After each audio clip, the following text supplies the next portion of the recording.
That is unbelievable. These guys will be legends in their own country, but also in the international basketball world forever.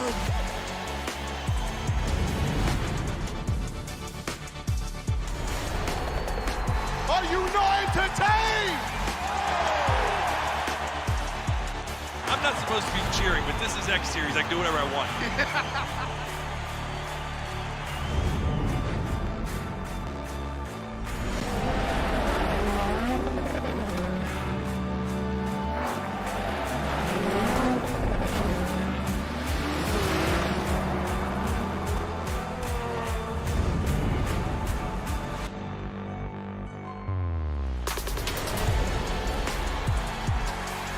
It all comes down to tonight. Don't miss the biggest night in MMA. PFL is more than a fight. Catching up on any NFL game is easier than ever before. Looking to the end zone for the win! Oh my gosh, one of the great games you'll ever see.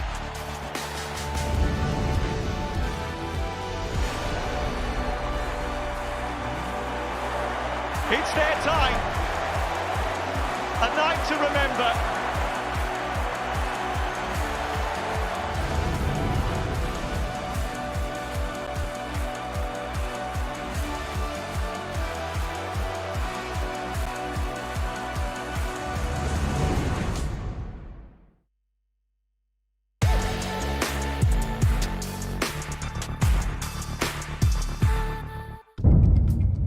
The following program is recommended for those 16 and over, as it contains sporting violence, possible bad language, and flashing imagery.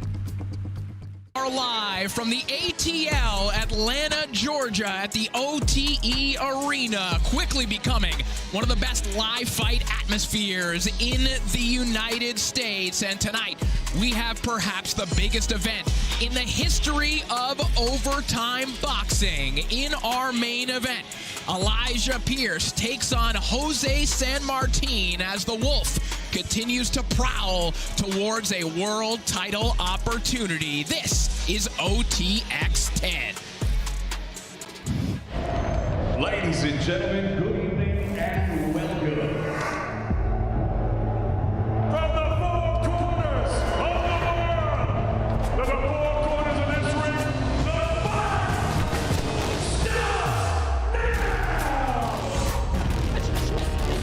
Let's go.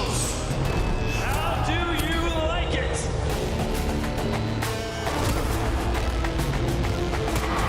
On the shoulder.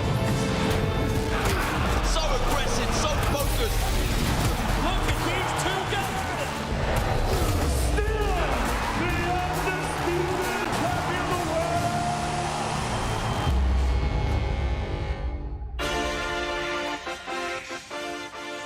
And we are looking inside the OTE Arena as the fans continue to file in here tonight. We are completely sold out in this party atmosphere of a boxing venue. An absolutely stacked card coming your way here tonight.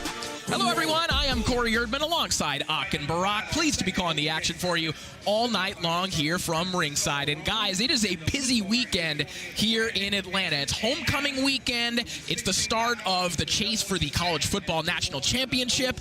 And we kind of have the boxing version of that here tonight, don't we? We've got a homecoming for Elijah Pierce, and we've got the continuation of the 154-pound tournament here at OTX. An absolutely fantastic event here tonight. Right, and we might get some of that traffic. It's not like we need it. You know, we always packed out. The only thing I'm looking to see difference is when the Wolf is in the building, the place gets loud. You can't hear nothing. It's crazy. Listen, we coined ourselves the newest proving ground for a reason. It's because of the matchup. Kudos to the promoters, to the matchmakers. Very few soft touches in this OTX series, and tonight there's going to be no exception. In fact, I do believe this is the best card yet at OTX. Yeah, I don't think there's any question about it. So let's take a look at tonight's card. It is stacked from bottom to top here tonight, and we're going to kick things off in the super featherweight division as Gustavo Rivera tries to bounce back from his first career loss as he takes on Carlos Rocha. It's the return of the New York-based prospect Dante Lane in search of first-round knockout number 4 as he takes on the Jefferson City journeyman Noah Kidd. It's mayhem time as Malik Montgomery steps back inside the OTX ring tonight, taking on former interim world title holder Oscar Escandón.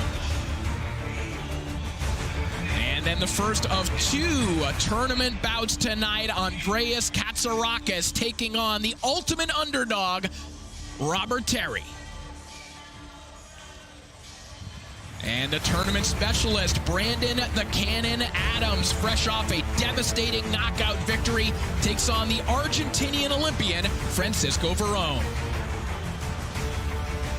And as mentioned in our main event, Elijah Pierce holding on to the number 3 position in the WBA, taking on Jose Sanmartin in a 10-round bout.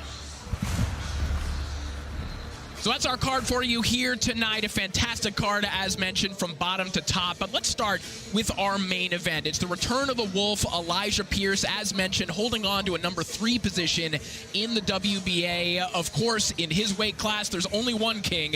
It's Naoya Inoue. So we know who he's targeting. But tonight, he's taking on Jose Sanmartin in a bout that is anything but a soft touch for him tonight. No, not at all. He's very, very experienced. Him, like his last opponent, has 35 fights. And he feels like his sparring partners are better than Elijah, you know, but we got to see what mentality he comes in with, because he missed the last show. We don't know what that's going to do to his brain. We don't know if the fans are going to even accept him. But you know what's going to make them forget that? A knockout. A knockout make you forget all your past. Yeah, fans get amnesia after a knockout. But listen, he's going up against a guy that has double the amount of fights, experience against other southpaws, but he's going to have to make a statement tonight to get those Inoue fights or Stephen Fulton, those big fights that he wants. He has to make a statement tonight, and he's going to do it, like you said, Barack, only with a knockout. Yeah, and there's an interesting dynamic at play here. Barack, you alluded to it. Of course, this fight was scheduled before, as we look at Elijah Pierce entering the arena, followed by Sanmartin. This fight was scheduled for our last event. Elijah Pierce fell ill at the weigh-in, so it was rescheduled for tonight, which means that these guys have essentially had, not essentially, they have had 2 training camps, 16 weeks in total, to prepare for one another. What could that potentially do to our main event tonight? But supposedly, you know, Elijah was sick. You know, so he had the time to get over that. He needed time to get over that. So we don't know where he's at mentally, and that's what I keep thinking about. And at the same time, Sanmartin could see that as a sign of weakness and say, hey, listen, I had way more weeks to train than you, so we know he's ready mentally. I mean, technically, you can only do so much as far as analyzing a fighter and getting ready for him. I think what's going to play more of an important part in this is the weight. When a fight is postponed and a fighter needs to continue to make weight for that long, that can affect them. So I think that's going to be the difference in the fight tonight. So that's our main event coming up a little bit later on. But we essentially have 3 main events, don't we? Because we've got 2 tournament bouts coming your way in the OTX 154-pound tournament. You see the bracket. You see the 4 men who have advanced to the semifinals, which you will see tonight. Andreas Katsarakis and Robert Terry and Brandon Adams and Francisco Verón. An electric start to the tournament. And the winner of this tournament will become the mandatory to the WBC silver title. So essentially a step closer to a world title opportunity. Barack, I'll start with you. Let's talk about Katsarakis and Terry, because these are 2 of the lesser-known fighters coming into the tournament. Katsarakis has an absolute banger of a fight against Kudratillo last time out, and Robert Terry scores what some considered to be a little bit of an upset to get into the semifinals. How do you see this one playing out? Well, first of all, in my opinion, I think this is the most 50-50 fight of tonight, hands down. You know, but I see Robert Terry, his record is deceiving, straight up and down. We saw beautiful boxing from him. They think that he doesn't have power. Even Katsarakis told you that I don't have to worry about his power. But look at his record.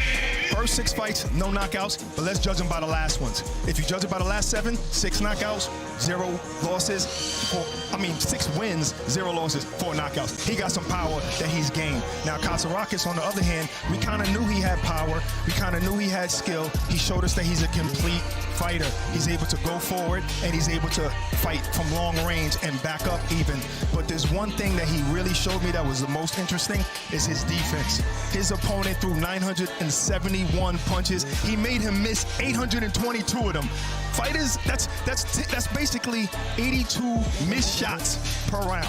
Fighters don't even throw 82 shots. You know, it's crazy. Yeah, I think if you had to qualify things, the best fight of the tournament thus far, definitely Katsarakis versus Kudratillo. The most surprising performance, probably Robert Terry. The best performance overall, though, it's Brandon Adams' knockout victory over Ismael Villarreal to stamp his ticket into the semifinals. But tonight, he has a very different challenge in front of him in Francisco Verón. No, absolutely. And Barack mentions Katz against Terry, a 50-50 fight. I beg to differ. I think this is the 50-50 fight of the night because Verón is a guy that is excellent at using a jab.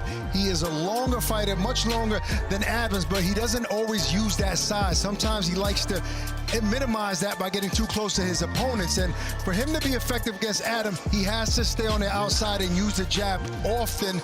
And that's how Adams is going to find a tough time to get close to him. But when you talk about Brandon Adams, right? This is a guy that turned his life around after the Charlo loss. He might have needed that loss to become the fighter who he is today. He's economical with his shots. I mean, we all saw the vicious body shot. He's going to need that tonight against Verón.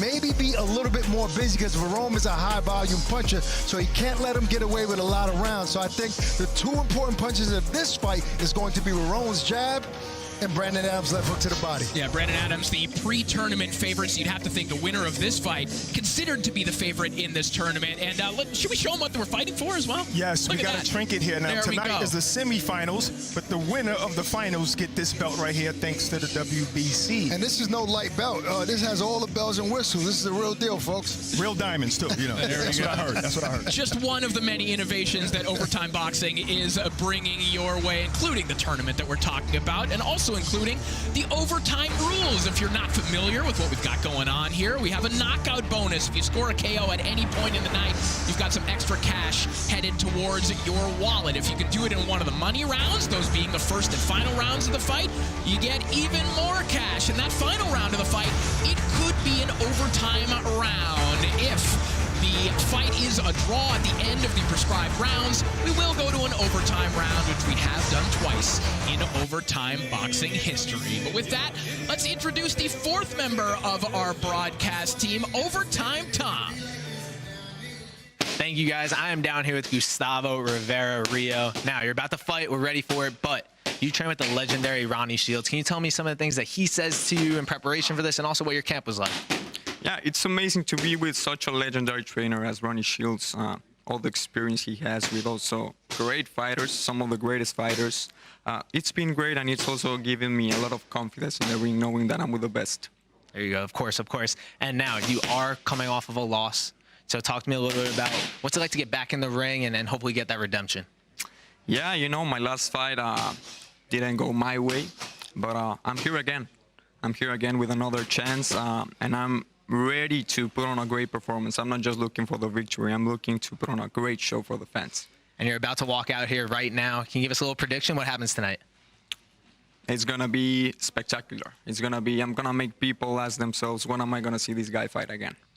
There you go. Hey, this is definitely a contender for the C4 fight of the night. C4, the energy that hits. Make sure you go to Overtime's Instagram and vote for the fight of the night. So we are set for our opening contest in the super featherweight division as we take a look at the tail of the tape. Gustavo Rivera taking on Carlos Rocha.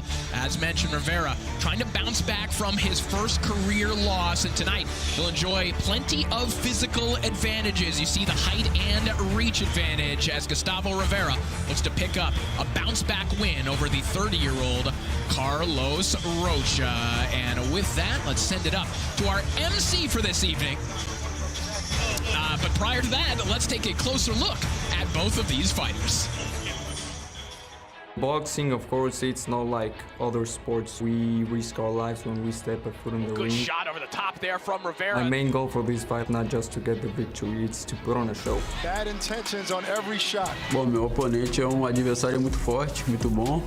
Tem, acho que 9 lutas e 9 vitórias. Então vai ser uma luta muito difícil. I'm very confident in my abilities, in the work I've put in.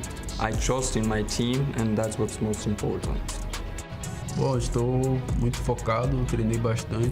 Vai ser uma grande luta, tenho certeza. You have to represent Mexican boxing with a lot of responsibility.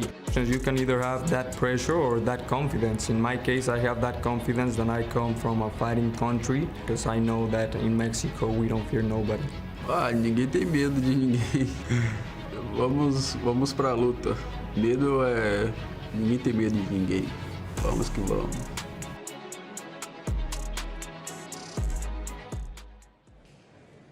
This contest, 6 rounds in the super featherweight division, making his ring walk, Carlos Dos Santos Rocha.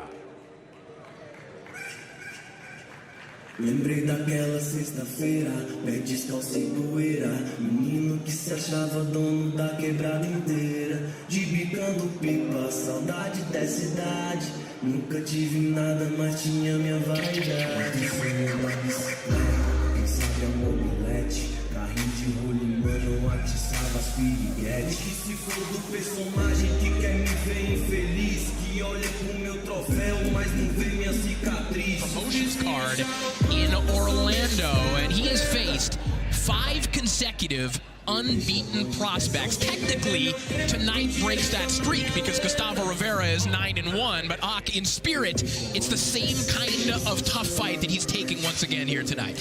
I mean, you need those guys in boxing, right? I mean, those guys that take those tough fights. If not, these type of fights wouldn't happen. So I respect this gentleman like a journeyman and any other fighter.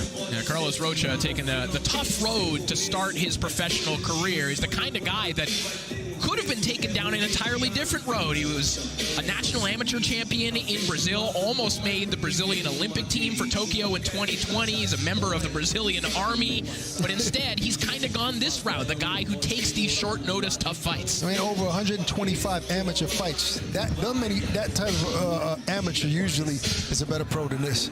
Well, he said, although he's willing to face anyone, he would love some easy fights too, but he won't be getting one of those tonight, unfortunately. Nope.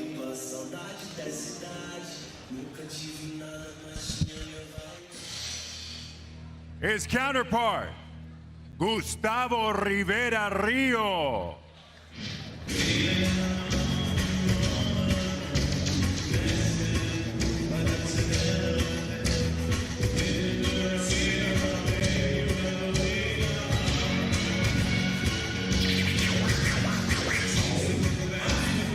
So Gustavo Rivera makes his way to the ring with his trainer, Ronnie Shields. And Rivera trying to bounce back after an 8-round split decision loss to Alexander Espinoza in May of this year here on OTX. And as they say, Barack, this is why they fight the fights, because Rivera took on a guy in Alexander Espinoza, and in many of those cases, the prospect learns some lessons but ultimately gets the win. It turned out that Alexander Espinoza had a lot more left in the tank than perhaps Rivera and everyone else expected. Yeah, but you can also say that maybe Gustavo deserved the nod on that one, you know? And matchmakers, it's hard. It's a hard job to do, man. You want the fighter to excel. You want them to learn. You don't want them to get to a top level and then have to fight that top guy. So it has to happen. Yeah, and it wasn't for his family. He did go into a little depression after that loss. His family helped him get out of that, so he's ready to go now. The multi-time national amateur champion from Mexico back in action here tonight.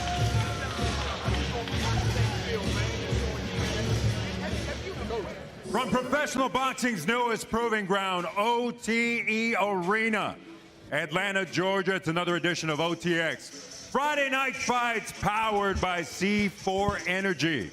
This contest, 6 rounds or less in the super featherweight division, scoring the action ringside. We have our judges, Pat Cronin, Nola Oliver, and Eric Gilbert. Presenting first, the fighter standing in the blue corner.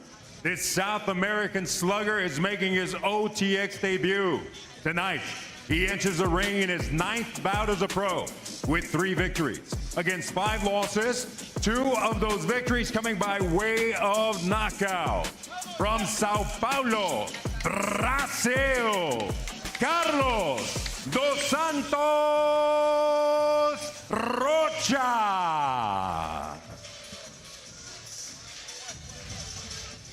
Across the ring in the red corner, tonight, this Mexican power puncher returns to the OTX ring looking for redemption. looking to avenge a highly defeating loss tonight in his 11th bout as a pro with 9 victories. The aforementioned lone defeat, and 7 of those victories coming by way of KO from La Ciudad de Mexico. And now fighting out of Houston, Texas, El Dorado, Gustavo Rivera Rio. With last words and final instructions, referee Ansel Stewart. Okay, gentlemen, you received your instruction in the dressing room. Let's have a good, clean, professional fight. Touch them up. Let's go at the belt. All right, you hear that sound? You know so we are ready to go with our opening contest. Gustavo Rivera, Carlos Rocha, 6 rounds in the super featherweight division as Rivera tries to reestablish himself here inside the OTX ring. Carlos Rocha looking to spring an upset as he takes yet another difficult assignment here tonight. Round 1 underway, and of course this is a money round. See if Rivera or Rocha can put some extra cash in their wallet. I think that first loss made him a little rough around the edges. He's coming in with a beard this time. He was a clean face first time out.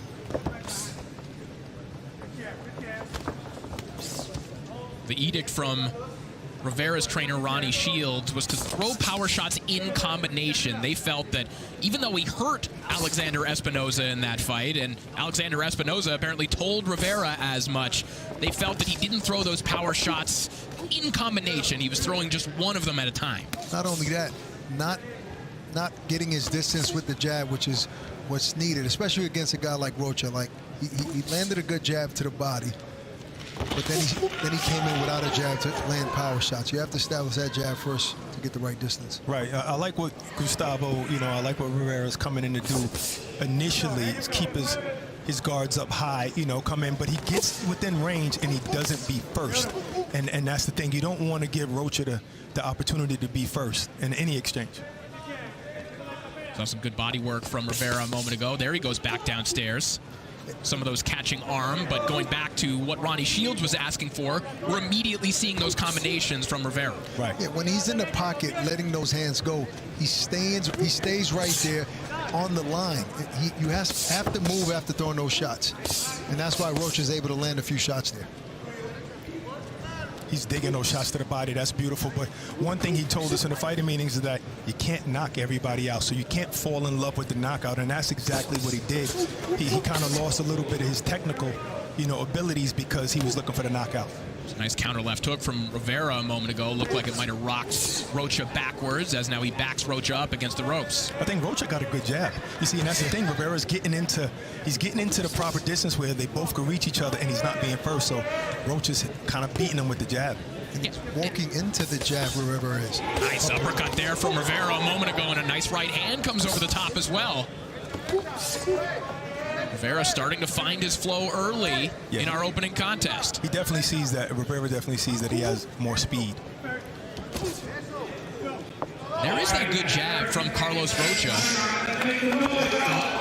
right hand, and down goes Rivera. See what happens when you're first? Walking into the shot without establishing the jab. He walked right into that right hand, looking to throw a power shot. Let's see how he recovers. Carlos Rocha looking for a stunner here in the opening round, and he is firing that right hand once more. Possibly a flash knockdown because he looked like he has his legs. Yes, but he's still right in the pocket, right in the line. Right, he needs to do more head movements for one. Wow, what a start to our opening contest.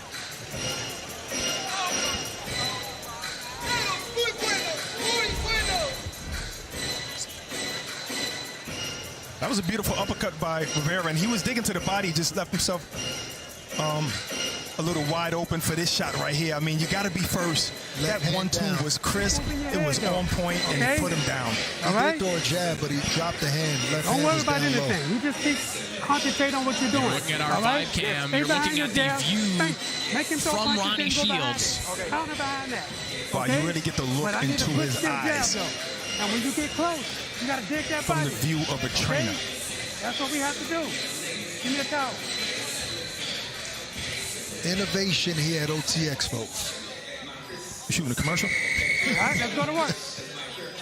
Let's see how Rivera recovers from that knockdown. He makes adjustments. Oh, there you go. That's adjustments. So round 2 underway. What a start for Carlos Rocha.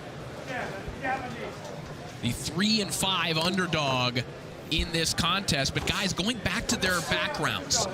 Carlos Rocha, national amateur champion in Brazil, 125 amateur fights. Gustavo Rivera, a very similar background. So even though they've had different starts to their pro career, you're seeing that Rocha very much on the level of Rivera here tonight. No, I agree with you. You could tell that he's skillful. You could tell that he's experienced. He just did a nice little pull counter and caught Rivera with a right hand. And I seen when Rivera first came out, he started doing the jab first. So you know what Rocha did? He started fainting him. See, Rocha's realizing that Rivera's coming in with that left hand down and he's landing the right hand. And there it goes again. He sees it coming. So Rivera is going to have to make some adjustments and keep that left hand high and shift over to the left. There's a chopping right hand from Rocha again. He's got a lot of confidence in that shot right now. As he should. Good right hand by Rocha inside. He just missed with that one. That might have landed on the top of the head of Rivera a moment ago. See, you know, Gustavo is being repetitive with the combination. He needs to give him different looks. Maybe feints. I was just about to say, that's perfect. He has to be the one to do the feints. And after that 1-2, you need to shift over to the left and maybe do a combination on the side. He's staying in the line again. That's why he keeps getting countered. Right. Rocha was just throwing his body on him, trying to wear him out. You know, put his body weight on him. Some good body work from Rivera a moment ago. Gustavo still has more zip in his shots. He's just getting countered right after his combinations land. Well, you know what always beats speed? Timing. Yes, indeed. Good one, too, by Gustavo Rivera. There's the right hand wrapping around the guard of Rivera from Rocha, but that is an excellent body shot from Rivera. And down goes Rocha. Right in the midsection. I saw that pause. Rocha felt that. Rivera evening the score in terms of knockdowns, and he might have a big opportunity right now with 30 seconds remaining in round 2. He needs to be careful. Rocha's still a live dog in there. Absolutely, and don't forget to go right back downstairs.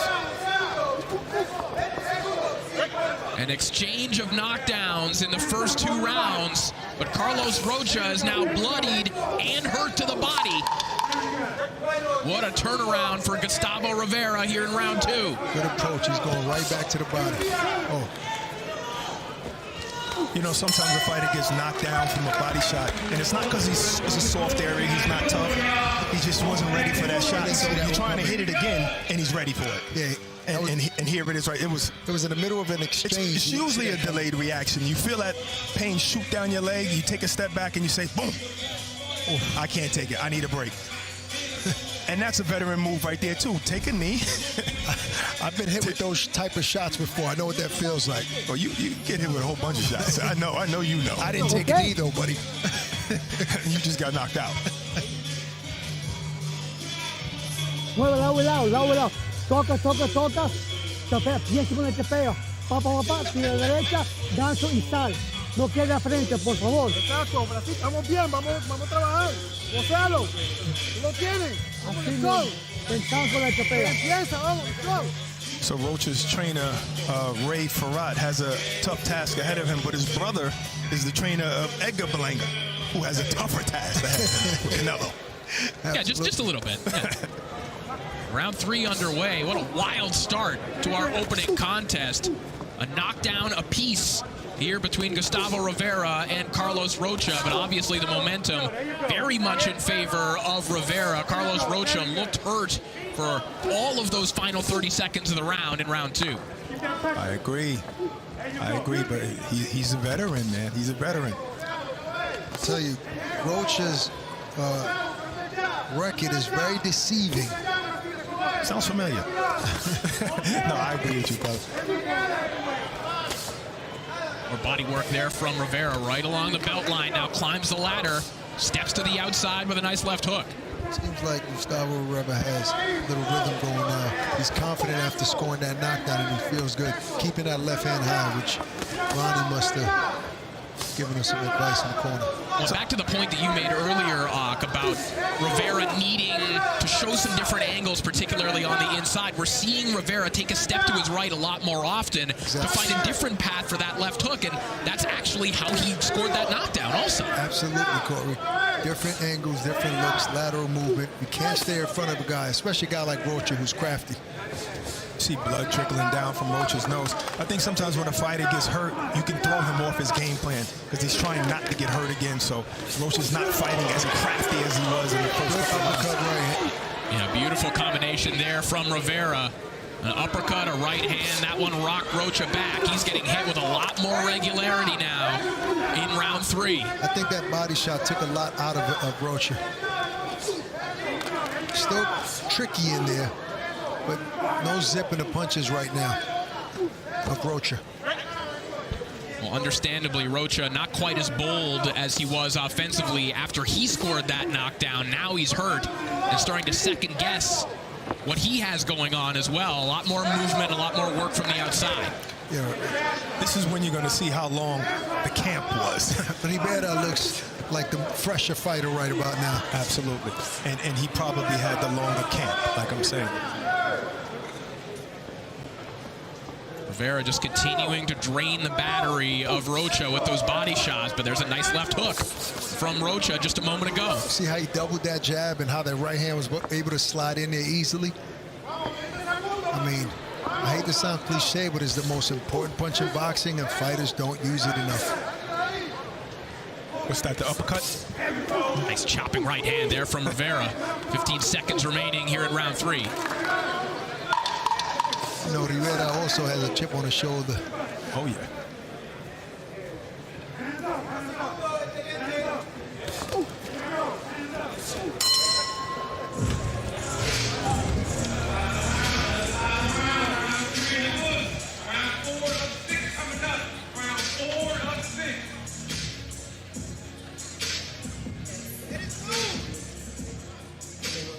To be honest, the person that inspired me to box, it was my dad. He's a big fan of boxing. In my family, there's never been a professional boxer. I'm the first one. I want to inspire the youth. I want to give them an example that when you have a lot of discipline, that when you fight for your dreams, anything is possible. Set up punches that go to the body. Go back to your double jab right hand, then go back to the body. Okay? You gotta keep working this guy's body. And when you're not punching, I want the head moving side to side. Okay? Let's go to work. Come on, we're in great shape. Let's do this, all right? There we go. Ronnie Shields telling Gustavo Rivera, move that head side to side. Don't keep it on the line. Definitely looks in shape. So round 4 begins. Certainly prudent advice from Ronnie Shields. There we go. Even though things are certainly rolling in favor of Rivera right now, Carlos Rocha has shown himself to be very dangerous, and you saw already a nice lead uppercut and a left hook to the body. Yeah, Rocha had his moments. He had his great moments, put him down to the canvas, but it seems like Rivera's just taking over right now. But still letting in silly shots. Keep that hand up and be first when you're within range. You see, he throws the jab in the right, and at times he gets countered. That's why he needs to shift over to the right and get out of his right hand. Right. Don't get into range if you're not ready to punch. Don't just get into range and take a picture. At least he had a good reaction there. He moved his head after missing the shot. Right. Nice right hand there from Rivera. Steps to the outside, lands a sweeping shot, but back comes Rocha again with that right hand.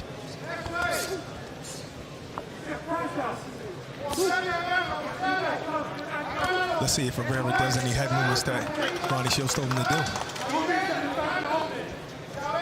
Very determined fighter, Rivera. Great body shot right there. Rivera has been dominant on the inside. Where he has got himself into trouble, guys, is in those extended mid-range exchanges where it's kind of you go, I go, volleying these shots back. Rocha is landing his fair share of shots at that range. Absolutely. And I'll tell you, if he wants to step up to that next level in this sport, he's going to have to handle guys like Rocha a little bit better, not get hit as much as he's getting hit.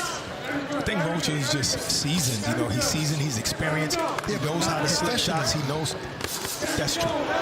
Good combination by Rivera. That uppercut might have hurt Rocha. Rocha retreating to the perimeter right now and trying to grab a hold of anything to kill some time. With a little less than a minute remaining here in round 4, Rocha might be in trouble once again. Rocha looks hurt, and he looks a little defeated, looks a little fatigued. I think now Rivera goes back to the body. I agree with you. There he goes, and a wicked left hook, and that one looks like it buzzed Rocha as he grabs a hold. He almost went down, he stopped himself. Still 30 seconds left in this round. Let's see what Rivera can do. Nice uppercut. He should have came back with a left hook after that. Well, you got to admire the recuperative abilities of Rocha. He was almost frozen in space by that left hook, and he's back trying to exchange in the middle of the ring. He's still hurt, Corey. He's still hurt. Huge right hand over the top from Rivera. The ref needs to start looking at this closely. He's about to take a getting battered. One more flush out, he'll take a knee. I don't know if he comes out of the corner, Corey. The Rocha corner will have some questions to ask themselves. As we head into the corner, will we see round 5? Young man has heart.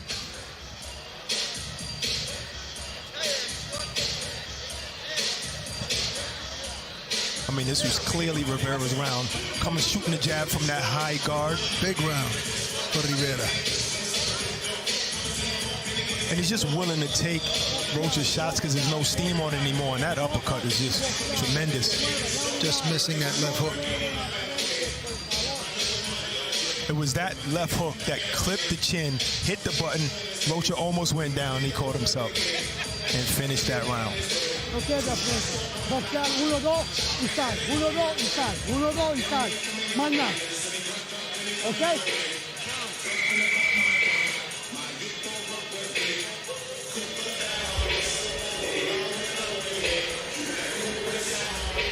So the double tough for Carlos Rocha will indeed come out of his corner here as round 5 is underway, and Gustavo Rivera is right on top of it. As he should be. He needs to make a statement after that loss in Houston. This right hand to the body from Rivera.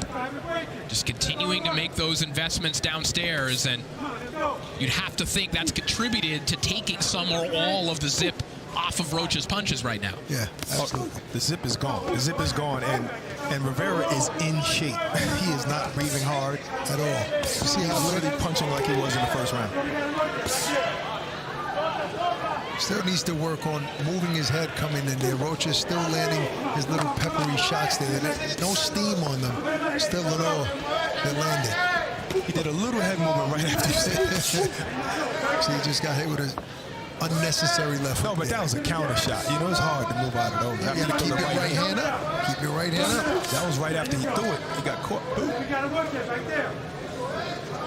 When fighter meetings, Rivera told us that one of his big issues in the Espinoza fight was becoming obsessed with the knockout. That, like Ronnie Shields said, he started throwing and loading up on single shots. So let's see what Rivera can do with an obviously wounded opponent here in round 5. See what he's doing now? He's shot the jab and then pulled back a little bit and then came back with the jab again. That's different looks. And you can come back with a right hand left hook after that. Right, and Corey, to your point, that crowd was loud, you know, so I think he fell in love with that. Every punch he landed, they went crazy. It's hard to abandon that, you know? I love the way he recovered that knockdown early in the fight. That 1-2 was on point for Rivera. You talk about a test of your mental toughness as a fighter, suffering your first career loss, then getting knocked down in the first round of your subsequent fight, but bouncing back to score a knockdown of your own, and to this point dominating and potentially having an opportunity to get Carlos Rocha out of it. Interesting turn of events. I tell you, he needs to put his foot on the gas and make a statement today. Yeah, TX10 and stopping Rocha. He has an opportunity to do so. Right. I don't think he should let it slip away with 1 round left after this. And the only reason why Rocha's actually getting away with his little lateral movement is because Rivera's fallen in love with planting his feet very hard so that he can let off the hardest shots. You gotta trick him. You gotta stay on your toes a little bit. Trick him. Not only that, he's hurt. Let's overwhelm him with shots. High volume right now is what Rivera needs to do. Right, and every shot doesn't have to be hard. Nope. Nice sweeping left hook a moment ago. I mean, everything he throws is a bomb. There's the head movement. Yep. What we've been waiting for. Just 1 round to go here in our opening contest. Roach is still staying alive in this. Back to the head.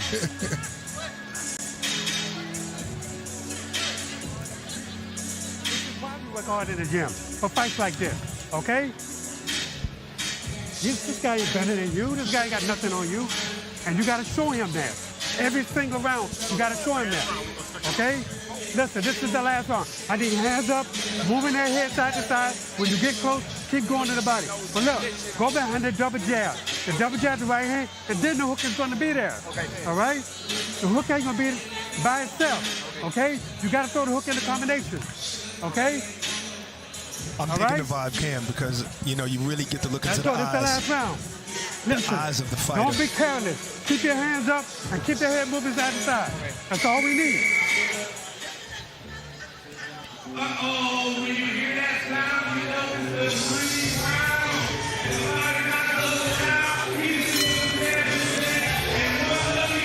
The 6th and final round of our opening contest between Gustavo Rivera and Carlos Rocha. You heard the OJ's baseline. That can only mean that it's the money round. You heard Ronnie Shields say, hey, this guy has nothing on you. Let's get him. They both came out kind of strong, though, throwing strong jabs. Heard the zip on that right hand from Rivera a moment ago. Barack, I think now he does need to plant his foot and land that big shot to end this fight. Maybe come back with a left hook after that uppercut, because the uppercut's been landing. Counter shot over the top there from Rocha a moment ago. Kind of a smacking shot. Not a whole lot of zip on it, but Rocha, the reason he's able to face undefeated fighter after undefeated fighter is because he's extremely tough to stop. Only one man has been able to do that, Mikel Gamble, one of the proteges of Jamel Herring. He did that in November of last year, but since then, he's been in fights exactly like this. And that will be ruled a slip. You see the exhaustion in the body of Carlos Rocha. That was pure fatigue right there. He has about 1 minute and 45 seconds to end this fight in knockout. And he has a wounded man in front of him, in my opinion, that is very fatigued. That right hand a moment ago might have wounded him some more as he digs downstairs to the body and starts to put his combinations together. Right, and now is where you just push him on the ropes, keep him there, and just throw a barrage, and hopefully the ref just jumps in front. Of course, you have no problem shooting your load out. There's only 1 minute 20 in the fight. No last round. Let it all out. Right here is where you push him to the ropes, you know.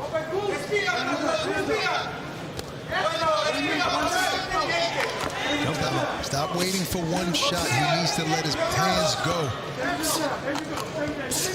Final minute of this contest. Rocha's not giving up. Credit to Rocha. He's letting his hands go. Wow. This guy will get a call in a couple of weeks for another fight. And he'll be ready. And that's the paradox for a fighter like Rocha. As he told us, he'd love to get some easier fights, but unfortunately, if you keep going the distance with prospects, you're just going to get tough fights. Even if you win, you might just get another opportunity at another prospect. Definitely a difficult one today. That's what I want to see. A little roughhousing, you know. He can barely Show his stay strength. up. He's weak. Throw him into the ropes. Get on him. Yeah, 20 seconds. Good body shot.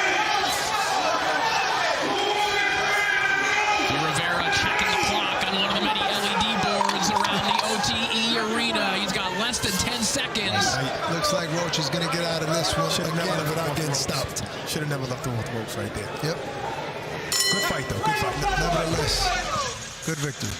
Well, no cash bonus for Gustavo Rivera, but that is quite the learning experience for him and quite a thing for him to prove to himself. Again, going back to what he experienced, the first career loss, then a knockdown in your first round back. To be able to battle back after that, that's facing adversity. I mean, I think for his sanity, I think he just needed to win, and that's exactly what he got. You know, of course, every fighter wants a knockout. Everybody wants a knockout, but you had a dominating performance after you got up off the canvas. Yeah. All right, let's toss it over to Overtime Tom, who's standing by. Hey, thank you guys. I am here with our guys' mother and son and the little brother. How are we feeling after watching Gustavo fight out there? Yes, we are very excited for the fight. We are waiting this. This is the job that Gustavo is doing. And I saw you going crazy during the fight. You were hyped watching your brother. What's it like watching him in the ring? He never gives up. He always goes up front, and he's a very strong fighter. Did he get the win? You think he got the win? Yeah, of course, yes. Amazing. Gustavo Rivera Rio, his family, great job. Back to you guys. Thank you so much, Tom. And indeed, Gustavo Rivera did not give up. That was a crucial moment where a prospect could have crumbled after that knockdown, and he did not. And it would have been a mental thing because he wasn't really that physically hurt, you know, but mentally he could have said, oh man, I don't have it. I'm losing already, you know. A lot of things could have helped him break down, but he didn't. All right, let's make this one official. Let's send it back up to Lupe Contreras. Ladies and gentlemen, after completing all 6 rounds inside the OTX ring, all 3 judges are in complete agreement with scores of 58-54 in favor of the winner by way of unanimous decision. El Dorado, Gustavo Rivera Rio.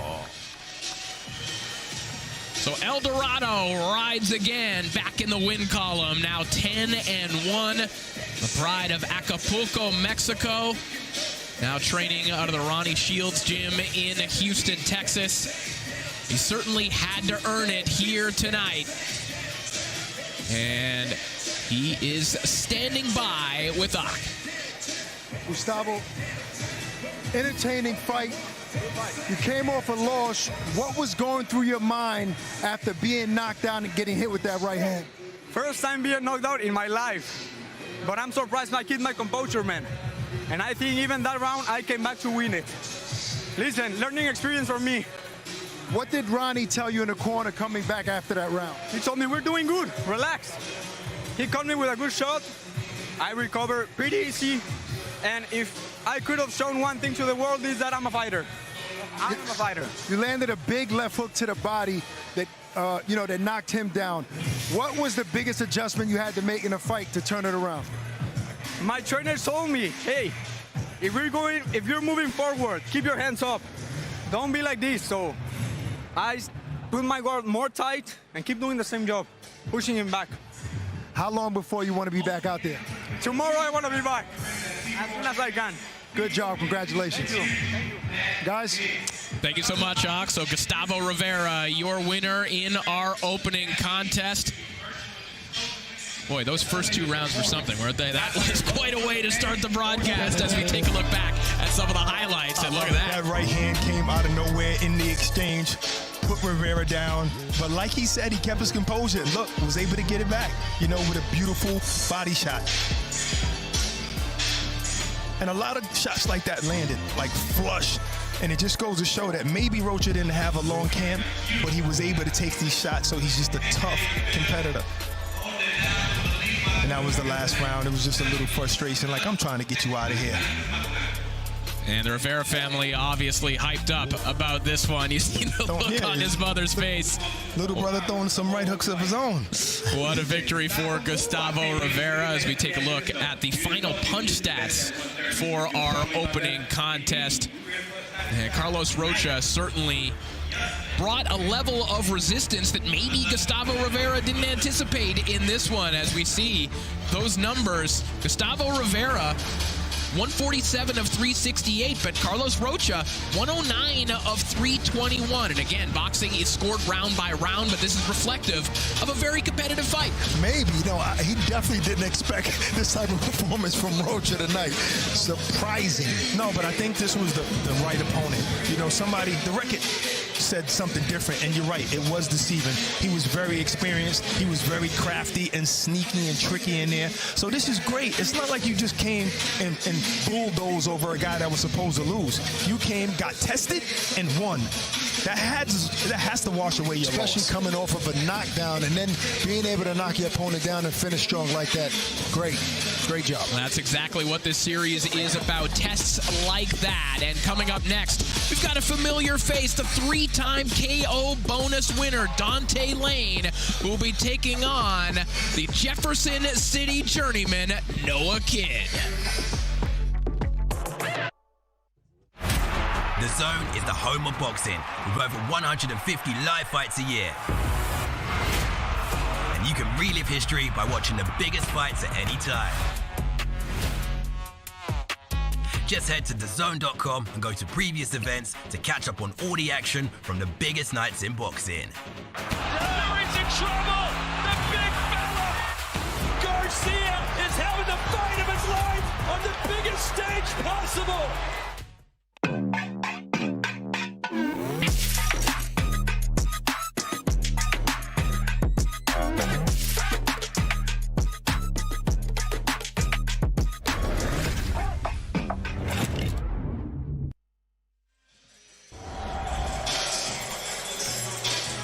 We're back live here in Atlanta, Georgia. Gustavo Rivera and Carlos Rocha got things started for us, and we are ready for our second contest of the evening. Dante Lane, the prospect from New York City, taking on Noah Kidd. You see the measurables. Dante Lane will enjoy some big physical advantages here tonight. He also had a full training camp. He enjoys a lot of advantages heading into this one as we take a closer look at both fighters.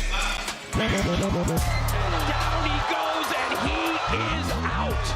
Going into my 4th OTX fight, I want to get another first-round knockout. You can't train for me. It's not an opponent out there that fights the way I do. The difference between me and other guys, I have a well-decorated resume. Mitchell in trouble, and down he goes once more. I can get under your skin. I can take a punch. I got some tricks up my sleeve.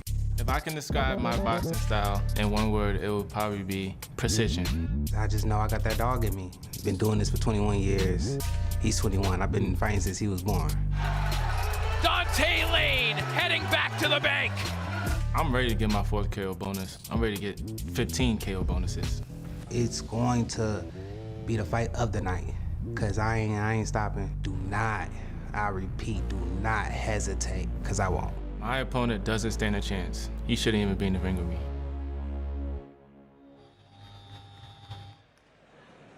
Entering the arena, Noah Kidd.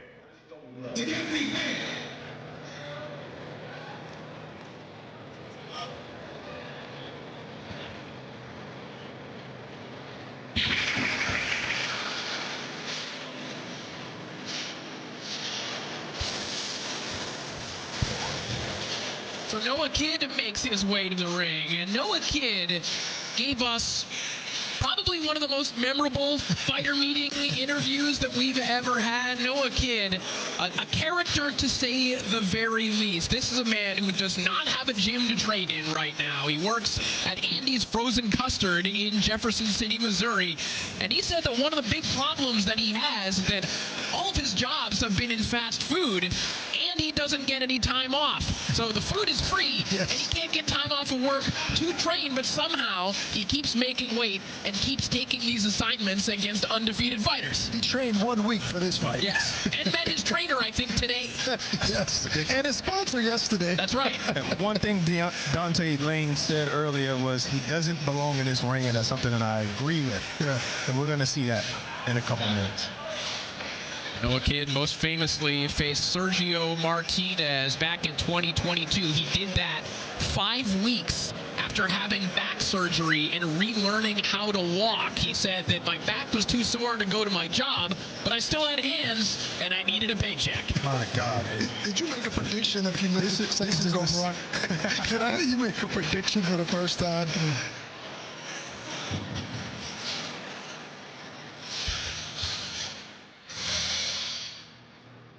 Making his ring walk, his opponent, Dante Lane.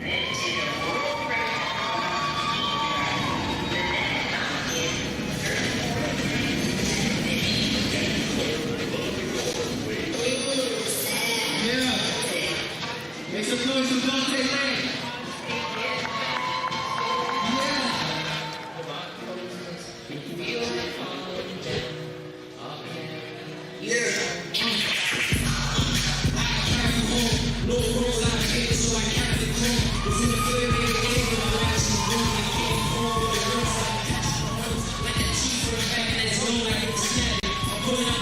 We can't ask for a much better start to a pro career than what Dante Lane has had. 3 first-round knockouts in his first 3 professional bouts, and all of those have come with cash bonuses, of course, doing so in the money round here on OTX. So not a lot to really nitpick. He said that maybe I rushed myself a little bit in my pro debut, but again, all we've seen from Dante Lane is just destructive power.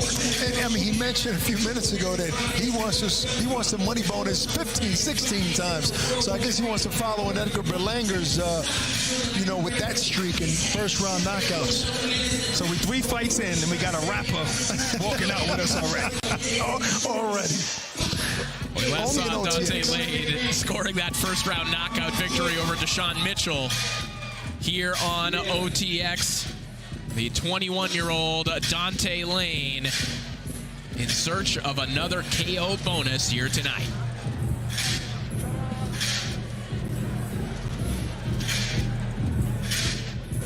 We continue with the action inside of professional boxing's newest proving ground, OTE Arena, Atlanta, Georgia. This is OTX. Friday Night Fights, powered by C4 Energy.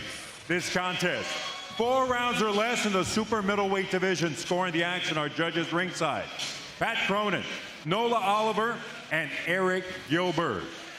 Presenting first, in the blue corner, this gladiator from the Show Me State challenges his opponent to prove to him that he is the real deal, and enters with a battle-tested record of 8 victories against 10 losses, 5 of those victories coming by way of KO. From Jefferson City, Missouri, Noah Tankett.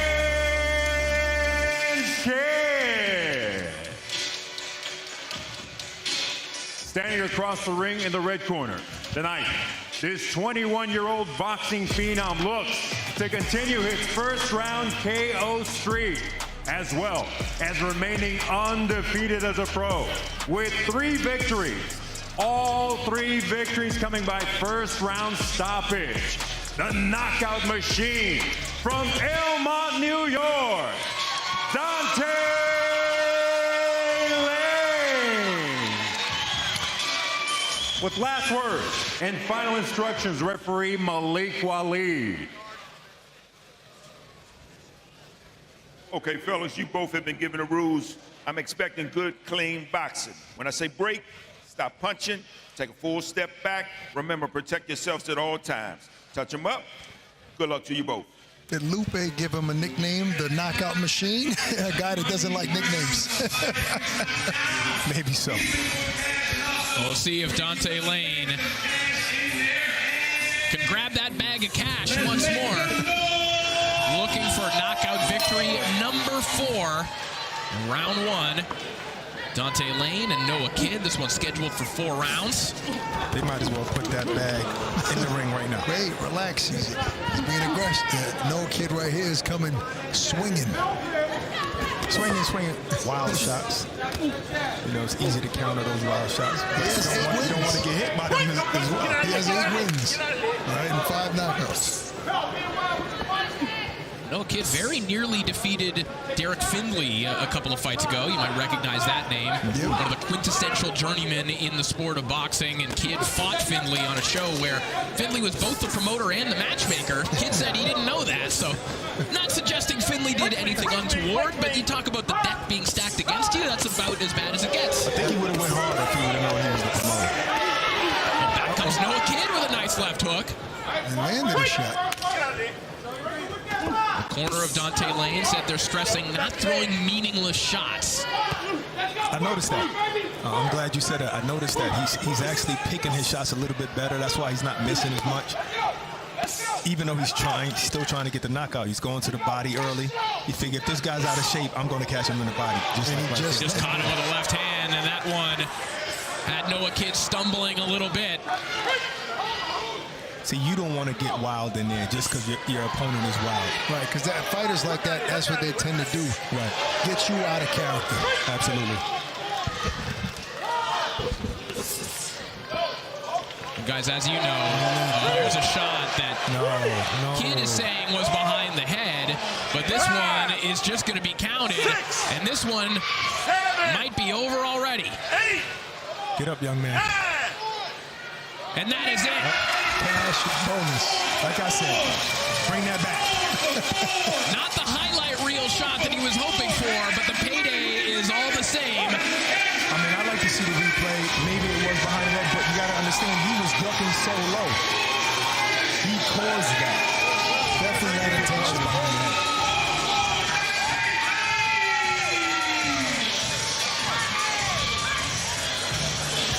Dante Lane improves to 4-0 with 4 knockouts, another easy night's work. And in this case, didn't even really have to land his best shot to get the job done. Nope. I didn't even see the shot land, actually. It was a short, I'm not sure if it was a short uppercut or right hook. We'll see here on the replay. Well, here we go right here. I know that body shot. Wait a minute. No, that shot was on the money. A nice short left hook on the inside while they're holding each other. Referee breaks him up. And he gets a little wild in there because he was wild. I didn't see a punch land at all, just like I thought. Let's see that again. I did not see a punch land. We need to see that in a different angle. I mean, there was a right hook from Dante Lane, but where it landed is another question. It certainly didn't look like, and it wasn't like a downward arc onto the back of his head by any means. No, not at all. When you got a guy bending over that far at the waist, you might get hit back there, but I did not even see that. It looked like a shot that caught glove as well, right? I mean, it was a very short right hook. At the end of the day, Corey, it could have been a little bit of acting. But let's hope he's okay. It looks okay. All right, we are ready to make this one official. Let's send it back up to Lupe Contreras. Inside of the OTX ring, referee Malik Waleed reaches a count of 10 with an official time of 1 minute 52 seconds of the opening round, declaring the winner by way of knockout and taking home his 4th consecutive money round KO bonus, the undefeated Dante Lane. I wonder if the trainer gets a cut of the bonus as well. I mean, Dante Lane's going to need a Brinks truck for all these bags of cash he's picking up here with these KO bonuses. Dante Lane now 4-0 with 4 knockouts, and he is standing by with Ock. Congratulations. I know you said you don't like nicknames. You don't want to have a nickname, but 4 first-round knockouts. Are you about to give yourself a nickname? Nah, I'm going to let the people do that for me. All right, so look, your corner was saying before the fight that they want you to pick your shots more, not get overzealous in the ring to try to score that knockout. Yeah. Is that what we saw today? Nah, that's exactly what you saw today, but we knew he was going to come forward a lot, you know, do what he just did, so it was going to, I felt like it was going to take a little bit more longer, little time this time around, but it didn't, so whatever. He was a bit wild and awkward. Is it hard sometimes to land a clean shot against a guy like that? Yeah, definitely, especially if he punching with his head a lot, moving around like that. It's definitely harder. That's why I just started, going high guard and go to his body more instead of head hunting. Obviously, you know, you're getting the money round every time out. Is this going to be a trend? Are we going to, next time we see you, are you going to go for that first round knockout, even subconsciously? Is that on your mind? I always go for what I can. Whatever's open, I go for it, man. But the competition's gonna get harder. The fight's gonna get longer, and if it comes, it comes. Congratulations for doing what you do. Yeah, where that C4 at, man? I'm thirsty, man. I'm thirsty. I need a C4. Get the man his C4. Guys. Hey, I agree. I'll take one of those pineapples if possible. It's delicious, Barack. And a Subway dipper, I bet you, too. See the bag of cash in the hand of Dante Lane once again. 4-0 with 4 knockouts to start his professional career. They don't come a whole lot easier than this one, Barack. No, not at all. Like we said, it was a phantom punch. You know, at the end of the day, he got this quality of fighter out like he was supposed to. All right, let's send it over to Overtime Tom. I am here with Adam O, OTE player for the Cold Hearts. Adam, how you doing, man? Doing good, bro. What's going on? Nothing. So you're a basketball player, one of the best in the country, but you're out here watching fighting. What's it like watching some guys kind of punch each other in the face? Oh, no, it's kind of interested. I'm looking at my man right here. He look like he deserves some, too. NBA players. Which NBA player do you think would be the best boxer? Probably Steven Adams. They say he's strong. How would your fight game be? Can we see like a stance? Nah, you good, bro. I'm good. What do you think LeBron would do in the ring? He'll knock a lot of people out. Okay, that's Adam O, starting shooting guard for the Cold Hearts. Great job, man. Hopefully we'll see you in the ring soon. Back to you guys. Thank you so much, Tom. I agree. Steven Adams probably could have a boxing career if he wanted one, but we'll have plenty more action coming your way. We've got the return of Mayhem Malik Montgomery as he defends his 18-0 record against the former WBA interim title holder, Oscar Escandón. Live on the zone, August 31st, Series 17, a colossal crossover card in Dublin. Danny Aaron faces Premier League winner Danny Simpson. Stepping in the ring against the former footballer. Dean the Great defends his title against hometown hero Dave Fogarty. And Irish boxing sensation Ben Williams is back. On the smash one in Spencer's face in. Plus global superstar KSI returns with a special live performance. Series 17, August 31st, live on the zone. Buy now at DAZN.com. When you gotta fit 29 hours into a 24-hour day. I know I'm good when that C4 hits. It's go time! Hello? Ni hao. Bonjour.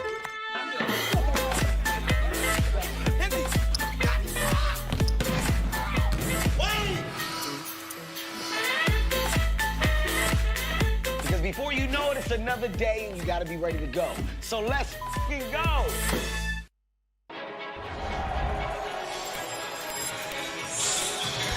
We're back live here in Atlanta, Georgia, a sold-out OTE arena for the biggest event in the history of overtime boxing, certainly the best card that we've presented in our 10-event history, and it's because of fights like this. Our 2 semifinals, Brandon Adams and Francisco Varone, and Andreas Katsarakis and Robert Terry, the semifinals of our 154-pound tournament, as we see Katsarakis and Terry warming up. And guys, as we mentioned, these were 2 of the names that were the least known before this tournament started, and they've been given quite the platform and quite the opportunity to maybe become higher in the rankings and pick up $100,000. Right, least known in popularity, but skill-wise, they've already proven themselves.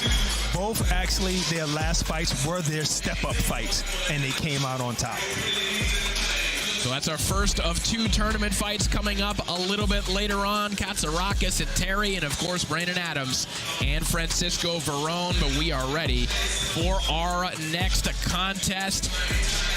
Malik Montgomery, one of the most TV-friendly fighters in this weight neighborhood, taking on Oscar Escandón, the former WBA interim title holder. Escandón, one of the shortest fighters that you will see in this weight neighborhood. He needs to get on the inside to get some work done, and we know that Malik Montgomery does not mind that kind of fight. This one should be fun for as long as it lasts. Let's take a closer look at both these two men.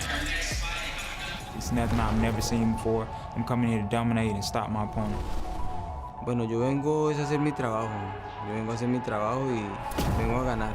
Eso es lo que quiero, llevarme la victoria. I know that he's a tough guy. I know he's been in there with the best, but I'm not them. I'm a whole nother breed, and I'm coming there to destroy him. ¿Qué me hace un peleador peligroso? La experiencia que tengo y la hambre que tengo en esos momentos de volver a subir a la cima. I love fighting on the big stage, waking something inside me. Bueno, mi apodo es el Guerrero Escandón. El Guerrero Escandón viene muchas cosas que me ha tocado pasar por la vida, muchas guerras que me ha tocado luchar. Entonces por eso me puse ese apodo, por las luchas que me ha tocado para llegar a donde estaba. My goal is to beat my opponent down, beat him every which way, in and out of the ring, ultimate pressure, putting him down.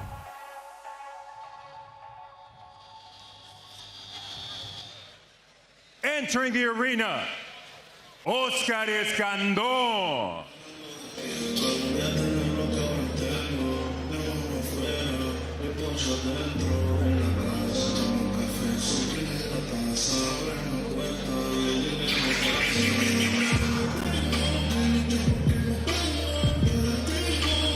So El Guerrero, Oscar Escandón, makes his way to the ring, taking this fight on very short notice. Originally, Malik Montgomery was scheduled to face Oscar Bravo. Then Oscar Escandón got the call to take this on about a week's notice, give or take. And, we asked Escandón in fighter meetings, what is it that you're fighting for right now? What is your motivation? You've held an interim title before. You're in your 40s. He said, I agree. I've made my career. I don't need to prove anything to anyone else. I just need to prove to myself what I have left. And he feels like he's faced fighters better than Montgomery. He says he's been in there with Gary Russell, Jr., Brandon Figueroa. I mean, listen, what Montgomery showed us last time out, he is one to be reckoned with. Well, I saw Escandón getting stopped by Eduardo Sugar Nunez in 2 rounds in Cancun last October. A devastating knockout on the Foster Hernandez undercard. So back comes Escandón. He's put his carpet cleaning business to the side for at least one night as he steps back into his main profession tonight in Atlanta. He can't sweep this sport under the carpet. He doesn't want to let it go. Good one.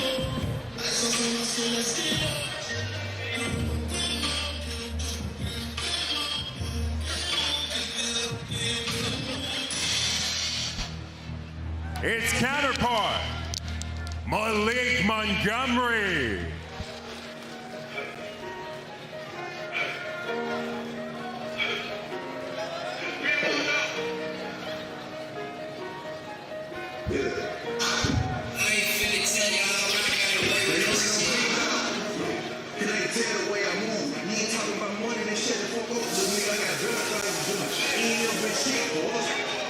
Well, the 18-0 Malik Montgomery was a phenomenally successful amateur in the U.S. national system. He had wins over Edgar Berlanga, Albert Bell, Elijah Pierce, who we'll see in our main event, and Bruce Carrington. And he gave Teofimo hell in their 2 amateur fights that he still believes that he won to this day. But guys, he's had to watch as all of those names have enjoyed more prestige, have gone on to make more money than him a lot faster. And now Malik Montgomery is trying to catch up to some of those names and really make a statement here on Overtime Boxing. And that had to be very frustrating from him, and he definitely told us that. But the thing is, everything has to line up. Your managers, everything has to be in order. I believe now is the time everything is in order, so now we can see him display all his talent. Safe to credit OTX, giving him the stage, and he took advantage of it. Yeah, Montgomery's dealt with a lot of layoffs throughout his career, but overtime boxing is keeping him busy. And as we saw in his war against Cesar Juarez last time out, he is built for television.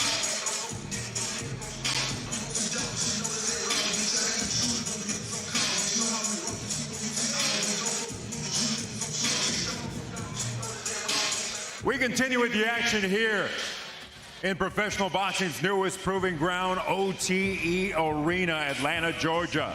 This is OTX Friday Night Fights, powered by C4 Energy. This contest, 8 rounds or less in the super featherweight division.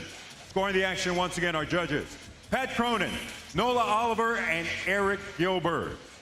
Introducing first, in the blue corner, tonight, this highly decorated fighter, including representing his homeland as the 2004 Athens Olympian and a 2-time interim world champion in the super bantamweight and featherweight divisions. He enters the OTX ring for the first time with an outstanding record of 27 victories against 7 losses, 18 of his victories by KO. From Ibagué, Colombia, Oscar El Guerrero Escandón.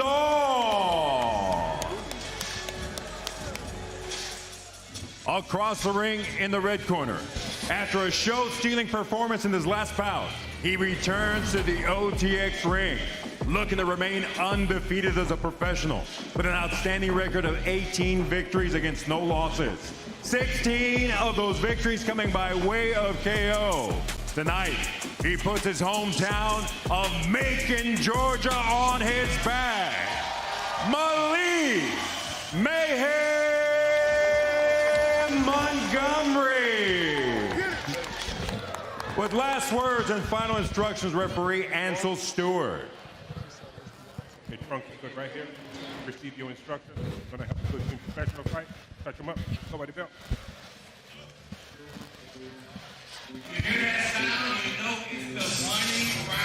The 2 men who don't shy away from action here in our next contest, Malik Montgomery and Oscar Escandón. What kind of resistance can Escandón offer on short notice? Fighting at a catch weight of 133 pounds, we've seen Escandón dangerous early in recent fights. He blitzed Jack Tapora and got him out of there in the first round recently, and he had Carlos Castro in a little bit of trouble in the first round of their fight, too. We'll see if Oscar Escandón can be dangerous once more here in the opening round. He got blown out in his last fight, but that's against a guy who has 26 fights and 26 wins, 26 knockouts. But then again, Malik is a tough guy. Nice left hook there from Escandón. Looked like Montgomery was teeing off on Escandón along the ropes, but those are the situations where Escandón can still be dangerous.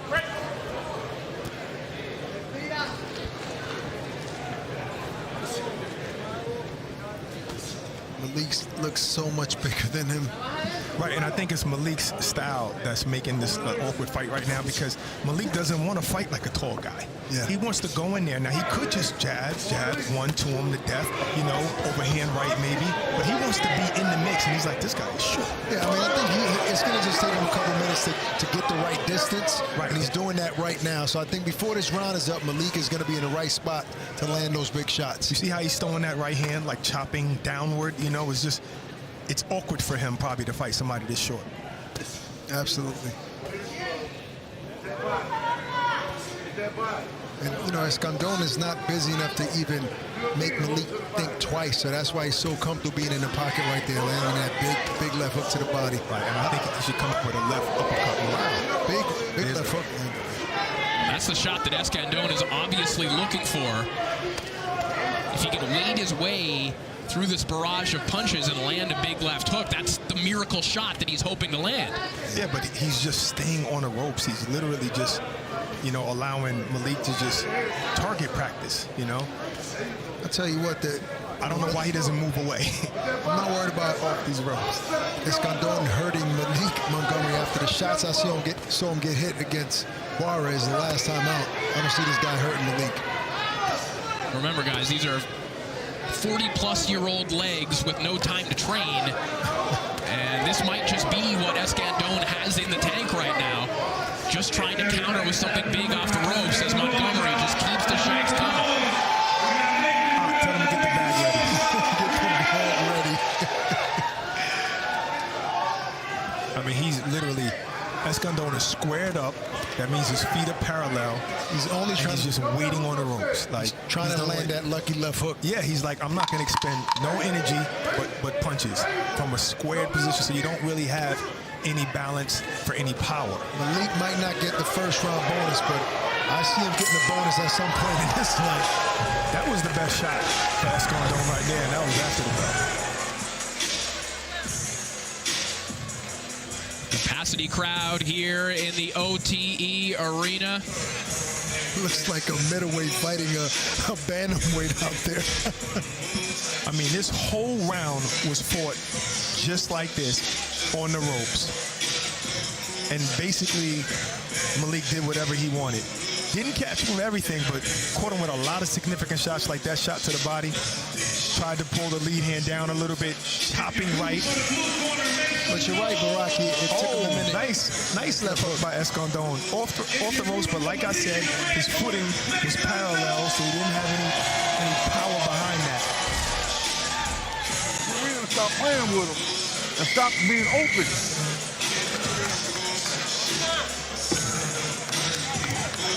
Malik's father and trainer still has something to complain about, right? And Michael Montgomery, the father of Malik, never satisfied, never fully satisfied with what he sees out of his son, and his son Malik right on top of Oscar Escandón here in round 2. And Escandón went right back to his position on the ropes. Pretty sure at least that father said, hey, this guy doesn't belong in the ring with you right now. Let's get him out of here. And that's a fact. This is a 40-year-old Escandón that didn't have enough time to train. And it's not in shape at all. Yeah, he would have been more competitive than this.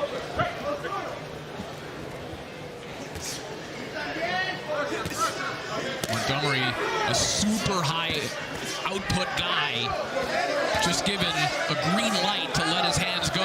He doesn't need an invitation, but when he can really line Escandón up, and this is dangerous territory for Escandón, but he really has nowhere else to go. You know, even if Malik is not hurting Escandón, if he just sits there on the ropes all night with this type of punishment, I don't see the ref letting this go too much longer. No, and referee Ansel Stewart, a terrific referee who has a history of looking at fights like this, realizing when they're just not competitive, and stopping them in an ethical manner. So we'll see what Stewart will do here in this one that is just full-on one-way traffic. Yeah.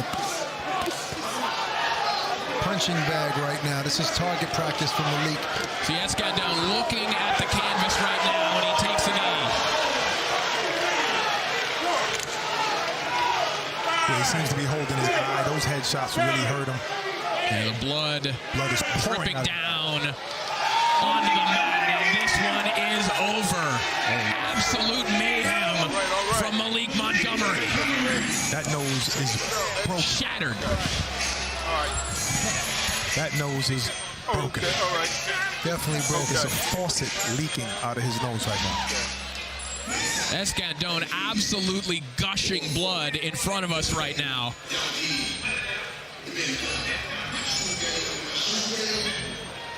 That's a hard 4 minutes of work, gentlemen. Yes. There's a puddle of blood in this corner right here. Nose definitely broken. Once Escandón ran to this corner, he actually just tried to get away from the barrage in the other corner. He just unleashed all of these shots, Montgomery, to his head, to the nose, to the chin. That shot right there is really what did it. And that uppercut was always there the entire fight. Those overhand rights was really killing him. He couldn't take it. This is where he runs over to the other corner.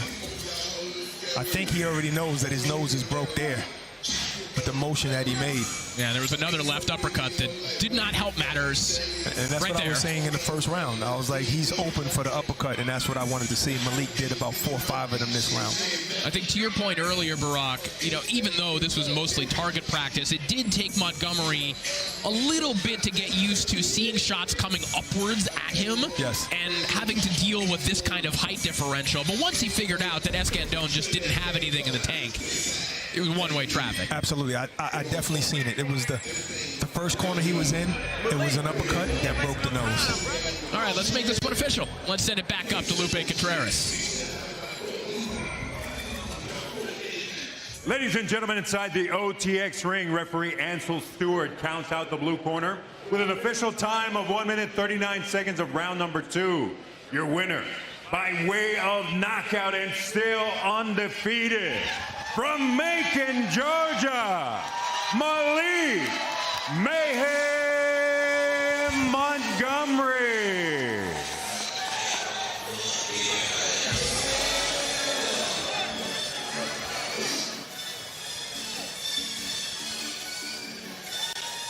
So Malik Montgomery, your winner, and he is standing by with Ak.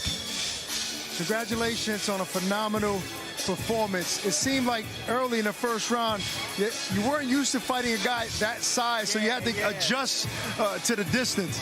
Yeah, it was partially that, me adjust to the distance because I didn't want to get too close and get in a lane there, laying in there, giving him a chance to hit me. And, more than anything, I know he was a vet going in, and he didn't win the distance with a lot of great guys. So it was a thing of me just touching him, not really hitting hard, just reach around, see what I can get him to do and how I can get him to react off my punches. Now, it seemed like you might have broke his nose because his nose is gushing blood. Do you remember the shot that you hit him with? I want to say it was a left. It was a left hook.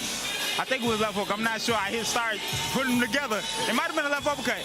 But going into that second round, I saw from the first, it was a lot of things I could hit him with. And once I put together combinations, it was over. Did your father say, going out of that round, listen, this guy doesn't belong in the ring with you, get him out of there? In a nutshell. In a nutshell, basically. It was basically don't waste my punches, just touch his guard, because that's what we wanted to do. We wanted to let me burn out to the end round, but if you know me, you know that's not happening. Well, look, lastly, you've competed with the best of them in the amateurs, the Tiafimos of the world. These guys gone on to make millions and won titles. You feel like now is your time? Absolutely. If you got a world title at 130, I want to see you. If you don't think I'm that good, make the match. Let's do it. Name some names. We got Conceição. They just gave him a gift with that title. Foster won that fight. I want to see him. Yeah, let me get that title. Congratulations. Good performance. Thanks, sir. Guys. So Malik Montgomery now 19-0 as he eyes the title holders at 130 pounds. And the fans turning up here in Atlanta, Georgia, as we head towards our 3 feature fights of the evening. And coming up next, we've got our first tournament fight of the evening. Robert the Tiger Terry taking on Andreas Katsarakis as their quest to take home the OTX Super Welterweight title continues. Live on DAZN, August 31st, Series 17, a colossal crossover card in Dublin. Danny Aaron faces Premier League winner Danny Simpson. Stepping in the ring against the former footballer. Dean the Great defends his title against hometown hero Dave Fogarty. And Irish boxing sensation Ben Williams is back. I'm the smash Warren Spencer's face in. Plus global superstar KSI returns with a special live performance. Series 17, August 31st, live on DAZN. Buy now at DAZN.com.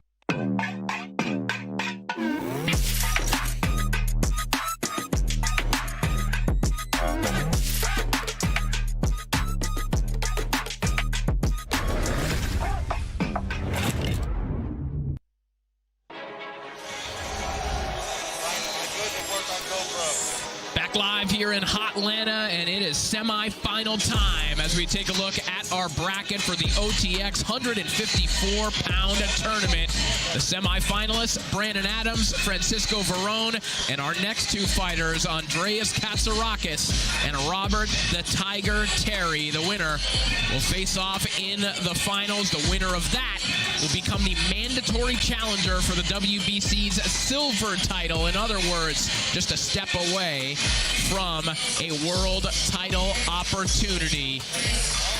A potential career-making moment for all of these fighters. Brandon Adams has certainly been in this scenario before, but for Katsarakis and Robert Terry, a career-changing moment for the winner of this fight. Oh, definitely. I mean, They're in front of a great crowd here. They put on good performances last time, and this is the time to prove it, but they're in against, you know, tough competition. And then they get a chance to, if they win, to see who they're going to fight next, because they can sit in to watch the next bout. I mean, I love tournaments, and I love this one. Great opportunity for every guy in here. Yeah, just a little bit of inside baseball here. We've got a little bit of a delay because Malik Montgomery got his job done so quickly, trying to rush things and get these fighters ready. They didn't anticipate that ending that quickly. So they should have. Potentially, but I mean, this is another dynamic to this fight where maybe your preparation is rushed a little bit faster than what you'd anticipated. Right, but also Escandón is a tough guy, you know, so you figure he would last a little bit longer. Yeah, I mean, I think the guys, Katz and Terry, they're ready for this fight. You know, if they have to get wrapped up and gloved up a little quicker than normal, it's not going to affect them in that ring.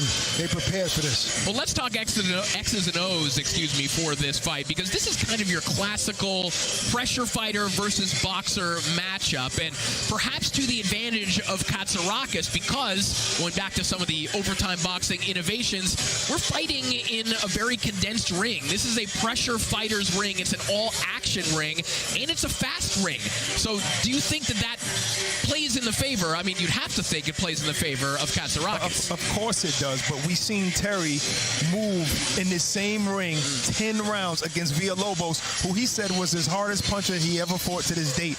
And he had the stamina, never got tired, and was able to outpunch him and outland him.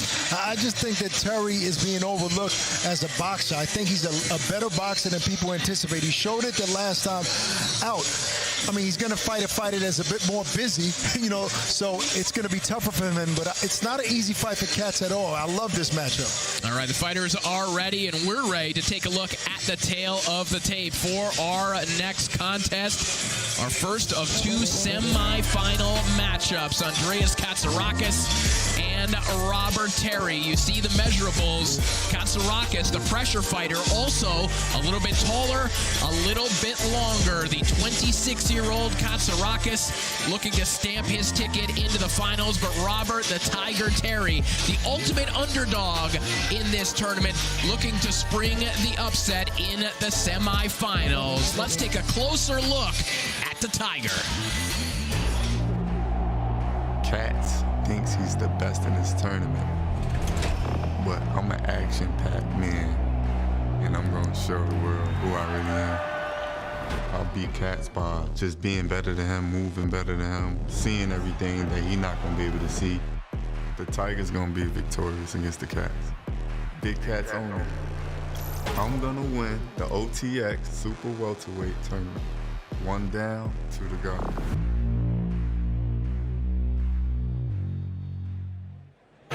Ladies and gentlemen, we open up the semifinals of the OTX Super Welterweight Tournament.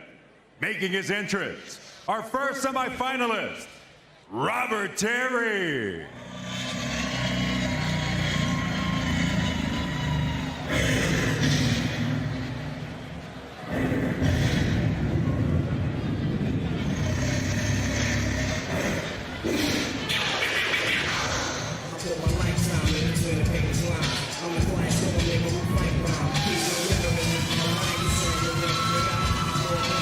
So the Tiger, Robert Terry, uncaged for his berth in the semifinals.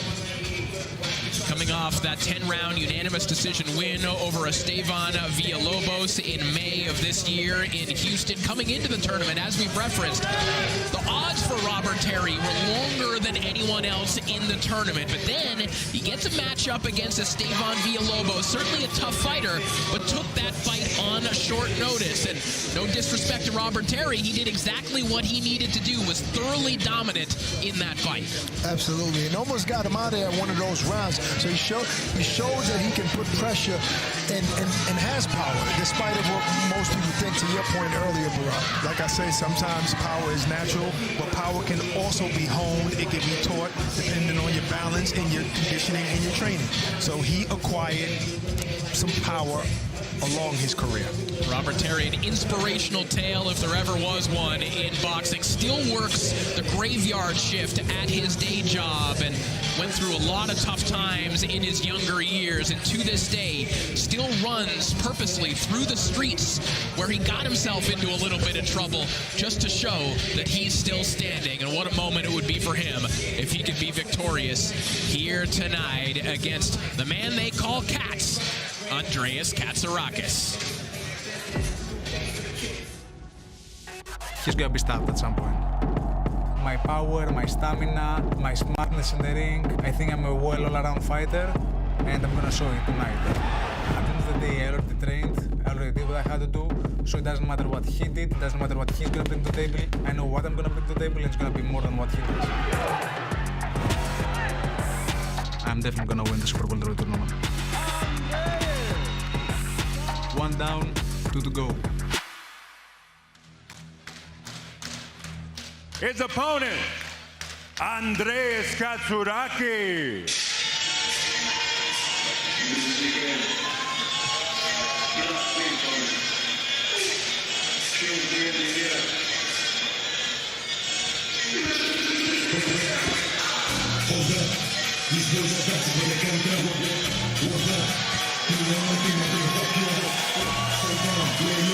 Well, the pride of the Greek boxing community, Andreas Katsarakis, is looking to establish himself as a true 154-pound contender. And he opened a lot of eyes in May of this year with that majority decision victory over Kudratillo, Abdukakarov, an absolute CompuBox-busting punch fest. One that, he said, he had a little bit too much fun being involved with and made some technical errors as a result because he just loves going to war even when it isn't in his best interest. You know, when you're making a guy miss 80 punches around, obviously you're having fun in there, but he should have put his pedal on the gas because he made it a close fight. Well, he got past him. Now he has this test in front of him in Terry, and he has another opportunity to have a better performance. Katsarakis fought that fight without Ronnie Shields in his corner, but tonight Ronnie back in the venue for the biggest fight of Katsarakis' career.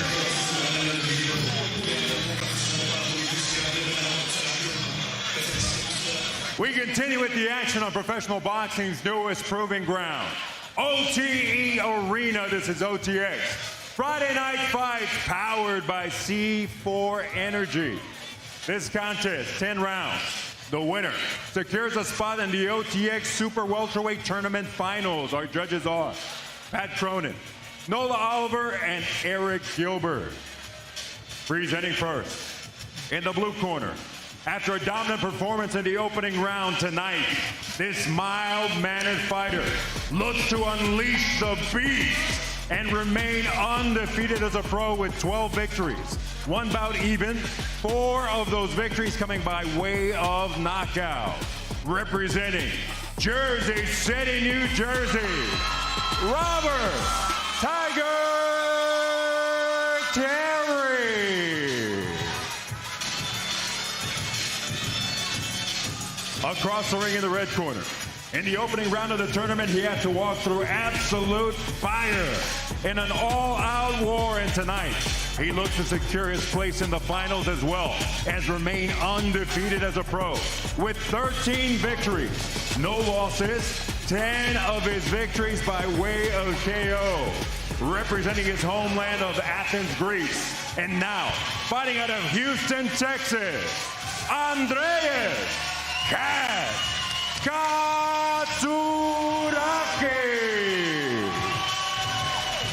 With last words and final instructions, referee Malik Waleed. Okay, fellas, you both have been given the rules. I'm expecting good, clean boxing. When I say break, stop punching, take a full step back. Remember, protect yourselves at all times.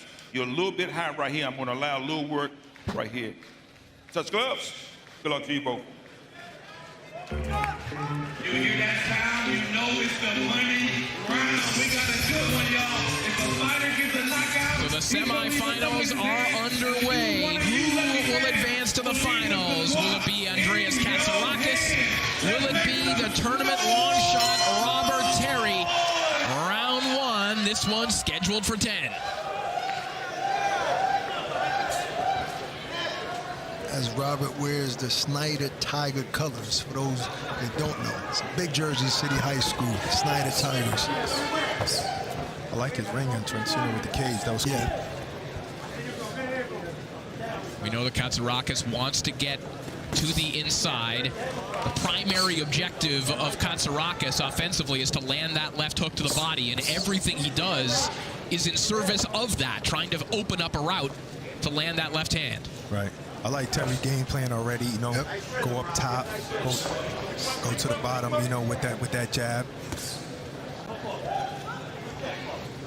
Just got to be careful with the lazy jabs because Katsarakis is a good counterpuncher as well. And he feinted him once there, and you saw Terry react. So that's something that Katz is looking at for later on in this fight, to be able to land some good counter shots after a feint. Right, and I'm sure Terry's concerned about the power. You know, that's why he got the high guard.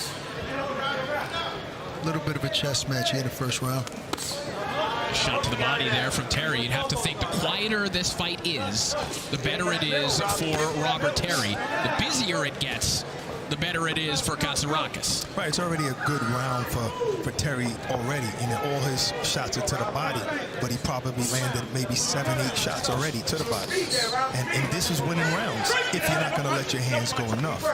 And you see, he threw a 3 or 4 punch combination and then spin Katz around and put him on the ropes. Yeah, the kid can fight. I mean, he spars with guys like Duran, and he can fight. One of the things that Katsarakis' corner was concerned about, they said that Terry is very good at holding. And Terry didn't really agree with that assessment, but if that proves to be the case, that will be key for Katsarakis, just resisting those chances for rest for Robert Terry as he looks for that big left hook.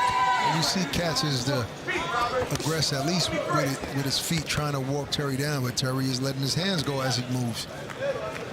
Cats are letting those jabs go, get in because they're not necessarily fast, but they're getting in. Cats are just letting them do that. And Terry's having a problem landing shots up top. He needs a double jab like he just did to try and get him in, or maybe throw a feint to try and get an opening up top. You know, Katz has yet to land a big shot on Terry. He's been able to evade those big shots on the ropes there.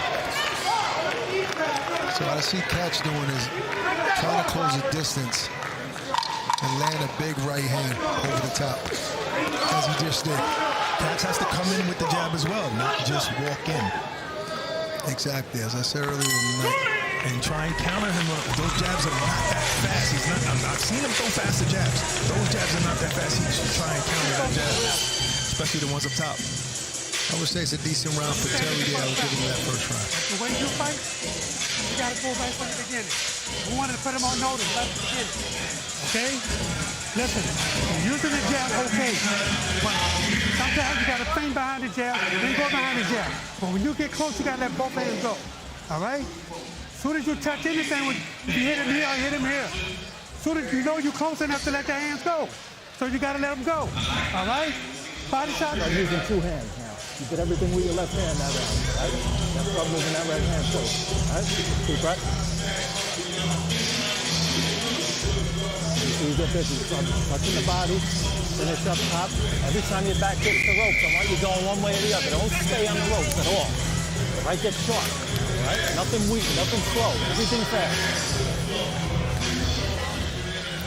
See Bobby Rooney in the corner of Robert Terry. He's been training Terry since the age of 15 after Terry's original trainer, Jimmy the Cat Dupree, passed away and closed his Jersey City gym. Corey, you talking about some Jersey City legends. That's right. 3-1 now,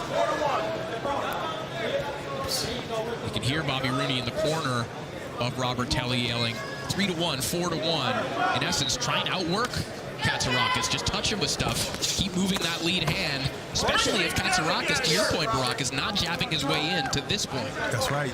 See, all of those shots, all of those jabs are not landing. Some of them actually got through already, but they're just keeping them offset, and the judges are just seeing the activity. Yeah, we talked about Katz being the more active fighter in terms of volume going into this fight, but Terry is the guy that's the busier guy tonight because Katz is waiting to get close enough to land a big shot, and Terry is not allowing it.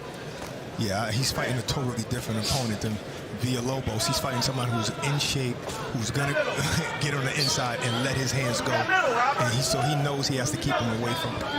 Well, Bobby Rooney agreed with our assessment yesterday that this fight could look like a faster-paced version of the Villalobos fight. So still someone who's coming forward, but Katsarakis obviously with much better foot speed and much higher output than Villalobos was able to offer. Right.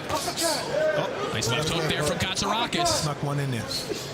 But to Brock's point, I think that's the key. I think Katz needs to land that jab more often to be in better distance and land bigger shots. I mean, especially against a guy like Terry who is jabbing you. So you can't just come in trying to land big shots. Exactly. I mean, throw the jab. It doesn't have to land. Give him something to look at. Something. Give him some angle, some looks. Jab to the body, jab to upstairs. Katz lands a good left hook there on the ropes. Right, because Robert was trying to spin out that way, and he got caught with that left hook. You know, trying to spin out to his right instead of his left. Terry doing well with these shoe shine combinations to the body, the heavier work coming from Katsarakis. Not all of it landing cleanly to this point. Right, none of those shots are hard, but some of them are landing and scoring points. But he's gonna have to land something significant so he can gain the respect of Katz. He's catching a couple of good shots there, not getting hit as much.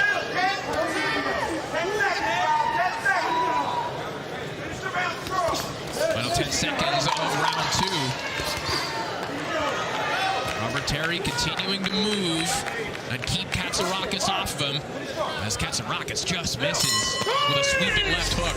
Better round for Katz. He landed a few left hooks in that fight. Right in that round. And at the end, that last exchange, it came off of a jab. The jab made Terry move his head. But he's going in straight with these left hooks. He's leading with left hooks, you know, trying to hit him with something powerful to get him out of here. And there's the jab that I was talking about. You got to come in there with the jab.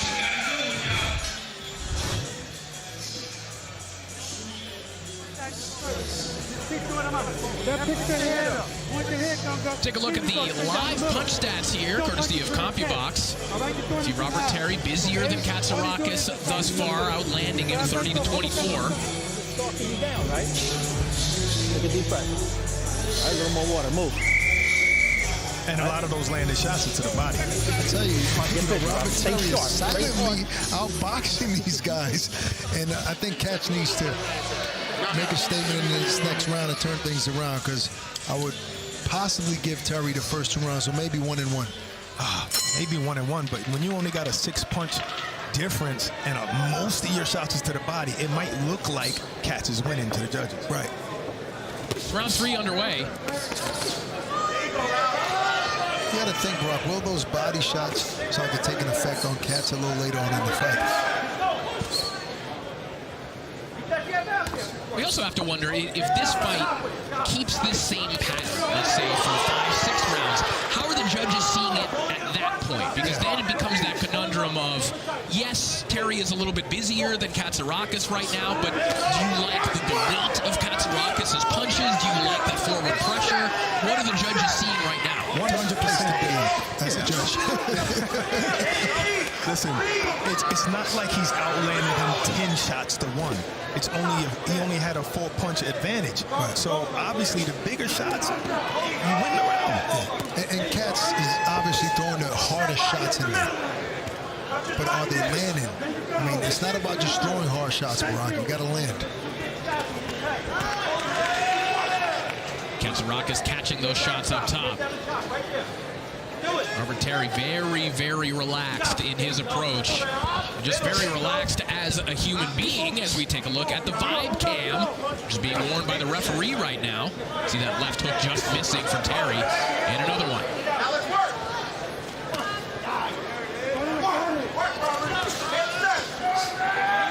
Seems like Katz is throwing every shot with bad intentions. He's not placing his shots. He's throwing hard, and they're not all landing. I wonder what Ronnie's saying in the corner here, because he has to do something. Let's send it over to Barack, who is in Robert Terry's corner. More than 1 and 2. 3-5 there. There you go. Hey, Robert, do you think your fighter's winning this fight? I think he won the first round. He's winning this round right now, in my opinion.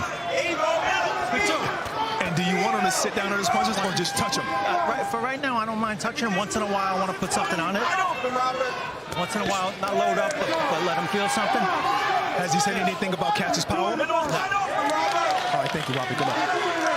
Thanks so much, Barack. 2 of the best left hooks to the body thus far in the fight landed during that sequence, Hawk. Right. From Katz. From Katz. Yeah.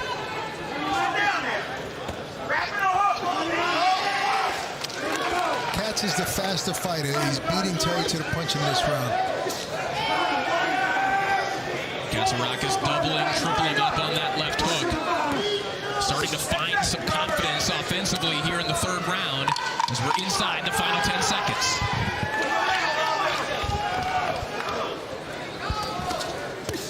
A stiff jab to the body and then a right hand from Katsarakis. And that'll do it for round 3. Good round for Katz. You see Terry's trainer kind of saw it the way I saw it. First round went to Terry because he just landed more shots, and then Katz picked it up in the 2nd round, but was landing harder shots. So he knew his guy got the first round. He thought his guy was winning that round, but maybe Katz turned it around. I think Katz turned it around at the end and stole that round.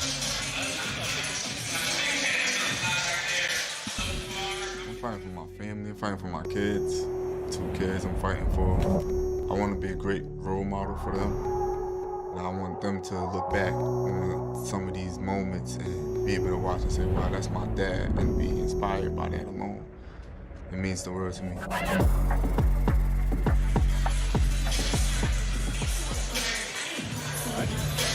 want him to feel something. Don't let him get comfortable. Well, you gotta catch him with something. Don't get lazy. Stay busy. Stay busy and sharp. I think Katz is picking up the pace here and finding the right distance and land some big shots. Kids are the best motivation, I'll tell you that. Like he was saying, kids are the best motivation. Makes me to go to work.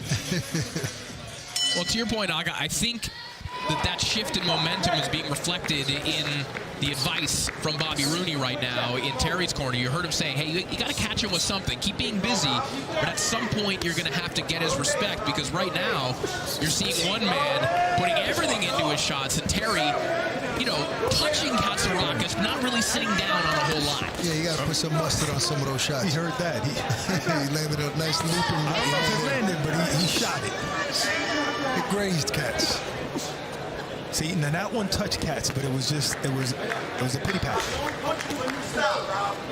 It's like, I'm going to touch you, and I want to get out of there. See, when Terry throws that double jab like that, it puts him in a good spot. From there, he can let a couple of combinations go. He hasn't done it in this round yet. I mean, the game plan. Oh, it's not too strong. He's put a little bit more behind it. None of these are, powerful shots. What I like about Terry is that when he throws those combinations, he always ends with a weave. He always tries to get away from when he catches shots. He's doing that well. He's evaded a lot of shots like that tonight. And maybe his game plan is, I just want to pepper him, bring him to the later rounds. Maybe he'll slow down. Maybe I can sit down on my shots. Or maybe he's trying to lull him to sleep with these, these shots, kind of like what Loma does, and then all of a sudden rips you with one. Tap, rip. Good jab, Katsarakis. And like I said before, that's what I think he should. There you go. Work his way in with that jab. To the body, yes.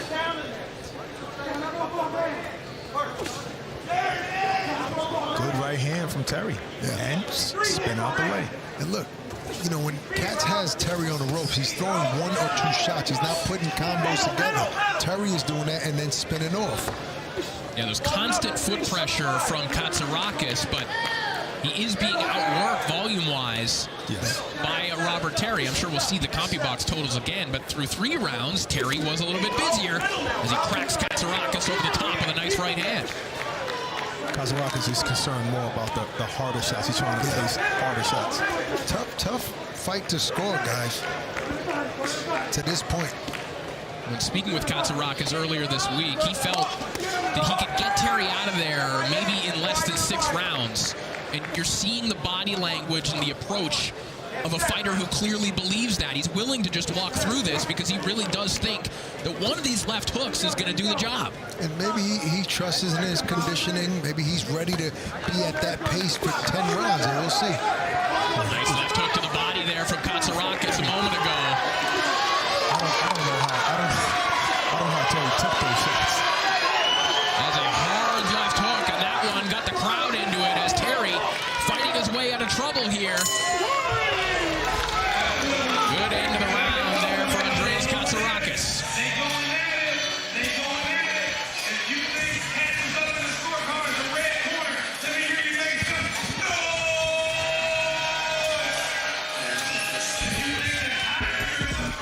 After I start touching him and he feels my power, he's going to be even more reluctant to throw. It's going to give me even a bigger advantage.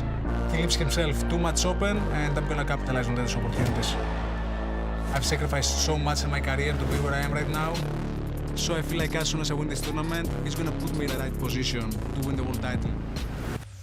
See, that tells you his game plan right there, and that's why he's fighting the way he's fighting, because he believes that once he feels his power, he's going to be reluctant to throw a shot. And it kind of looks like that, but I think that was the game plan anyway for Robert Terry to come in here to touch and move.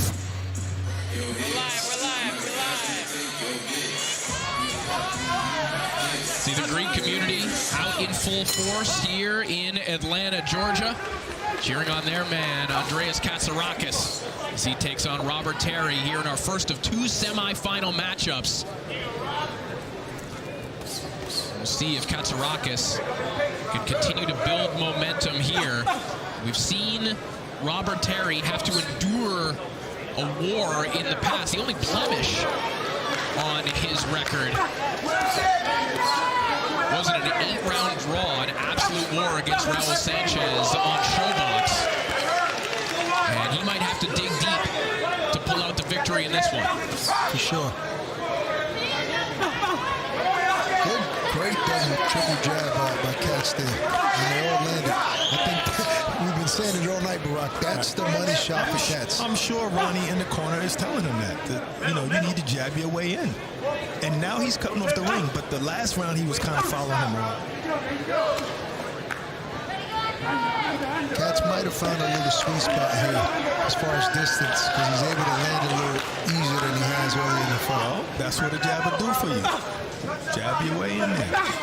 Get the distance from the jab. Nice overhand right from Katsarakis a moment ago. I love when Katz does his body shots, but I think he should do the body shots in between shots. You know, catch him while he's throwing a shot, and then I hurt him more.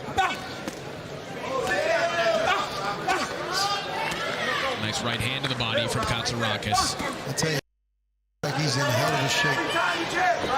He's not slowing down at all. No, both of these guys look pretty conditioned. Yeah. Ronnie Shields said that Katsarakis is the fighter in his gym that motivates other fighters to work even harder. He said he wouldn't name names, but there are other fighters in his gym that maybe weren't working all that hard, and when Katsarakis comes around, they feel like they have to catch up with him. As that shot from Terry straight quite a bit low. Wasn't intentional. Katz is landing a good left hook to the body. Seems like Terry felt that this round is good for Katz, and it might be slowing Terry down a little bit.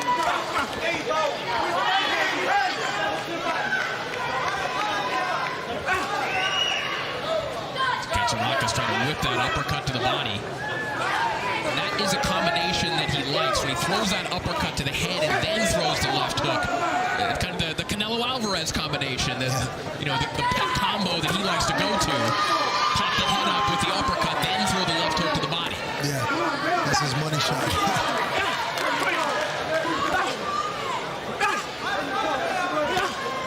Hard left hook up top there from Katsarakis. And those left hooks are landing with more frequency. And there's some more zip on these shots. I think Katz is overwhelming Terry just a little bit. Yeah, definitely taking a little bit of fight out of Terry. Good round for Katz. Another good round for Katz. All right, let's send it over to Overtime Tom, who's standing by with the Robert Terry cam. Thank you, fellas. I am down here with Aiden Calcaterra, who's a training partner of Rob Terry's. What do you think about the fight so far? How do you think Rob's doing? I got 5-0. Rob's looking great. He's not there to be hit. He's landing most of his shots. He's doing great. And you guys train out of New Jersey. What's it like seeing him in the gym? What's kind of his motivation? What do you like seeing from him? It's phenomenal. He inspires all of us. He's the best guy in our gym. He inspires every single one of us. He's doing great. He's really doing great. And I feel the New Jersey, you repping it. Yeah. Where does that rank in the boxing states? Jersey's the best boxing state, hands down. Best boxing state. I'll let the fellas debate that. Back to you guys. And I'm gonna go over there and I'm gonna slap you in your face. First of all, we all know Brooklyn is he's super biased. I like that he loves his guy, you know, but obviously it's not a 5-0 shutout. No way. He just finished a round that really wasn't that good for him, you know. But he is doing pretty good. And to say Jersey is the best boxing state, there's no proof for that. I'm Canadian. I'm staying out of this debate entirely. Well, Turo Gotti, you know, from Canada and in Jersey City, Corey. So, yeah, but he wasn't one of the best. You know, he was just a great fighter to watch. Before we get back to action, I'm just going to sprinkle Sam Langford, George Dixon in there. All right, Lennox Lewis, pride of my hometown of Kitchener, Ontario. There you go, brother. Best heavyweight. There you go. He said he wasn't getting involved. You see that? Look at that. Back it out. I think the best thing Katz could have done in this fight is start throwing the jab. And he's throwing it like a rocket. Yes. Definitely. That's how he has a nice lead right hand there. Yeah, that's a good right hand from Terry a moment ago, but you can see the jab of Katsarakis getting a little bit heavier. You know, while Rob was winning rounds with his work rate, you know, I think Katz was always confident. He was like, eventually I'm going to break him down, he's going to slow down, and this is what we're going to get. I'm going to be able to get my shots off a lot better. And you even see Terry, because he's not moving as much or really throwing as many shots, he's sitting down on his punches a little bit more now. Yeah. Switch to southpaw position. Terry. Pass it right back. We'll take a look at the punch stats right now. Katsarakis outlanding Terry by about 9 shots, and these are live totals courtesy of a CompuBox, but Robert Terry still busier overall than Katsarakis, which reflects exactly the fight that we're seeing right now. Oh, don't let Aiden see these punch stats. Nice shot there from Terry, a nice counter left hand.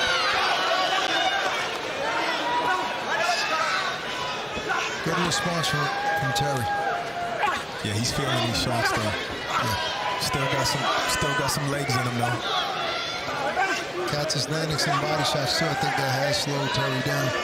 Well, it's frankly difficult to read the body language of Robert Terry because he's so relaxed as a human being, but even in his punch delivery, you know, he's kind of, this might be an odd comparison, but you watch like Jared Hurd fight, right? He's really, really relaxed in everything that he's doing. Sometimes it looks like something else is happening, but he's not necessarily fading. That's a good assessment, Corey, because that's exactly who Robert Terry is outside the ring and in the ring. Yeah, but the only thing is that when you're fighting a fight like this and that's your game plan, you need your legs. You need your legs like he was in the first round and the third round. See, there you go. You need to be on your toes. You need to be moving. Katsarakis cutting off that exit point with a left hook. Now jabbing to the body as the seconds tick away in round 6. It might have been a Katz round, but it was a better round for Terry than the last one. I think Katz was winning that round big, but Terry answered back. And that was the best probably right hand of the round from Katz. It was an overhand right that snuck in there. And like I said, when he's not moving a lot or not punching as much anymore, Terry is sitting down on his shots, and some of those are landing. I mean, double the body shot and then uppercut. Double the body shot and then uppercut. Okay? Okay? Give me another drink. Just a little one. All right? I gotta have that. Start digging the body. I want to double it up on that side, though. Okay? Just a tiny cut is nothing. All right? How good is my eyes? Okay. I understand. But just keep your, stay close though. Move your hand. Definitely just a tiny cut over Katsarakis' left eye, because I didn't even notice that. Yeah. but it looks like it's right You on gotta the get that eyelid. power and try to get, you say you think you got decent eyes. You see a little bit of a trickle of blood coming down the face of Katsarakis. We'll see if that's impacting him in any way. You see him blinking quite a bit, but not pawing at it. Round 7 begins. We've seen plenty of times how cuts change the dynamics of fights. Terry coming up firing here in round 7, putting his shots together. Hard body shots for Terry right now. Now climbing the ladder with some hooks up top. You got a firefight right now in the middle of the ring. Terry said, I'm going to go to the body, take some steam off of your punches. As we mentioned, the quieter this fight is, it might seem like the best case scenario for Robert Terry, but he's never shied away from trench warfare either. Right. And I love what you said about him last night. He is super relaxed in there. Hard to read at times. Couldn't tell if he's hurt or if he's feeling great. I just think he needs to, put a little bit more steam on those shots. As he did when he came out of the corner at the start of this round. But do they have enough steam to keep Cats off him is the question. Obviously not yet.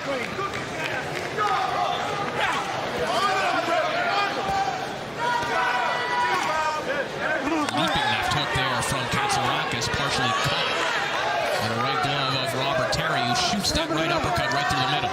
And this is a totally different game plan of Robert, maybe because of the shots that he's endured already. He's not fighting from the jab. He's not, he's fighting this inside fight. He's allowing Cats to be in the phone booth with him. He's having success there at times. You see Ronnie Shields in the corner of Andreas Katsarakis. We can listen in. Come on, let him go.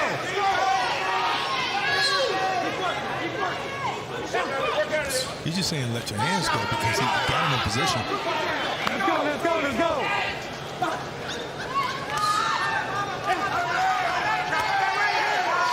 You better tower, but let that tower up. This left hook to the body there from Katsarakis. He brings it back up top.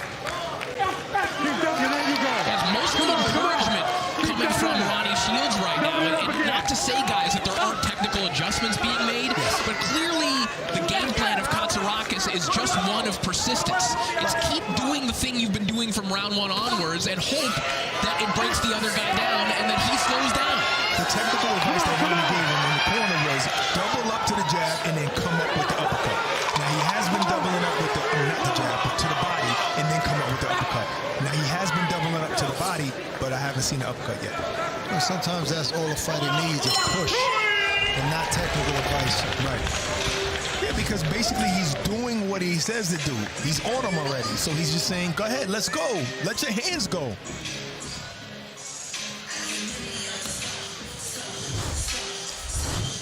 Another good round for Cats. Not that Terry wasn't fighting back, and he was trying to dig in that right there. The right hand missed, but that was a good left hand by Terry. But the hard shots this particular round was from Cats on the inside. Okay? I need both hands working. Okay? You got to come back now. Okay? We got to stop this guy. All right? You got 3 rounds left. All right? You got to work. All right? I need you to work your ass. Okay? I need you both hands. All right? This is it. This is the grit. You got to grind right now. Right now it's the grind. Okay? I need you to grind. Let's go to work. Very interesting advice and tone in the corner of Andreas Katsarakis. You heard Ronnie Shields say, you've got to stop this guy. Now, you wonder, does that mean that Ronnie himself thinks that his fighter is down, or does he just think that's the correct advice to light a fire underneath his fighter right now? It could be, no, he definitely doesn't think he's down. But what it is he sees that he has the opportunity. He sees that he's slowed down. He's not fighting that same fight he was fighting before. Stop him. He knows what he can do. He's saying stop him. Don't just walk away with a unanimous decision. Also, he wants his fighter to make a statement tonight. A lot of eyeballs on this tournament.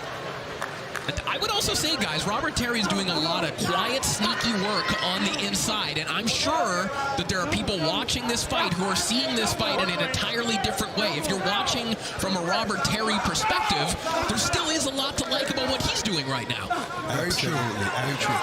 He's definitely got a fan in me. You know, of course, I want to see him sit down. There you go. Little punches like that, a little bit more. Step around or punch. But I say if you still have the energy, that's what you do. You jab like that and you move. Up the middle, up the middle, up the middle. Up the middle, right uppercut, right uppercut. Took it really well. Right uppercut. Bobby Go Rooney up the in the middle. corner. Now go up the middle. Robert Terry, as we can listen in. Straighten it out a little bit. Terry's starting it. It's a good round for Terry so far. Make that little weave. So get your head on the other side. Rob, get your head. Now you gotta work. There you go. So Terry, think about throwing that right uppercut about 10, 15 seconds ago. That's what they're calling for in the corner. You see, there it is. Just trying to lull Katsarakis to sleep, circling to his left, trying to walk him into that shot. Pull and hook, pull and hook. In this round, Terry has landed more shots. There you go. Now get it. Quick two. Do it again. Do it again. There you go. Now step around. I just want you to be wrong. There you go, Rob. There you go. 3 excellent left hooks in a row, followed by a right hand for Robert Terry, just obeying exactly what Rooney is asking for. He's saying pull and hook, pull and hook. Just slightly moving Katsarakis to the side to land that left hook a couple times in a row. Terry is really comfortable right in there. When he misses with that big shot, you gotta touch him.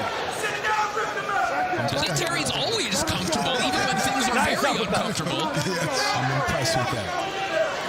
Katz was really focusing on the body. Trying to get him to drop his hands so he can go to the head now.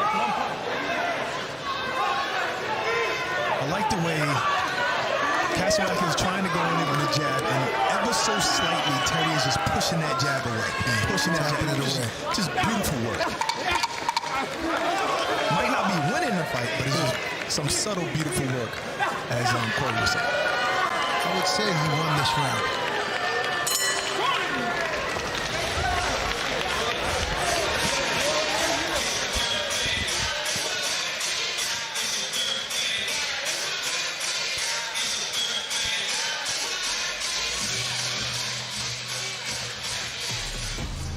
Action-packed man, so they can say whatever they want.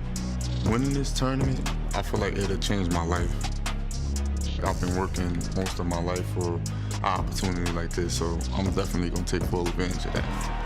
I feel like that's what's gonna make me win this whole thing. Tiger against the cat. The Tiger's gonna be victorious. Call that line a bar.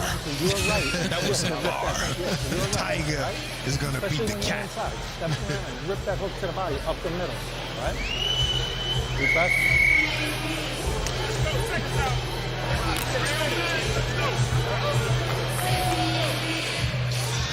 Hey guys, something that we haven't thought about in the tournament, what happens if there's a possible draw?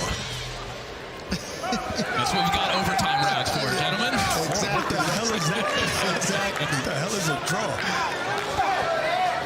That was a layup for you guys, dude. You messed up overtime. You messed up on that one. With 2 to go here in our first of 2 semifinal matchups between Andreas Katsarakis and Robert Terry. What do you like? The pressure, the power of Andreas Katsarakis, or do you like the busyness, the movement of Robert Terry? A potentially very interesting one on the scorecards right now, as seems to be reflected by the tone in the corner of Katsarakis. I like them both. You know, I like both styles. That's why as a judge, you got to pay attention to who's landing more. You know, and it's hard to judge these guys because as soon as somebody lands, okay, they're up. And the next person lands, okay, now they're up. That's why this tournament is so matched so well. Rock did say going into this fight it was a 50-50 fight. Rock is usually right. You know, how many times I got to prove that? Been wrong a few times. And again, this is why, again, CompuBox box is not how you score rounds, but it is why it's such an interesting analytical tool, because the folks counting at CompuBox, they're tasked with only looking at one fighter. What is that fighter doing? What are they landing? A judge is obviously looking at the totality of the fight, so it's interesting to cross-reference what's going on with what the folks at CompuBox are counting. Man, very well said. Very well said.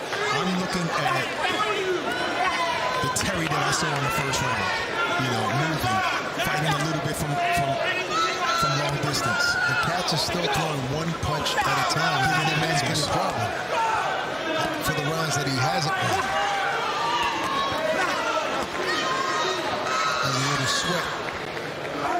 Cats just has that power to slow you down, you know, after a couple of shots to the body. He'll make you, you know, stop moving as much. Both guys are in good condition.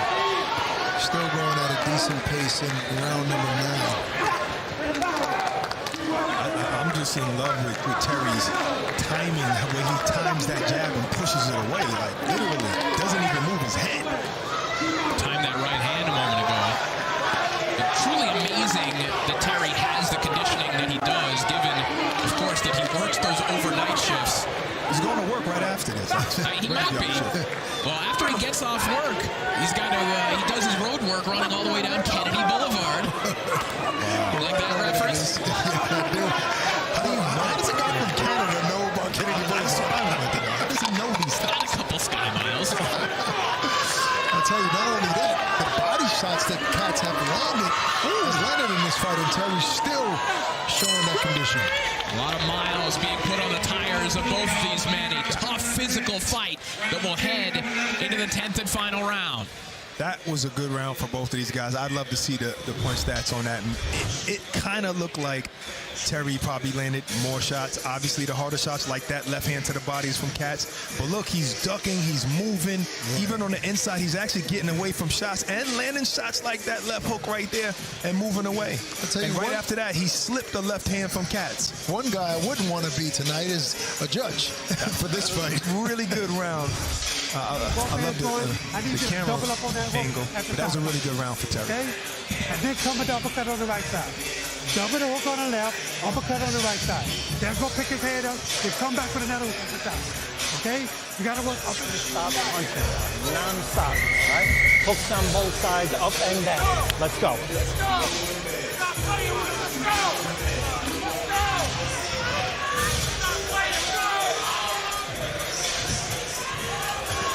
I think both of these guys are going to go out here guns blazing in this one. They might have to. This is the 10th and final round of what has been an ultra-competitive, ultra-physical battle in this semi-final matchup between Katsarakis and Terry. That double jab is nice coming from Cats. Good blocking as well from Cats. See some desperation in the approach and in the gait of Katsarakis right now. But back comes Terry with a nice left hook. Good job. Haymakers. Yeah. Put some steam behind those shots now.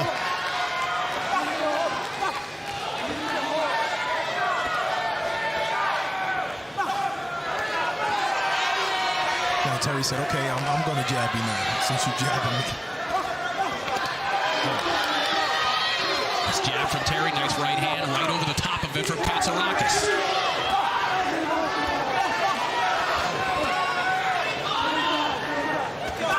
This is just good, high-level, competitive boxing in the 154-pound division.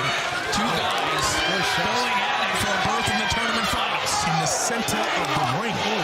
Good right hand, handed by Terry.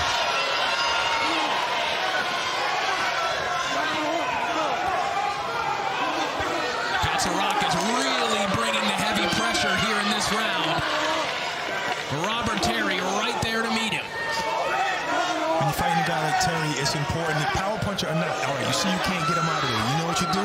You got to out-hook him. You got to out-punch him. Just read 3 hooks in a row. Got away from those shots, and now he landed over him. Something Terry has done so well throughout this fight, rolling underneath shots, and then just scoring to the body. Not the devastating body shots, but with volume to the body, where there's a big right hand from Terry a moment ago. Here's Katsarakis. Terry's trying to close the show.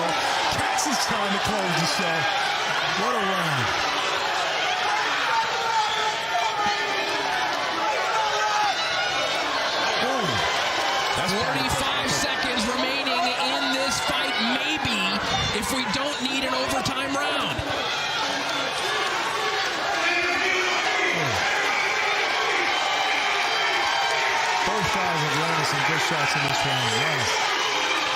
The crowd is on their feet here in Atlanta.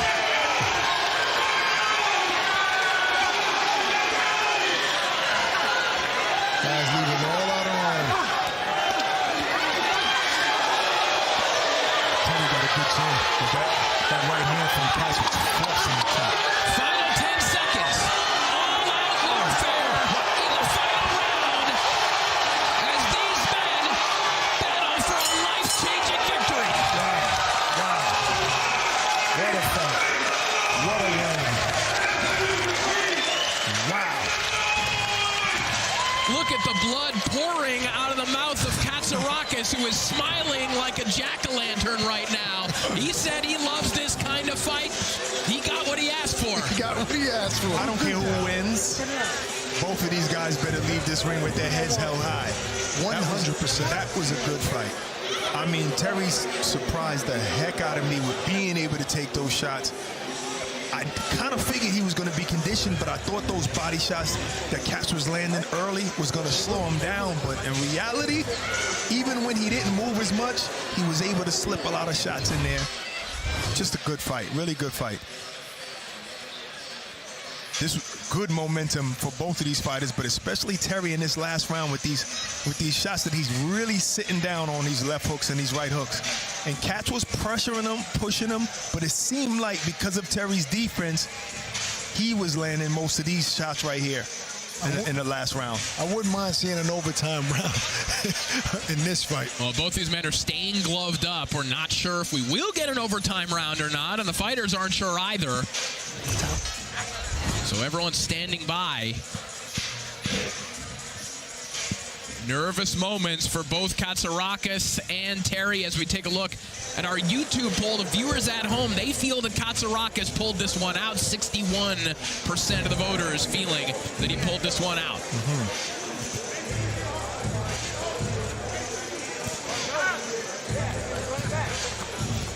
I mean, it's like I was saying, you know, what do you like more? You know, you want the harder shots that was obviously landed by Katsarakis, or probably the work rate. And there was a time when Katsarakis was landing more shots, you know, but then Terry picked it back up. This was a competitive fight. It certainly was, but only one man can head to the tournament finals. Who will it be? Only Lupe Contreras knows. Ladies right and gentlemen, now. after 10-round all-out war, we have a decision. Judge Cronin scores about 98-92 in favor of Katsarakis. Judge Oliver, 98-93 in favor of Terry. And Judge Gilbert scores about 98-92 in favor of the winner by way of split decision. And moving on to the finals of the OTX Super Welterweight Tournament. From Athens, Greece, Andreas Katsarakis. So Andreas Katsarakis heads to the tournament finals. Some really wild scorecards here, and not to say that any of them are wrong, but this trio of scores, 98-92 twice for Katsarakis gets him the victory, but 98-93 for Terry the other way. Again, reflecting what we were talking about. This is a very difficult fight to score. Exactly, and those are the kind of scorecards you see with a fight like this, where both guys are actually landing shots. Maybe one is harder, doesn't matter. Both guys are landing shots. Literally, 2 judges said, hey, he won 8 rounds. Another judge said he won 8 rounds. Right. Totally different. All right, well, Katz is standing by with Ak. All right. Thanks, guys. First off, congratulations. Big win. Was Robert Terry better than you expected? Way better. I've got to give him the respect that he deserves. I gave him respect before the fight too, but I didn't expect nothing like that. Nothing like that fight. I think 98-92 because, first of all, I have to be honest with myself. That was a great fucking fight. It was a great fight. 98-92 felt far for each of us. I feel I won the fight, but I got to give him his respect. That was a great fight. Seems like earlier in the fight, you weren't throwing your jab, so the distance wasn't there for you to land your biggest shots, the left hook to the body. Was that a shift in the fight? What was the adjustments that you had to make? Ronnie was asking me from the beginning to throw the jab more, even from the locker rooms, because, as I said, he didn't do what I expected him to do, so he stayed there, he stayed with me, he stayed in front of me. I felt I had the distance to throw the bigger shots without the jab, and that was a mistake that I made early on. Kudos to him. That was a great fight, and respect. You know, that's all I have to say. Yeah, I mean, I agree that your jab is one of your best punches, and when you started letting it go, the other shots start to follow. Do you feel the scorecards were off? As I said, I feel I won the fight. I feel I won clearly. I know because it was a close fight. Some scorecards can go either way. So I can excuse some scorecards being 98-92. Definitely not his way, 98-92. My way, yes, maybe, but if it was 97-93, 96-94, I don't think I would say anything. Well, you've been part of two entertaining fights in this tournament. The last one, this one, that last round, one of the best rounds I've seen at overtime. Are you ready to get dressed, get cleaned up, and sit down to see who you're going to be going up against in the finals? Hell yeah. Congratulations, brother. Great performance. Guys.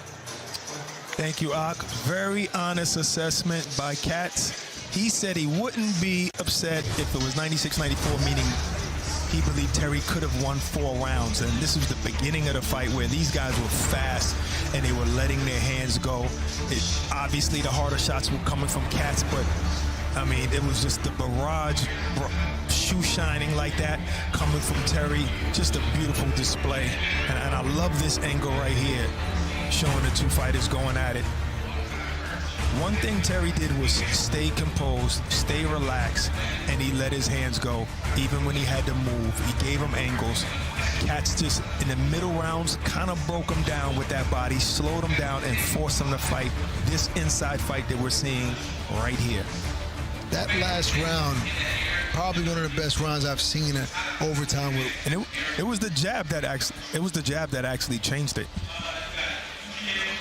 Changed the fight for Katz, you know, put him back on top because he kind of lost a few rounds in there in the beginning and pulled it off. To Corey's point, you see one of the judges did see it the way you were mentioning for Terry.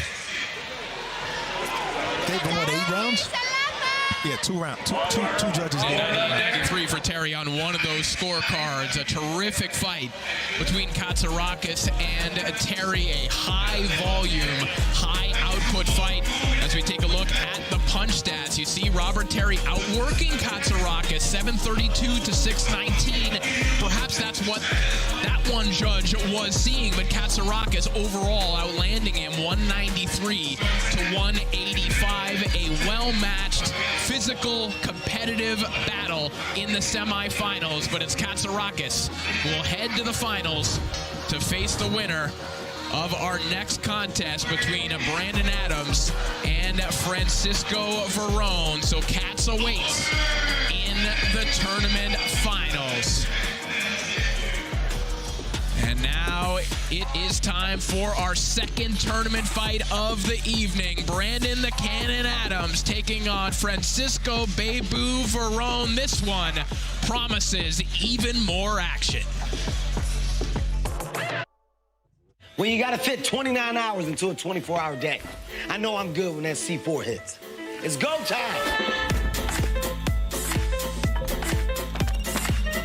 Hello? Ni hao. Bonjour.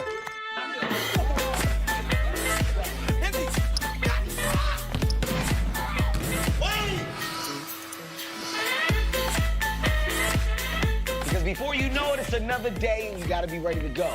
So let's f***ing go. DAZN is the home of boxing, with over 150 live fights a year. And you can relive history by watching the biggest fights at any time. Just head to DAZN.com and go to previous events to catch up on all the action from the biggest nights in boxing. Terry's in trouble! The big fella! Garcia is having the fight of his life on the biggest stage possible!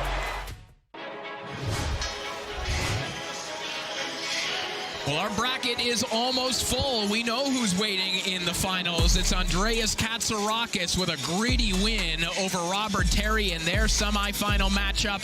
And now it's time for semifinal number 2. The tournament favorite, Brandon Adams, taking on the Argentinian Olympian, Francisco Verón, who had a terrific win over Angel Ruiz. To get to this point, you see the tail of the tape. The 34-year-old veteran Brandon Adams taking on the 25-year-old Francisco Verón, who will enjoy a height and reach advantage here tonight. A fascinating matchup between prospect and veteran. Let's take a closer look at Francisco Verón. Tenemos la oportunidad de participar en este torneo de OTX porque creo que es un gran salto para mí. Sé que hay grandes rivales, sé que me abre grandes puertas, así que y también creo que estamos preparados para cualquier rival que nos pongan adelante. Francisco Verón moves on to the semifinals. Yo voy a ganar el torneo de OTX en Super Welter.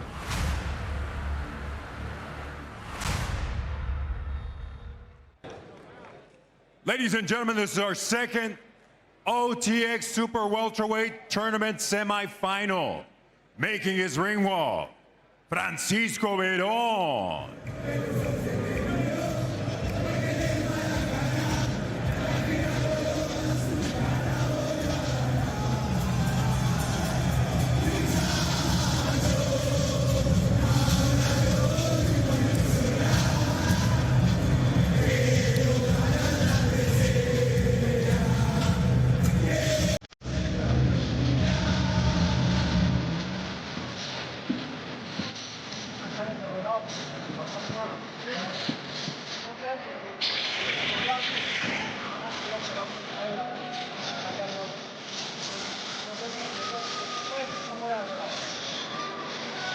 And here comes Francisco Verón, the biggest opportunity of his career.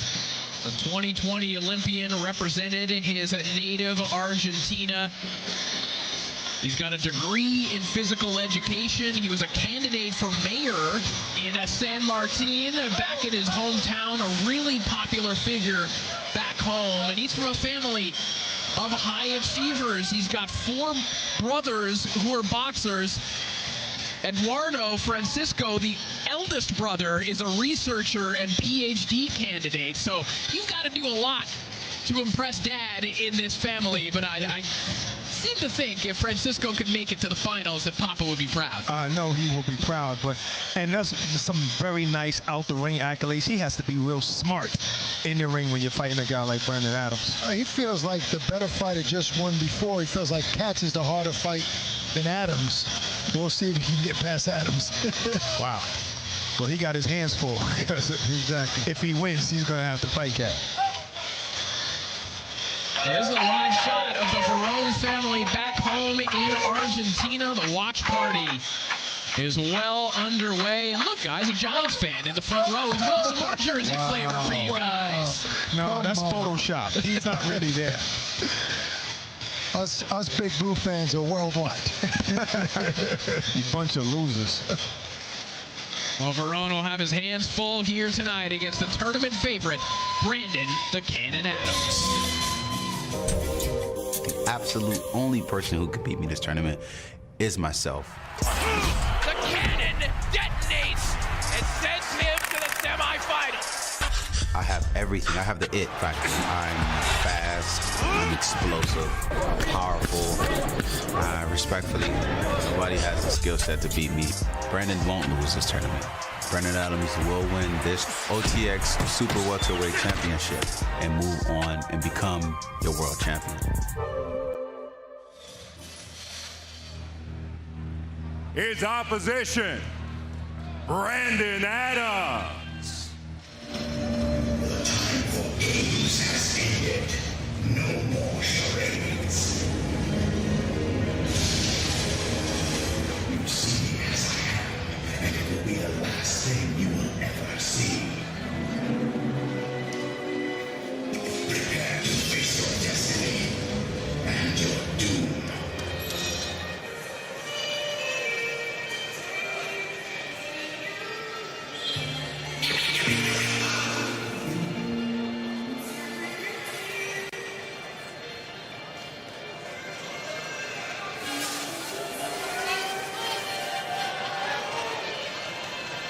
So Brandon the Cannon Adams with the Super Shredder themed entrance here tonight.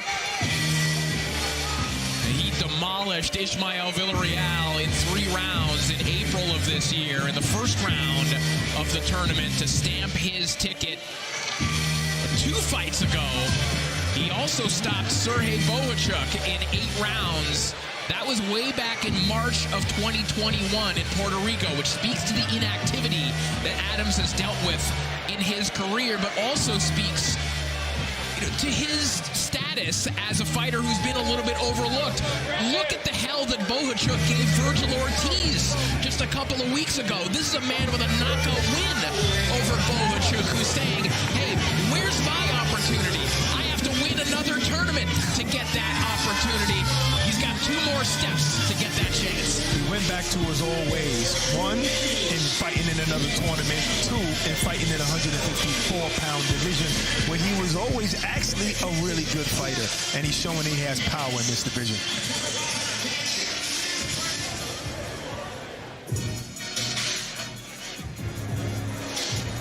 He has a Shredder outfit, but he looks more like a Ninja Turtle the way he's built. And to your point, Barack, you know, that big loss that hovers over him in Charlo, he was at 160, you know, and that was the big Charlo, as they call him, yes. Jamal Charlo, not the weight class he should have been in. And even way back then, he admitted he's not a 160-pound fighter, right. You know.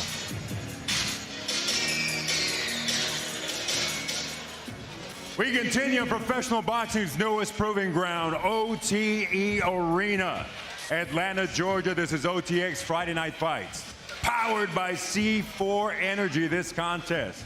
10 rounds. On the line, the vacant WBA Continental North America Super Welterweight title, as well as a spot in the OTX Super Welterweight Final.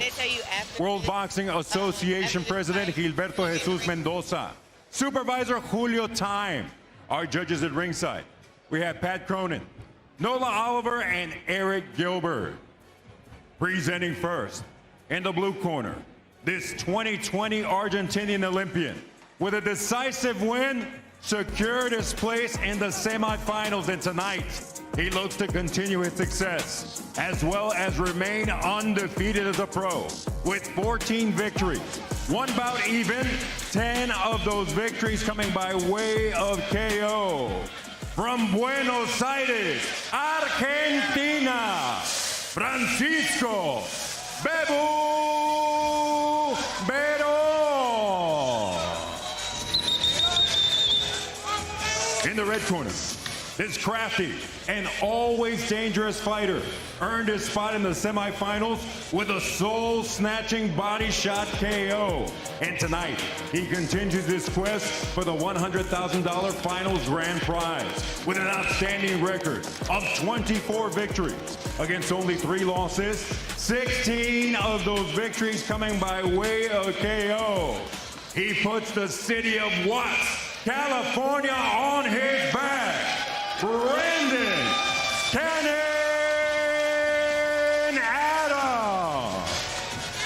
With last words and final instructions, referee Ansel Stewart.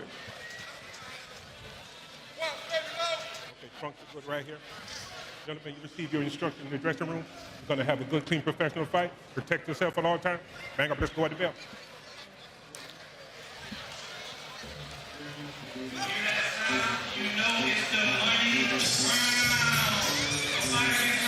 Well, back in 2019, Brandon Adams told Jeremy Harridges of Fansided when he was in one of those bouts of inactivity that he could just disappear. He could go back to the dark.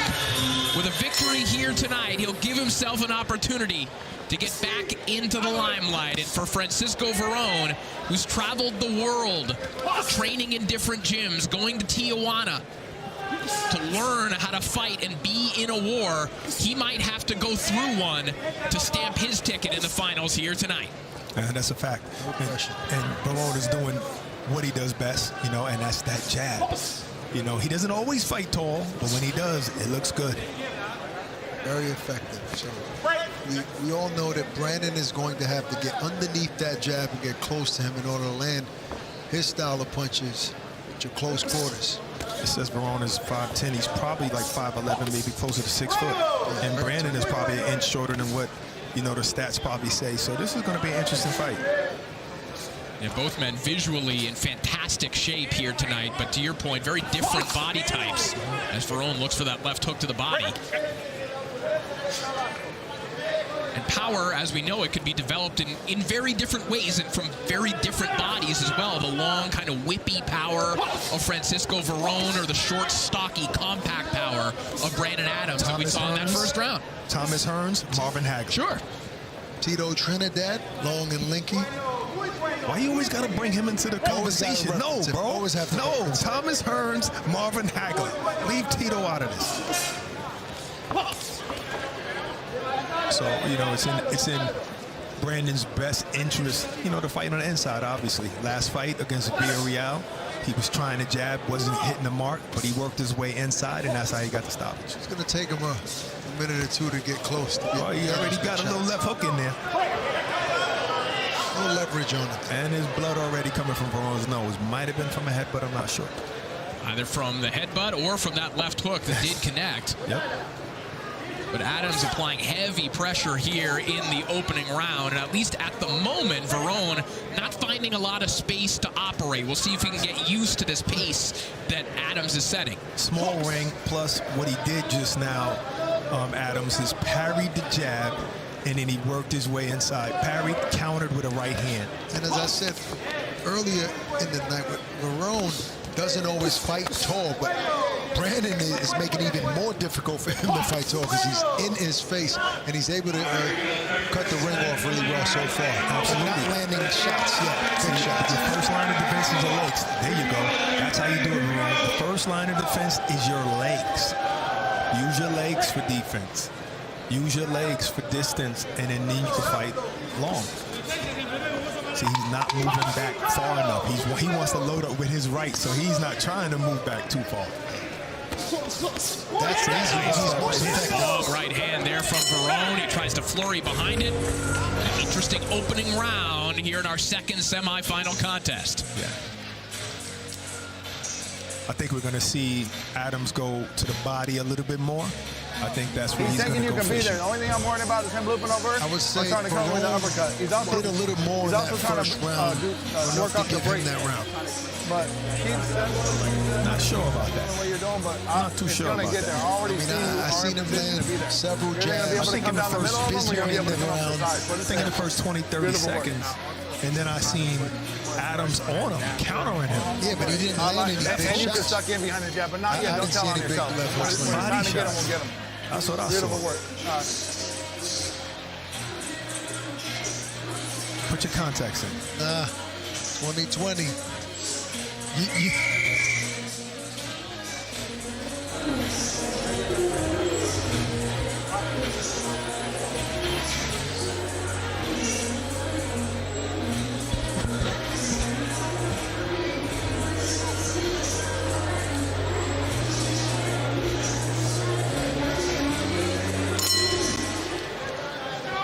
It's round two underway.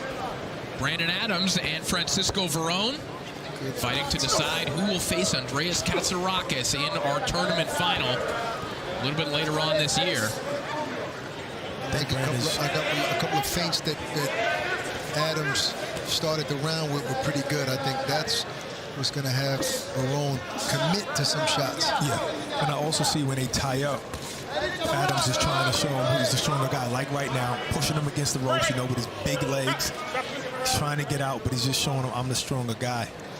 We saw the hard left hook to the body there from Adams a moment ago. And Verone's camp was very explicit about wanting to take that shot away. They wouldn't go so far as to say they're worried about that shot, but they know that that's the money shot for Adams and that a big part of their game plan needs to be dedicated to taking it away. Right.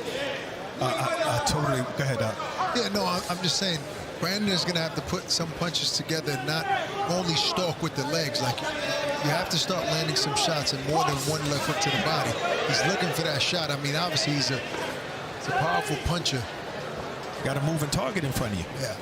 And a guy throwing punches as well. Yeah, and I think his defense is subtle too. I don't think Verone Oh, that hook landed right there, but Verone hasn't really been landing flush shots this round, except to jab to the body.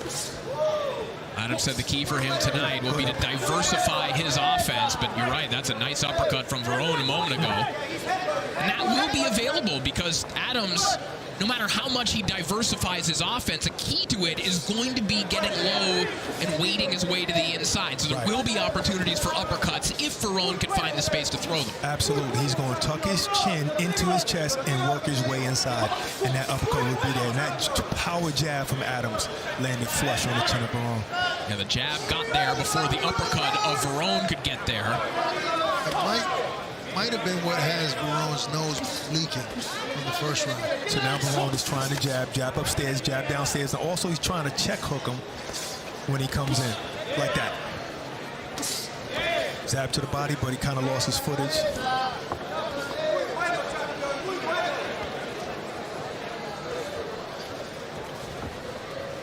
And right there, what Adams did was to counter the check hook, he stepped to the right with his right foot, and he cut him off.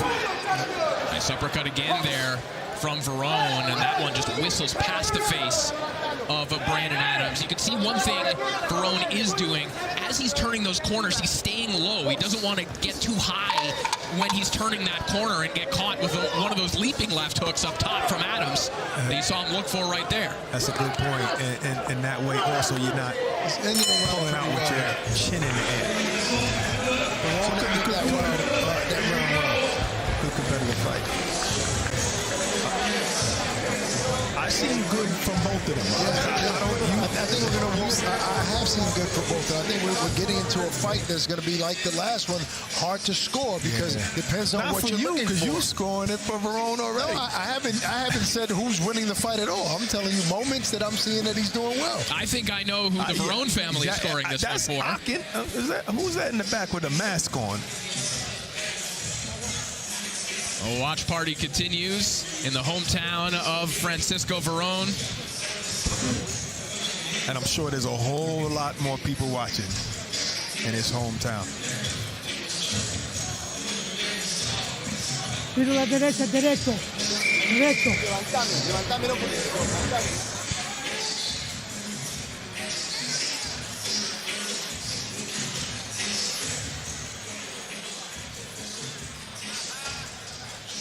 Brandon complaining to the ref, about pushing his head down.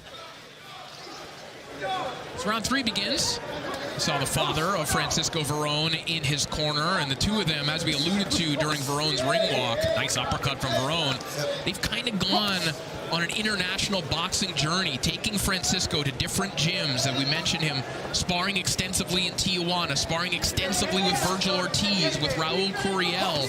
And this is just in between fights. When Verone hasn't been busy, he's been going to high-caliber gyms and high-caliber camps to help learn on the job. That's how you develop a hell of a fighter, giving him all different type of looks and styles. Right, I mean, the guy has sparred with Marcos Maidana, Obviously, he got something in his tank. Yeah, Maidana also an early mentor and briefly a promoter of Verone early in his career as he came out of the Olympics. Brandon Adams, talk about sparring. I mean, all those years when he just wasn't getting fights, how do you think this guy made a living? Sparring everyone. That's right. 2 times in his career, he took a 3-year layoff. Huge left hook from Brandon Adams, and Verone wisely grabs a hold. That shook him. That shook him. I don't know if he's hurt, but that shook him. He felt that shock. Verone trying to smother Adams. Adams trying to break free and capitalize on this.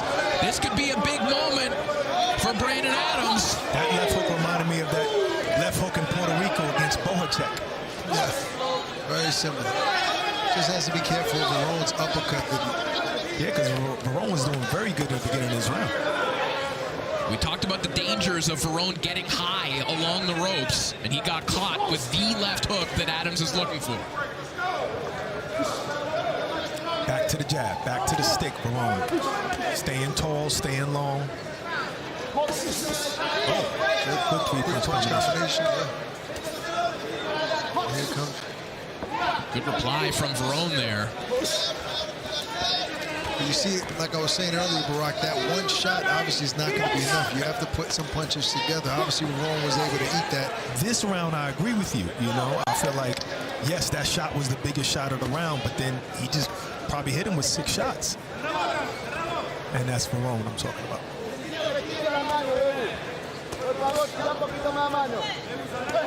Brandon Adams clearly believes in his power, and part of being a pressure fighter and a power puncher is sometimes having that conceit that, hey, maybe 2-3 rounds are just looking for openings, just making my opponent a little bit uncomfortable. It worked against Ismael Villarreal, and it worked early. Can he do the same here tonight? Yeah, and I don't even think he considers himself a power puncher. I do think he can box, and he feels like he's also a pressure fighter. But he's trying to put his combinations together at times. But you got to move and target because Verone is fighting a smart fight. See? Lateral movement. He tried to do the uppercut, which is a dangerous punch, and he got caught with that left hook. And that's that hook that shook him. Trying to shoot the uppercut. Boom. He took it well. That was a hard shot. You know, relying on your power could be a slippery slope, though, as rounds move forward if you're not landing that big shot. But after that sequence, Verone landed a nice couple of combinations.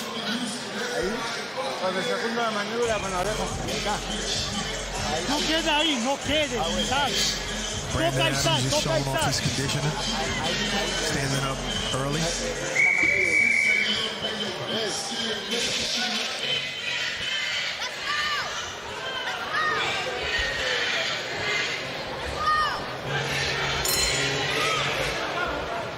Round 4 underway.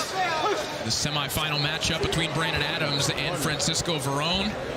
34-year-old Brandon Adams taking part in the 4th tournament of his career. He was a finalist in the ESPN Boxino tournament, a finalist again in the 2nd Boxino tournament, and then in 2018 he won season 5 of The Contender, defeating Shane Mosley Jr. in the finals. Another one of those wins, sneaky victories on the resume of Brandon Adams. And that was literally after a 3-year layoff.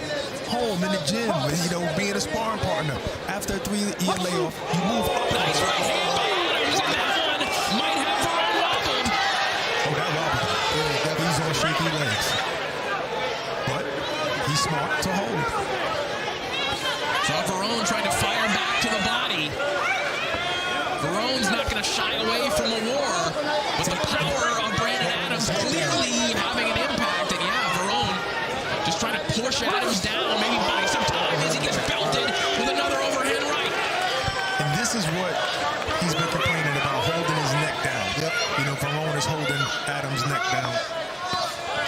Adams landed 2 beautiful overhand right hands.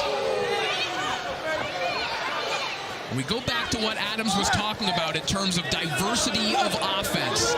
In the rounds where he's landed something significant that might have hurt Verone a little bit, it's been entirely different shots. A left hook to the body, that big left hook last round, now overhand rights.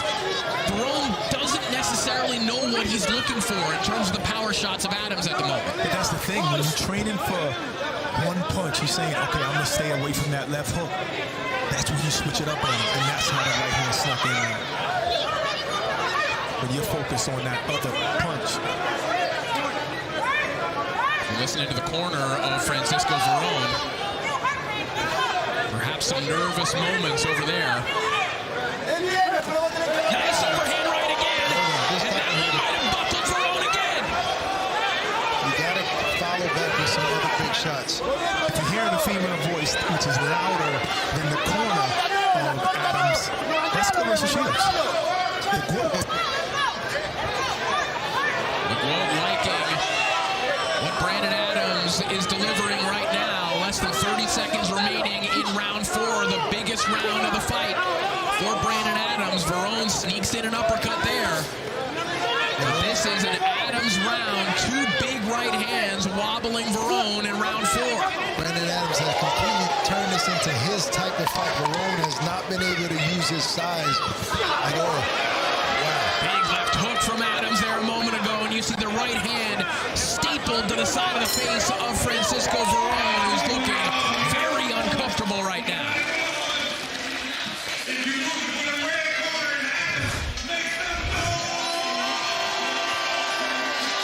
right hand right there, shook him, but a smart fighter, he held on. I mean, it was flush on the button. I don't even know how he stood up. And like I said, when you're looking for the left hand, in creeps the right hand.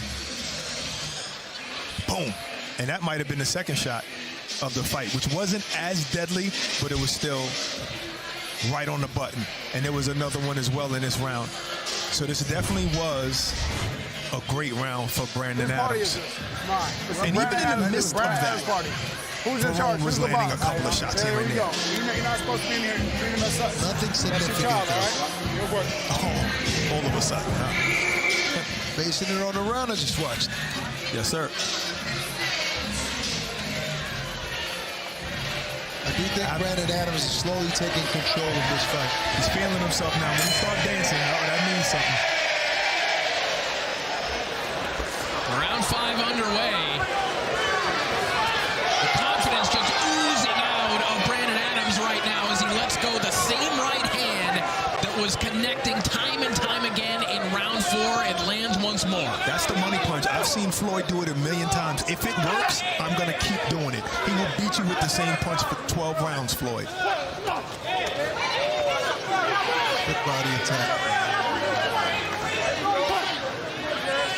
Barone is smarter, to get away in those exchanges as well. He's not allowing Adams to work as much as he wants to. Adams is just good at smothering him and actually stopping some of his movement, cutting him off, grabbing him.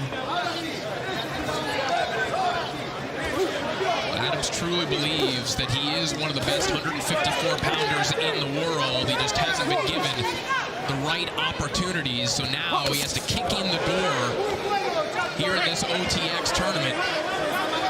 And he is grooving right now in the 5th round. This is what experience breeds, this kind of confidence. We always talk about experience being a factor. We're seeing it manifest in real time right now with Brandon Adams. That's exactly what's happening right here. I just don't want him to fall in love with the right hand and forget about the other shots that are opening now because he's leery of that right hand. Not only that, also Barone is still peppering away at that jab and scoring with the jab as Brandon is waiting to land that big shot. And that was a very good right hand by Barone on the inside like that.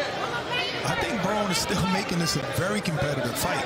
He's showing a lot to me. There's that right hand from Adams again a moment ago. Barone certainly landing some sneaky shots, but he's getting blasted with even bigger right hands from Adams. He put a couple of punches together after that. That is some chin on Barone. Now Adams giving him a little bit of taste of his own medicine. Pushing his head down, throwing his body weight on. Yeah. Good right hand for Barone, overhand right.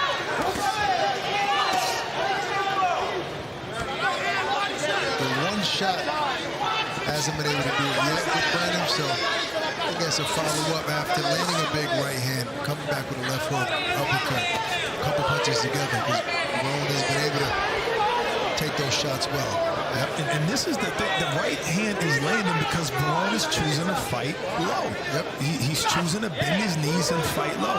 And what he's doing is he's throwing a 1-2 and then dipping down and coming up, and that's when he's open for the shot. And credit to Adams for not giving him space to work, to use the jab, to use his length and his size. Yeah, he's fighting. Adams is fighting a very, very good fight. Smart pressure. Effective pressure.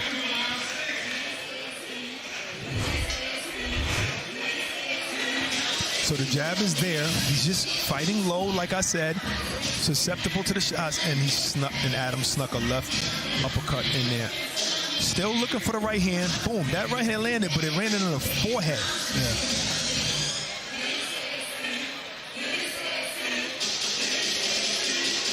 That one missed, landed on the shoulder.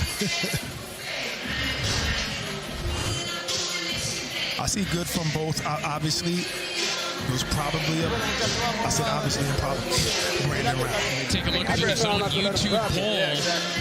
Very, very close in terms of what our viewers are seeing right now. Brandon Adams with a 2% edge in the voting right now. despite the fact that Adams has fairly visibly buzzed Verone a couple of times in this fight. Yes, that's a lot of Argentinian votes right there, probably. I don't know. Argentine.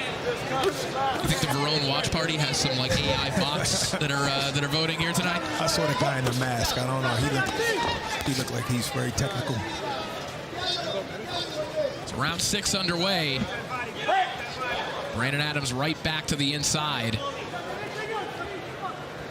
As Verone looks for some space to work, and it's at that long range that you'd have to think he can get some work done. Yeah, but the problem is he does it, he plants himself, he shoots the jab, he doesn't move his feet enough.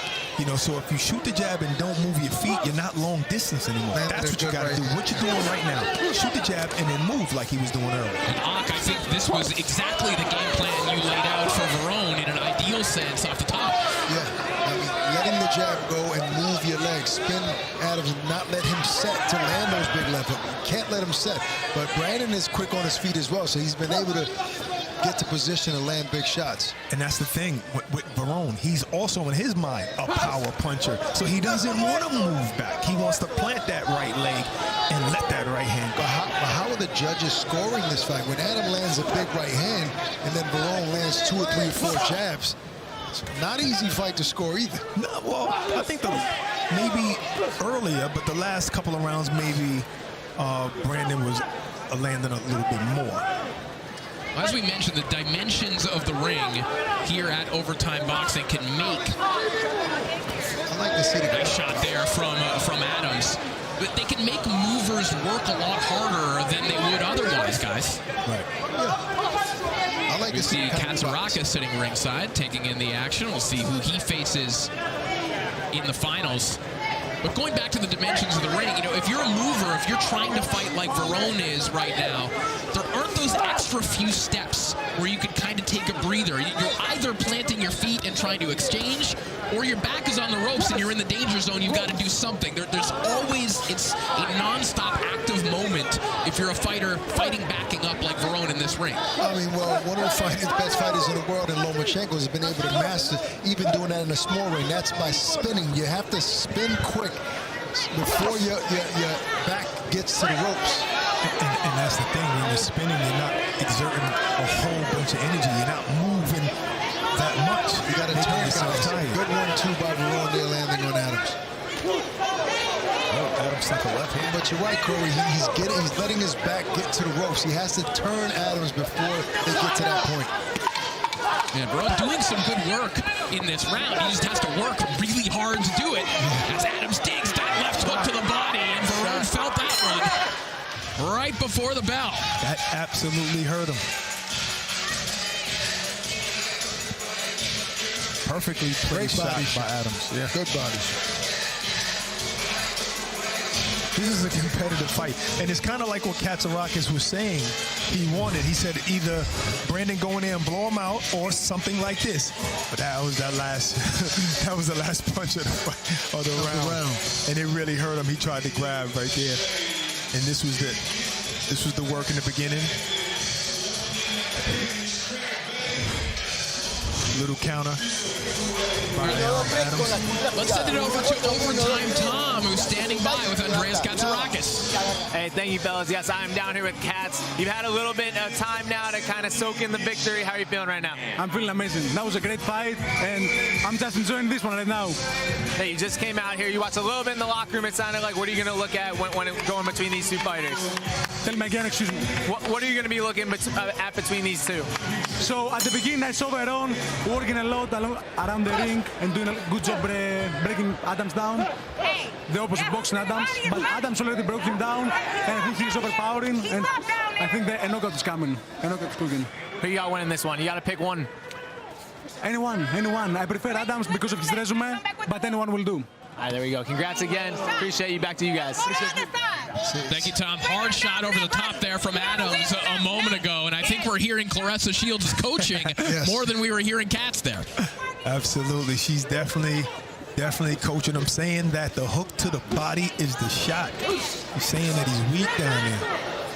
Have we got any CompuBox update? I would love to see what these punch stats are saying. That's a good question, and that's the thing when you're a puncher like Brandon Adams that's switching it up, going to the body at first, going to the left hook, right hand over. Right hand from Brandon Adams, and Verone has to be more than losing his balance. The legs are wobbling right now. Big moment for Brandon Adams, and plenty of time to work with. We're going to see the ring pedigree of Verone right now. What does he have? See Claressa Shields in the bottom right hand of your screen. It's the right hand of Brandon Adams that's doing the damage here tonight. And just landing a left hook there. Has landed the big shots tonight in this fight. Verone is smartly tying his opponent up. And back to the jab. Good movement. Just grabbing a hold there. As Adams digs downstairs to the body, trying to break free.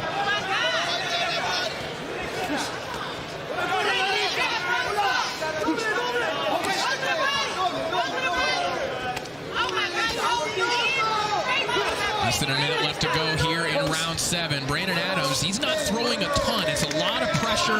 It's foot pressure. It's physical pressure. But what he is throwing is usually landing, and what he's throwing is usually big stuff. Yeah, very hard shots with bad intentions. Verone looking in bad shape at the moment. Brandon Adams all over him here in the 7th round. That body shot really hurt him. That's why Verone is bending over. That's a knockdown. That's a knockdown. Just feeling those body shots. That's a knockdown. You cannot sit on the ropes. Well, Verone insisting that perhaps he slipped and had to sit down on the ropes, but that will be counted as a knockdown nonetheless. That body shot put him down, and he hit him when he was sitting on the ropes, and he felt that body shot, and that was a right hand. Verone is looking ragged right now. He's been tying Adams up very well throughout this fight in those exchanges.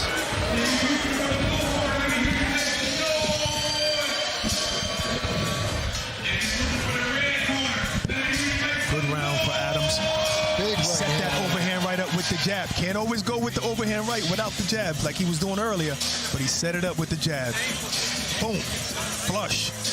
Hurt him, and Verone grabbed. So that's just the same shot. It's been the money shot of this fight. It's such a money shot, we got to show it 4 times. Beautiful play shot.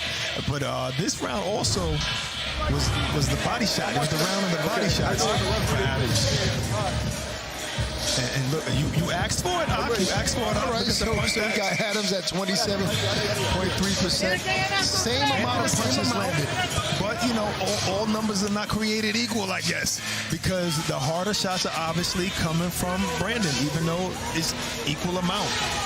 Yeah, I think about 20 of those might be hard right hands that snap the head back of Francisco Verone. We'll see how Verone looks in the early stages of this round, because the body language was anything but positive at the end of round 7. And you know what that's also showing me? That it's possible that Adams is winning this fight because Verone had the higher punch stats already. You know, so he caught up, landing more shots.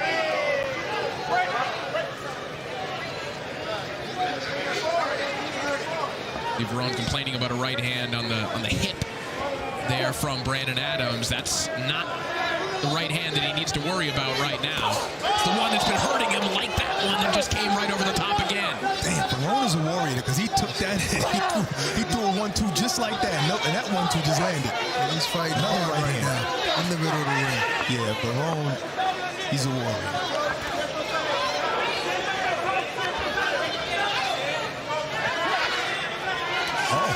Just switch southpaw and cutting off the ring.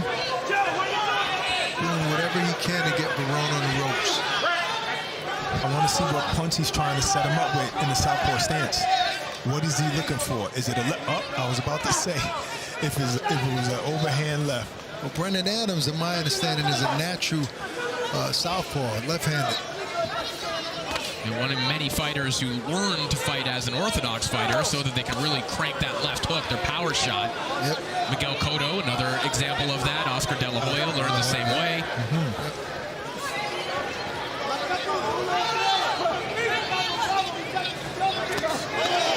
There's that right hand again. It grazed off the shoulder of Verone, but there was enough velocity that he clearly felt that one anyway.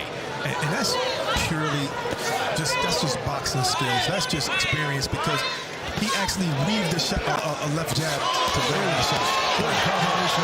Big moment here for Adams, who's really letting his hands go, getting full leverage on those hooks.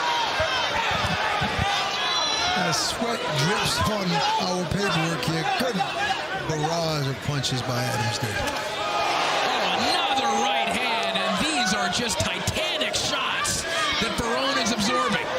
Wow. What a chin on Verone. And that moment in the corner was the first time he was able to let go all of those shots at once. Yep. Guys, these are right hands that would take out most 154-pounders in the world. Absolutely. And Verone is absorbing them, and another one reigns in.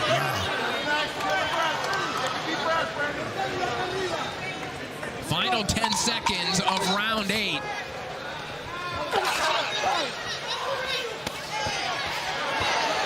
As Brandon Adams continues to bust up Francisco Verone.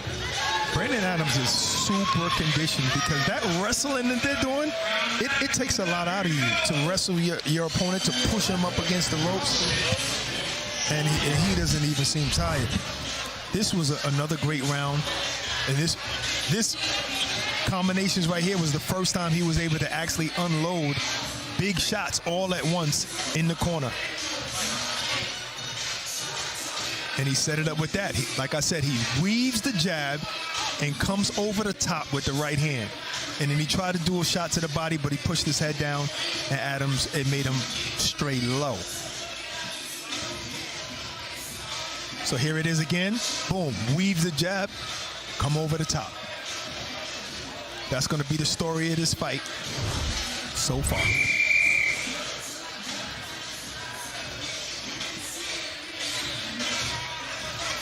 We're looking over at the body language of Francisco Verone in his corner. He slumped down onto his stool. And prior to sitting down, referee Ansel Stewart went over to him and asked him, hey, are you okay? So we're at that point in the fight where the official is noticing that body language as well, guys. Right. But if you look at it, it's deceiving because now he's on the front foot and he's pushing Adams back. Or is this something that Adams is doing to land that shot right there? And again, one knockdown scored from Brandon Adams. Ironically, not even one of the 20 biggest shots that Adams has landed in this fight scored that knockdown. This literally could have been the main event. I thought it was going to be Casarakis and Terry, even though it probably was as well. Nice body shot there for Brandon Adams. Wow.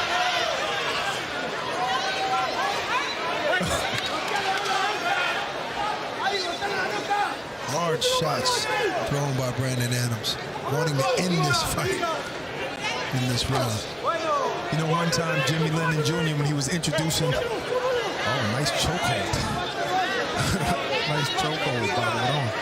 One time Jimmy Lennon Jr. was introducing Adams, and he called him, instead of Cannon, the Hammer. And I think maybe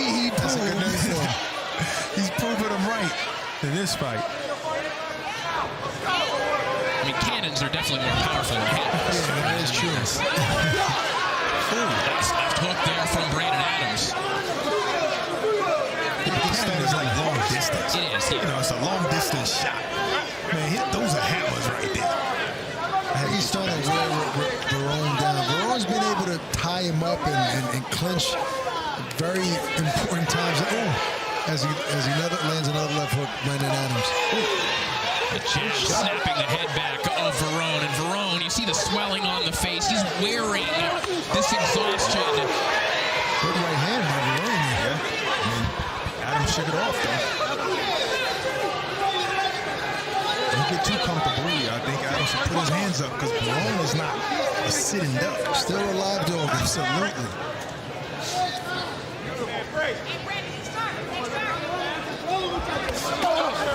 I like Baron's heart. Yeah, he's really throwing punches. He could be moving and could just be tapping like we saw Terry do last round, but no, he's sitting down on his shots trying to hurt Adams. Well, he might not have a choice either at this point, guys. Yeah, I know what our YouTube poll said, but there's another reality where this is a fight that's getting pretty wide on the scorecards, especially when you consider that knockdown. Yeah, he's down in this fight, so he's going to have to close the end of this round and the next round big and try something huge. And no doubt he will try. Yes, indeed.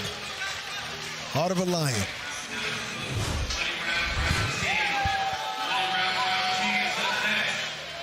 So I think this is when Adams was drawing him into the ropes so he can land a big shot. And he tried for the right hand. Good body shot. And it was a good shot to the body. And he was really going after that, the ribs of Barone in this round with that right hand.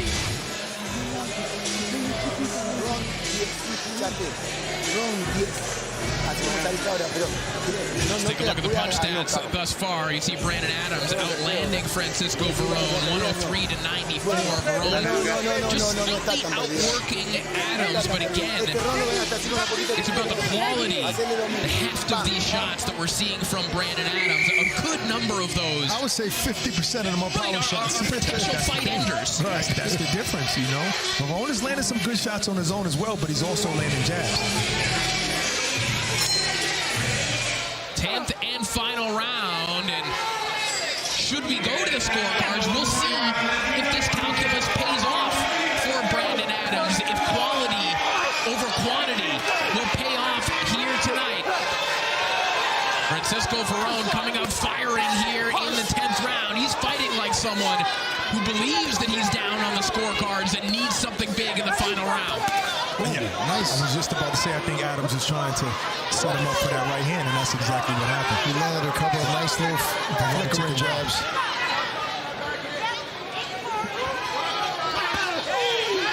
Good right hand by chopping shots, excuse me, from Francisco Verón, and he keeps bringing that right hand. And this is a good opportunity for Adams to try to end the shot with a big shot, because Verón is going to be offensive and take some risks now, because this is the last round for him to do anything big. Right. And Corey, you was right. He was chopping his chops. Thank you for saving me on that. I appreciate that. You know, I can save you every once in a while. I told you I need a C4 energy. Did you run out? A shot there from Verón. Yeah, caught Adams just thinking for a second, you know, just lost a little bit of focus.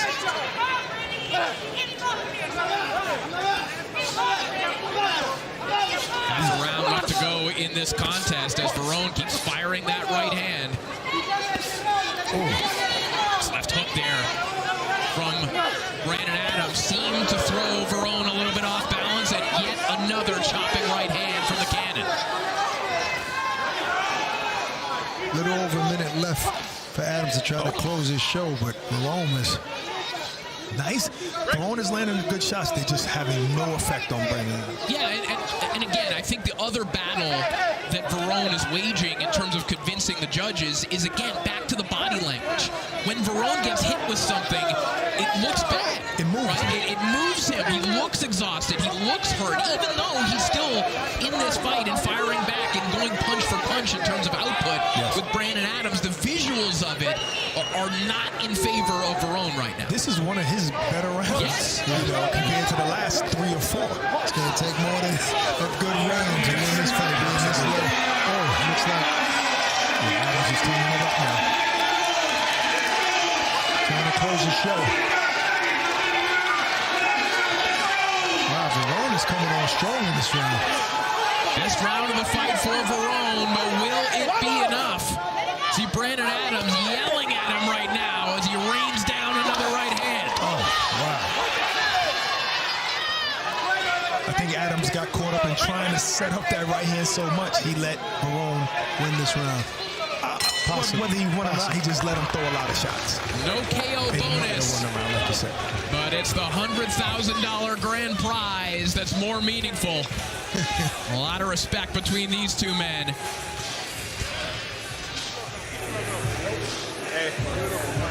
So I guess probably like we expected, it's going to be Katz and possibly Brian Adams in the finals. Ooh, good overhand. And we've seen that a lot. We've seen him a lot ducking that, just slipping that jab and coming over top with that right hand. And it was there all night. It landed on the side of his head, too, not on his chin, so to speak, throughout the night because of where the punch was coming from. See, look, and there's a lot of shots thrown by Verone that are not actually landing. You can see that when it's slow motion. Respect to both of these fighters, and I love the respect that they're showing each other.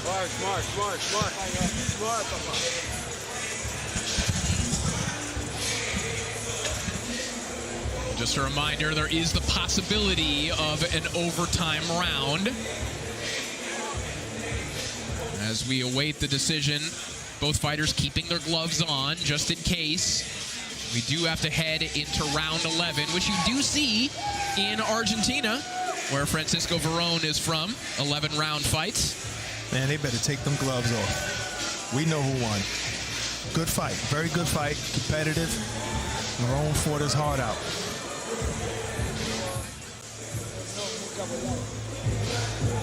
See the swelling on the left side of the face of Francisco Verone, courtesy of an avalanche of right hands from Brandon Adams throughout the contest.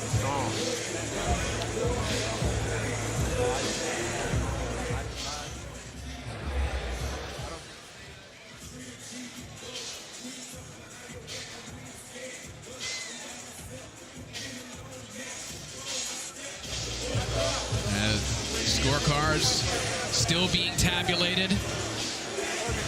Adams and Verone waiting patiently, or maybe getting a little bit impatient here as they pause, because you know what happens when it takes a long time, to tally up the scorecard. So maybe Adams is saying, "Oh no, don't let them take this from me." All right, looks like we're ready. Ladies Let's send it back up to Lupe Contreras. 10 rounds, the official scorecard reads as follows. Judge Cronin scores about 95-94. Judge Oliver, 98-91. And Judge Gilbert scores about 96-93. All in favor of the winner by way of unanimous decision. And now, the WBA Continental North America Super Welterweight Champion, and joining Andreas Katsoudakis in the OTX Super Welterweight Tournament Finals. From the city of Watts, California, Brandon the Cannon Adams. So the Cannon launches into the tournament finals of Brandon Adams with a unanimous decision victory over Francisco Verone. You heard the scores, 95-94, 98-91, and 96-93. Three very different fights as viewed through the eyes of the judges. But right now, we are ready to hear from the Cannon, who's standing by with Ak. Congratulations, Brandon. Hell of a fight. Crafty fighter in Verone. You landed some massive shots throughout that fight. Were you surprised on how he was able to take your power and not go down? Every man is a man. I was expecting for him to come to be his absolute best and put up his absolute best. Him taking some of the shots that I was throwing at him, a lot of my shots wasn't landing solid as I wanted them to, but they still landed, and I'm grateful. I heard him every time I lay hands on him. Man, I won. I'm happy. Man, I'm grateful, dude. What was he good at in there? What challenges did he pose in that ring? Him just being crafty, him being slippery. Once he got wet, he used that part of his body as well, you know what I'm saying? He was slippery. I couldn't land the punches that I wanted to land on him because of that. I was trying to establish the jab. I never discredited what he was capable of doing. He's an Olympian. He's an undefeated fighter, was an undefeated fighter, excuse me. You know what I'm saying? But, I did my thing. I'm extremely excited to be able to be in the ring with good fighters like this, young, great fighters who's hungry. He wanted this tonight. You know what I'm saying? But I wanted something bigger. I wanted something greater. So, that desire, that will is what brought me towards victory today. it was your night. Definitely, as the rounds went on, you took over, landing the bigger shots and taking control of the fight. And it was all for the big finals of the tournament. And we have the gentleman that won earlier tonight. Katz is in the building. How do you feel about that matchup? I like it, man. I love it. Same size ring. Both of us the same kind of fighters. You know what I'm saying? We up in here, we working. We trying to become the man. Well, he wants to become the man. I'm going to prove that I still am. You know what I'm saying? And, well, let's bring Katz in here. Let's bring Katz in here. You know what I mean? Because these are the two gentlemen that are going to be fighting for the finals of the 154 tournament. What was your assessment of Brandon Adams' performance? Great fight, both of them, both Brandon and Veron. That was a hell of a fight. You know, I was down here enjoying the fight. He got some strong punches, got some strong body shots, and I think after the middle of the fight, he completely took over. Veron came back the last round and tried to get the win back, but and you said it before the fight that you wanted Brandon Adams. He had the better resume. This is the fight that you wanted, so it all played out. He said he wanted Brandon Adams. Then by God, he got Brandon Adams. Can we get a little face-off here? You know what I'm saying? What's Stone Cold in them used to do?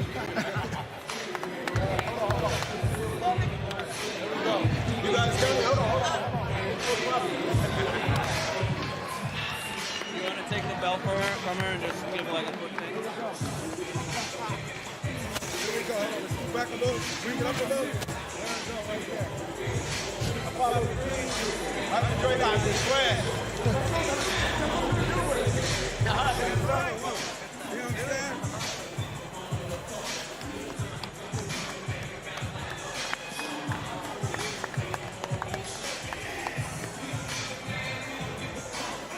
So there's your tournament finals. Brandon Adams, Andreas Katsarakis. You gotta love that style matchup. They seem to. Well, he called himself Apollo Creed, and he called him Drago, so I don't think that was smart. Take a look back at some of the highlights from this one. This is a fun one from start to finish. But ultimately, it was all about the power and the accuracy of Brandon Adams all night long. Right, both had their moments, especially Veron had his moments early, but something that I say is ring reconnaissance. And the guy who's experienced had the better ring recon. He figured them out, he figured out which punches work, and he used them. And over, if you're gonna slip that hand, if you're gonna throw that jab, I'm gonna slip it, and I'm gonna land that right hand. He did that over and over. Yeah, that knockdown we saw a moment ago, the shot that was called a knockdown, at least on one judge's scorecard, made the difference. It wouldn't have mattered even if the judge scored it the other way. Brandon Adams was going to win on the scorecards, and he heads to the tournament finals. What a win for Brandon Adams over Francisco Veron as we take a look back at the punch stats. And again, if you just looked at punch stats and didn't watch the fight, this would tell an entirely different story, guys. Right, it is, and that's why, you can't just go by that because it's round by round. There was a time when Brandon Adams was down on the stats, he caught up, and then he surpassed them, and it's about the harder shots that were landed. So not only did he land more, but he landed better shots. So there it is. Our finals are set. Brandon Adams, Andreas Katsarakis. We cannot wait for that one. You couldn't ask for a better style matchup in our final matchup. Adams and Katsarakis, our finals, coming up later on this year. And coming up next, it is our main event. One of the best 122-pounders on the planet, Elijah Pierce, taking on the hard-charging El General, Jose Sanmartin. The Zone is the home of boxing, with over 150 live fights a year. And you can relive history by watching the biggest fights at any time. Just head to DAZN.com and go to previous events to catch up on all the action from the biggest nights in boxing. There is in trouble! The big fella! Garcia is having the fight of his life on the biggest stage possible! Live from the Zone, August 31st, X Series 17, a colossal crossover card in Dublin.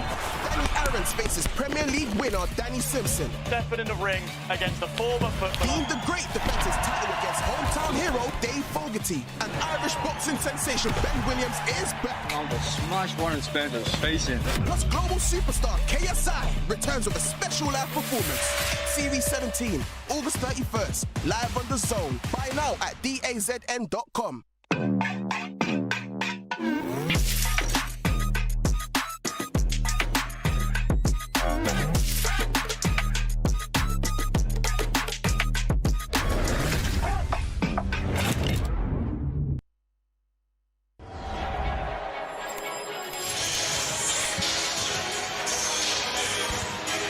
Live inside the sold-out OTE Arena here in Midtown Atlanta, Georgia, and we are just moments away from our main event between Elijah Pierce and Jose Sanmartin. Corey, Ak, and Barack calling the action for you all night long here from ringside. We've had a fantastic show thus far. 2 tournament fights.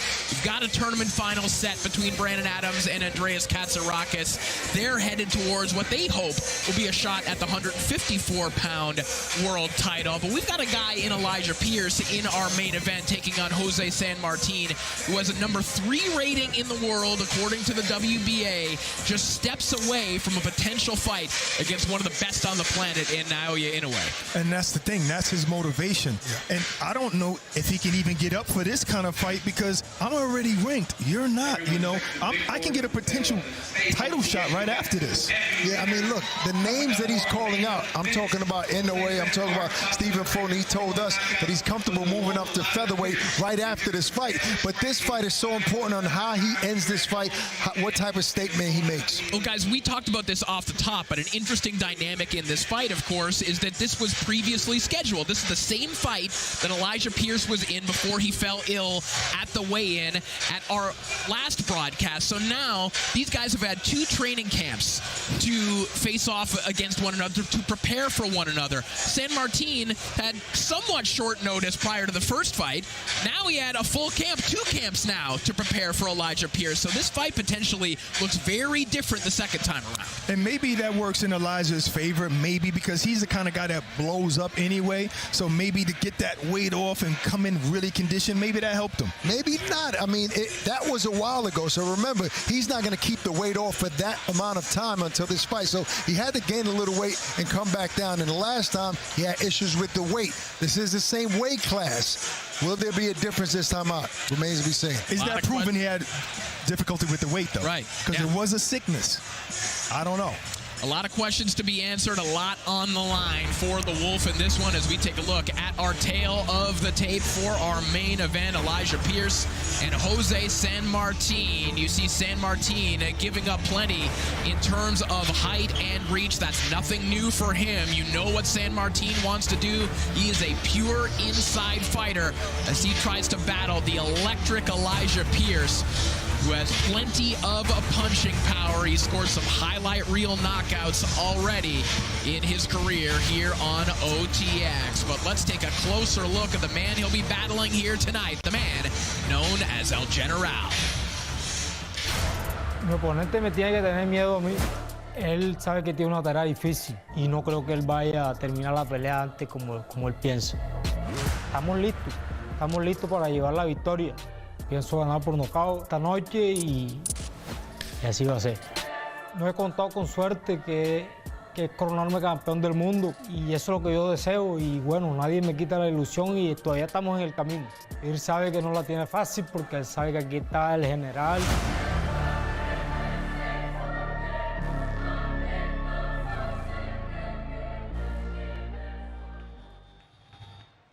Entering the arena, Jose Sanmartin.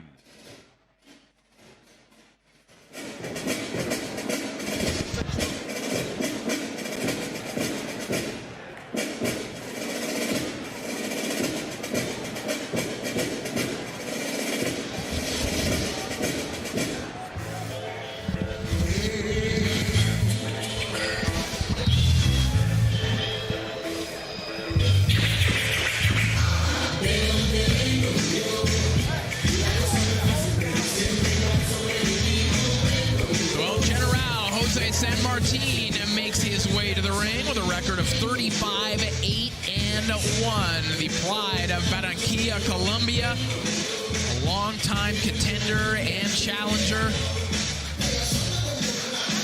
Sanmartin, just a couple of fights ago, was in a similar kind of fight, guys, against Shabazz Massoud, a matchroom prospect fighting on the road, a rising 122-pound contender, and even Shabazz Massoud's promoter, Eddie Hearn, said that Massoud was lucky to win that one. So Sanmartin, even coming on the back of a losing effort 2 fights ago, feels like a fighter who has a little bit of momentum, a little bit of a revival in his career heading into this one. Which is great for Elijah Pierce to fight this level of opponent for an opportunity on this stage to prove that he is one of the elite fighters in the world.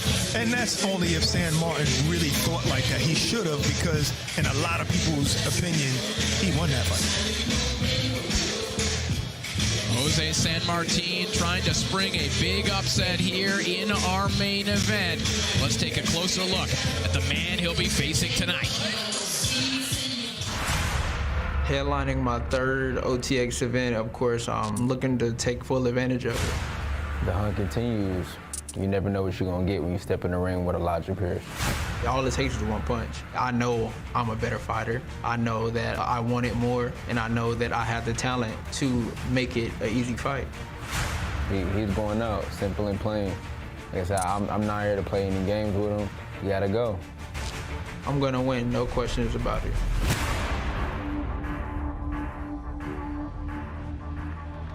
Making his ring walk, Elijah Pierce.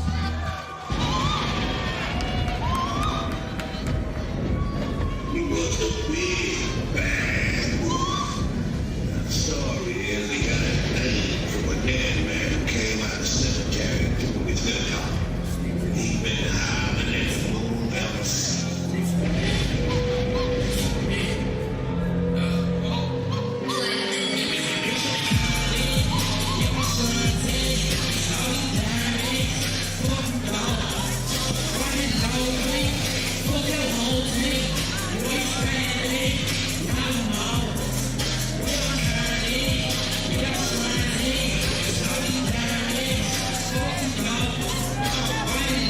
Elijah Pierce makes his way to the ring for another main event opportunity here in Atlanta, Georgia. And guys, we've been here all week and obviously talking to some of the locals. We've talked about kind of this revival of boxing in the state of Georgia, and particularly in this city, thanks to Overtime, but also thanks to this man and the crowd that he brings to this arena. There's an energy about the sport in this city, and Elijah Pierce is one of the central figures. He came from Oklahoma City, and he made Atlanta his home, and they really back him.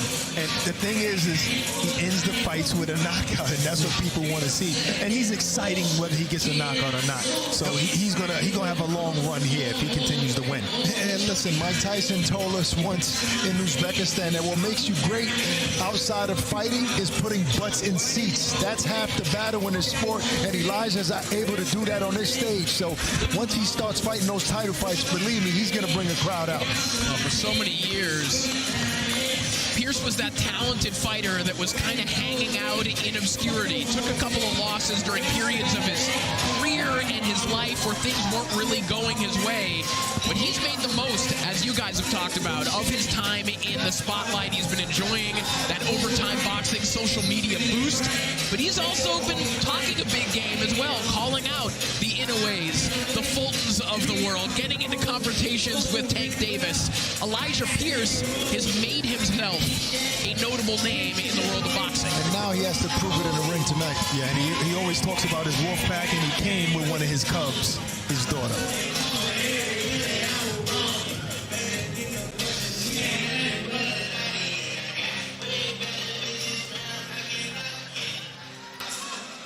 From professional boxing's newest proving ground, OTE Arena.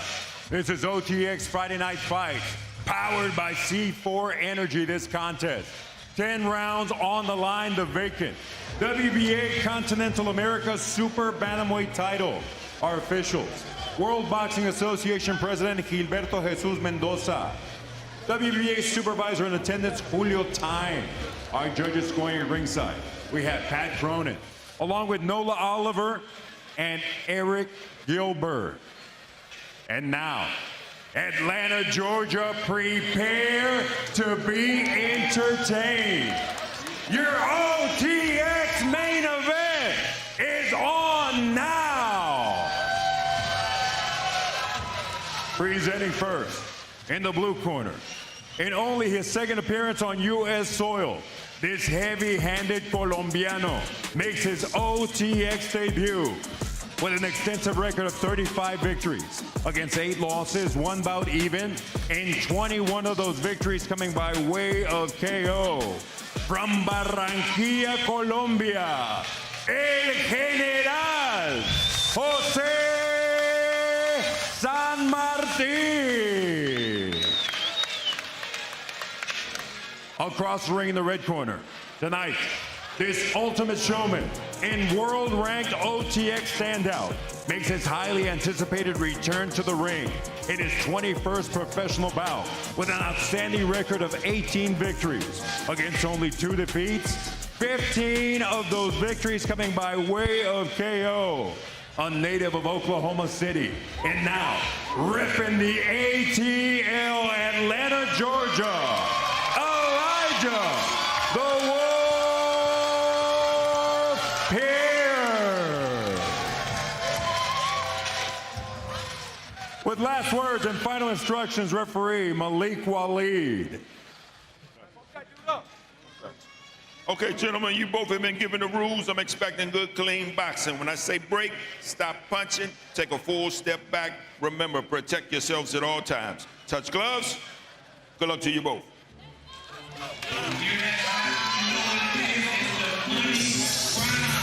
Two hard-hitting super bantamweights in our main event. 37 knockouts between the two of them. And Elijah Pierce has produced some memorable moments in his opportunities here on OTX thus far. Can Jose Sanmartin become the latest fighter to pull a big upset in this arena? We've seen plenty of them thus far on this series, guys. That's a fact. And I love the way Elijah's coming out, establishing that jab, that rocket jab right away. This time he's the taller fighter. That jab just threw off Elijah's footing. You see right away what Sanmartin wants to do. It's what he's done throughout his whole career. He wants to walk you down and work on the inside. And I'm going to steal some analysis from our DAZN colleague Barry Jones as he was calling Sanmartin's fight against Shabazz Massoud. He said that if you're fighting Sanmartin, you need to act like there's an electric current running through the ropes. If your back touches it, you need to get off immediately. You see, that's exactly what he wants. I mean, he's not coming in with a jab and anything. He's literally just coming in to push you into the ropes so that he can unload. And Elijah has kept his back off the rope, staying in the middle of the ring, turning him. So he's responding well to that. Yeah, and as long as he keeps moving, this kind of style is kind of tailor-made for a guy like Elijah. You know, he likes to throw the bomb right hand, the straight left.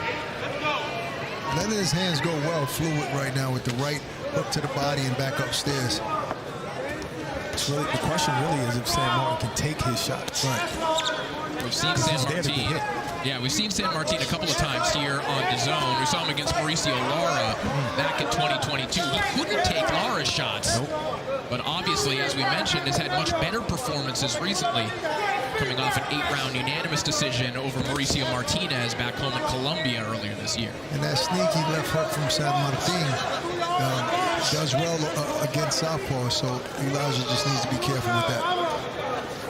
I think Elijah's going to realize the uppercut might be the punch of the night with a guy who fights with his chin. Tough uppercut, yeah. You're welcome, Elijah. I'm sure you heard me. See Pierce looking for that uppercut through the middle.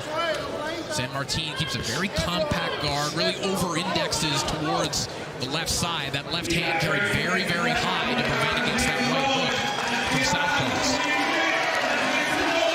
first time we've seen Elijah Pierce in this very building. He was knocked down, but coming off the canvas, scored a big knockout. So see, I like what Elijah's doing. Like, he's unloading right now, but before that, he was just touching him. Just touching him. Letting him come closer, getting his distance, just touching him. I mean, he's really sitting down at his shots. Not everything breaking through. Pierce trying to pierce the guard of Sanmartin. And that's the thing. Obviously, that was a Elijah Pierce round, but Sanmartin, he'll give you rounds like that. He'll give you rounds and try to work you over, make you tire out, and then he'll unload his shots. It's obvious that Elijah doesn't want this round, this fight to go the distance. Not the way he established, sitting down all those shots in that first round. He beat the crowd. Sanmartin standing up in his corner. One to the head, one to the body. Okay.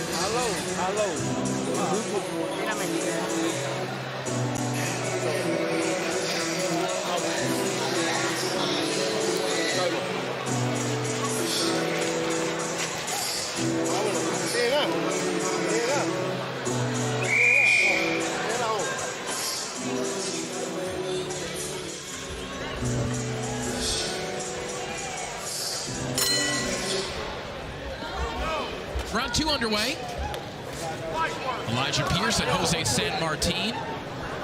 Here in our main event, Elijah Pierce, number 3 ranked 122-pounder in the world according to the WBA. Yeah, he's ranked in the top 10 in every organization except the WBC. So he really set him.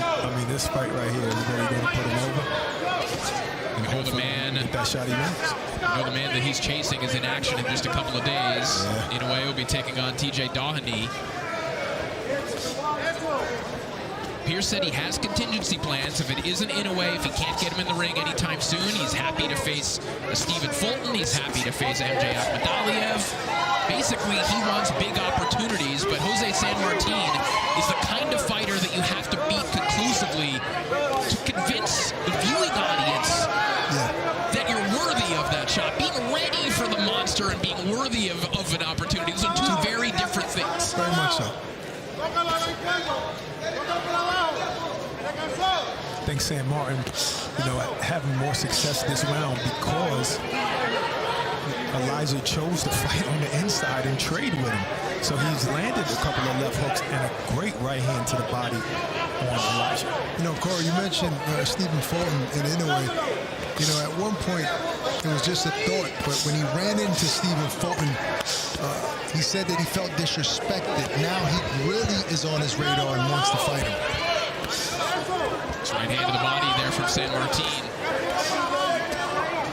Sanmartin trying to avoid the slow start, the type of slow start that has plagued him at times in his career. Sometimes he can overcome them, like he did in the Carmona fight a couple of fights ago.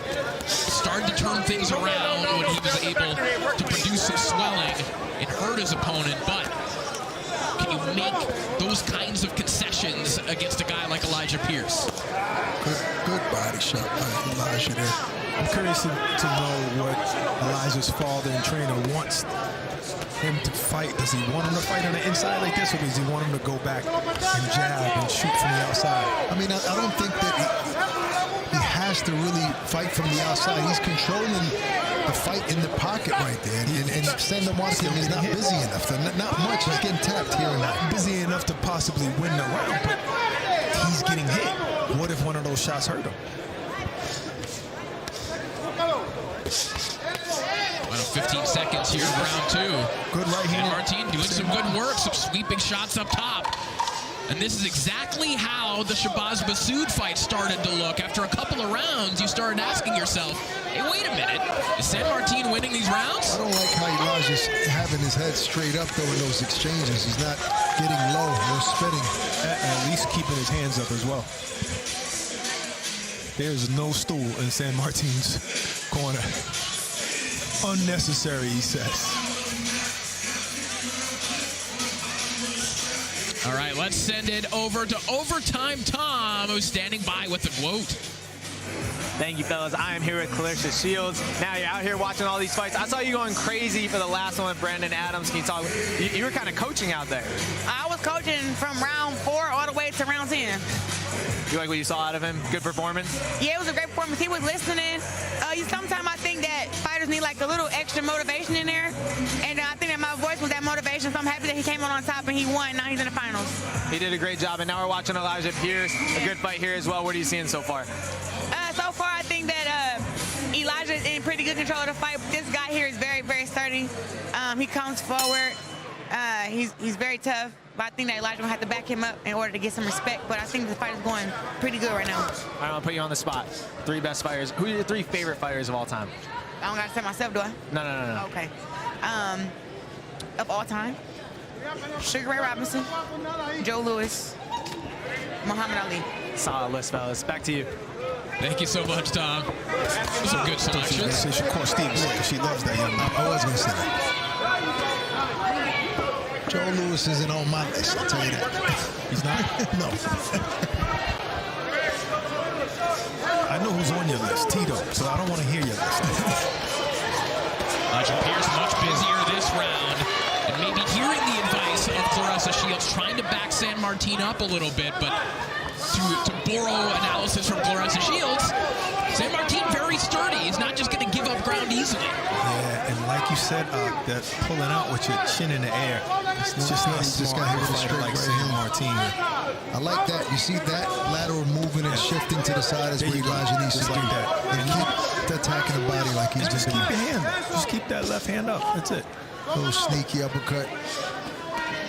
Got to slow a guy like this down with body shots, which Elijah has been doing some good work to the body. Pierce told us that he started actually watching tape of his opponents for the first time. Like many fighters, he was kind of offloading that to other members of his camp. But he said coming into his last fight against Arthur Villanueva, when he got dropped hard, by the way, in round 2, he didn't know anything about Villanueva. He didn't know he'd fought for a world title before. He didn't know he'd sparred Naoya Inoue. He didn't know anything. This time around, he said he watched plenty of tape on Sanmartin. His homework.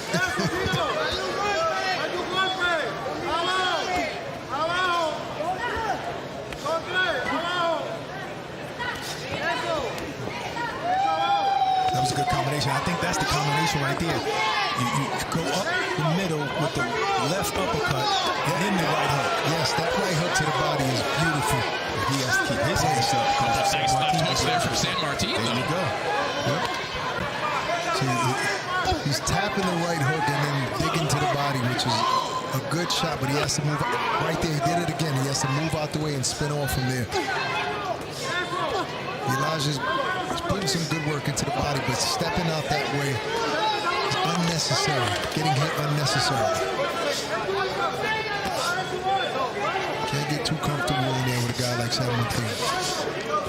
It's a good competitive round. Good hustle here from Sanmartin again. I thought, Barack, you were going to say that. You like the way I said Sanmartin. Your Spanish is getting better. Nice right hook there from Pierce a moment ago, and now a couple of uppercuts. Pierce trying to flurry at the end of the round, and that'll do it for round 3. Good work from Elijah in that round. Yeah, it's good combinations from Elijah. I mean, he's the more That was athletic. like a 7-punch combo right there. He slipped that body shot, came up top with that right hand, and then spinned off to his right, getting himself out of position, and so he can't get punched. Good round, but it was also a good round for Barone as well. Barone was in the last fight. This is Barone's best round just now because he didn't get touched. But it was also a good round for Sanmartin in the dressing room. Y el gancho, arriba. ¿Cómo te sientes? ¿Cómo lo vas sintiendo? One of those old school guys that doesn't like sitting on a stool. Yeah. George Foreman used to do that too. Well, because he said he got one. Yeah. Said it was too much work to get up off the stool. 250 pounds. Round 4 underway. Elijah Pierce taking the initiative, firing that left hand in the opening seconds of the round. Way to keep his hands up.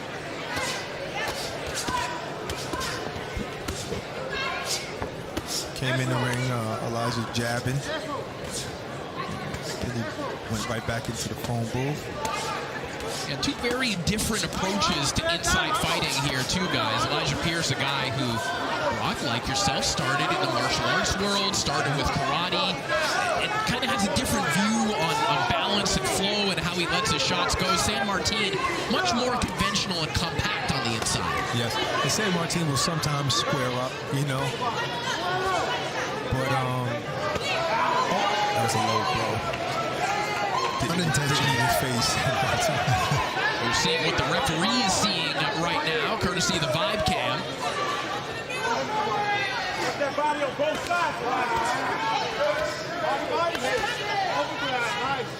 Okay, I think that's smart. I think that's smart what Pierce is doing. What he's doing is he's going to that body, trying to hurt the body so that he can bring the arms down to stand up.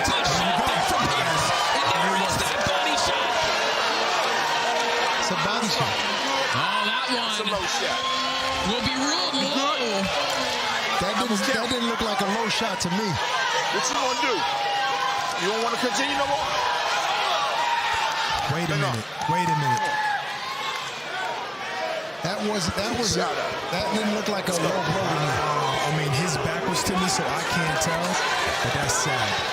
Well, Pierce trying to capitalize on that ruling. Sanmartin going down on what the official ruled to be a low blow, but Pierce now all over Sanmartin, banging to the head and body. I guess that punch did something to him because he hasn't thrown a punch back yet, Sanmartin.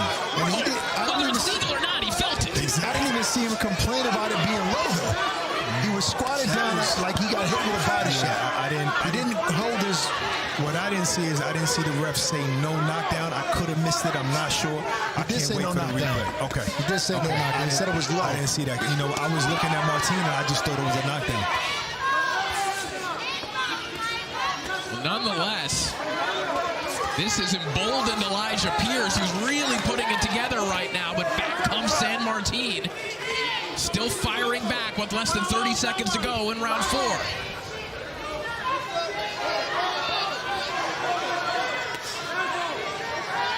Seems like Sanmartin has his wits about him again. It's a big size difference in this ring tonight. Yep. Good triple hook combination. Tripling up with that right hand is Pierce, but look at Sanmartin. Again, these chopping shots sneaking in there. Needs to get out of the line after throwing those shots, Elijah. Take a look at that replay.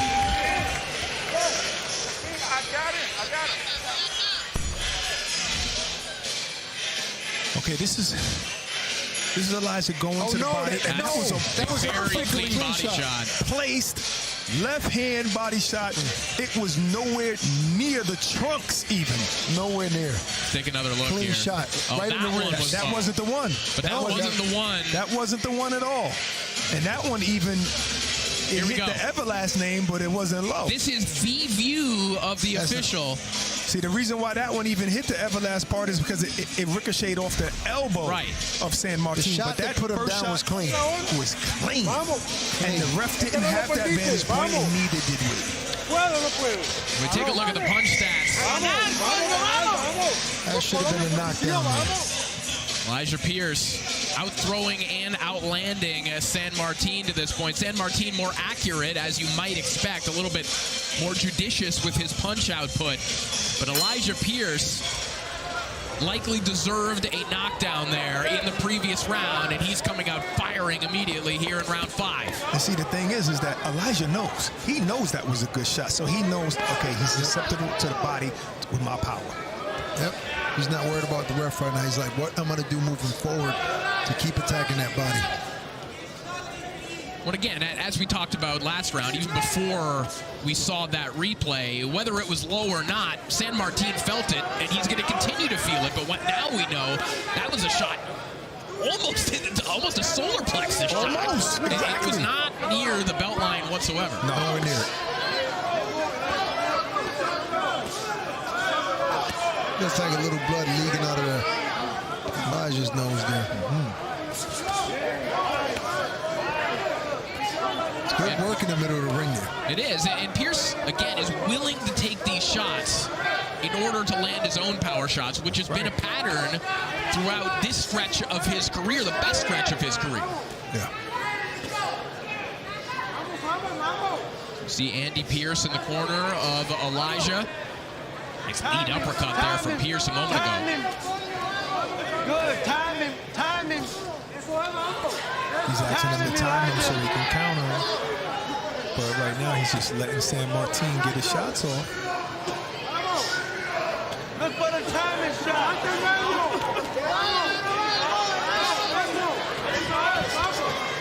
And Pierce stay there after those exchanges.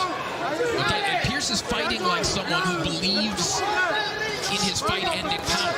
And he has reason to believe it, given his recent results, and reason to believe it because he should have had a knockdown early. Also, it seems like he doesn't believe that Sanmartin can hurt him. Right. He's comfortable in there. Yep, but you can win rounds by just throwing shots. Yeah, but he's not doing enough to win rounds. Sanmartin is not doing enough to win. Elijah's landing the bigger shots throughout the fight.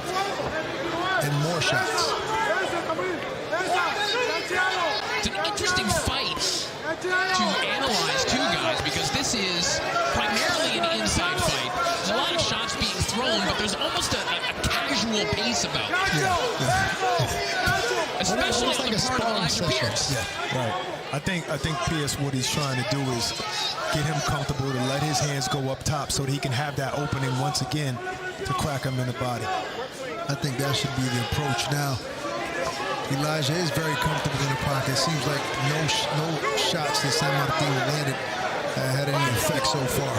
But and movement from Sanmartin and a nice right hand. And now a left hook from Sanmartin. Can't get too comfortable in there. Certainly cannot. Elijah Pierce cannot fall asleep at the wheel. Yeah, he felt that shot. See? One end of the round for Jose Sanmartin. What did I tell you? Like, he can't let him outwork him and land those shots. And then look, that shot right there, whether it hurt him or not, it might have won him that round.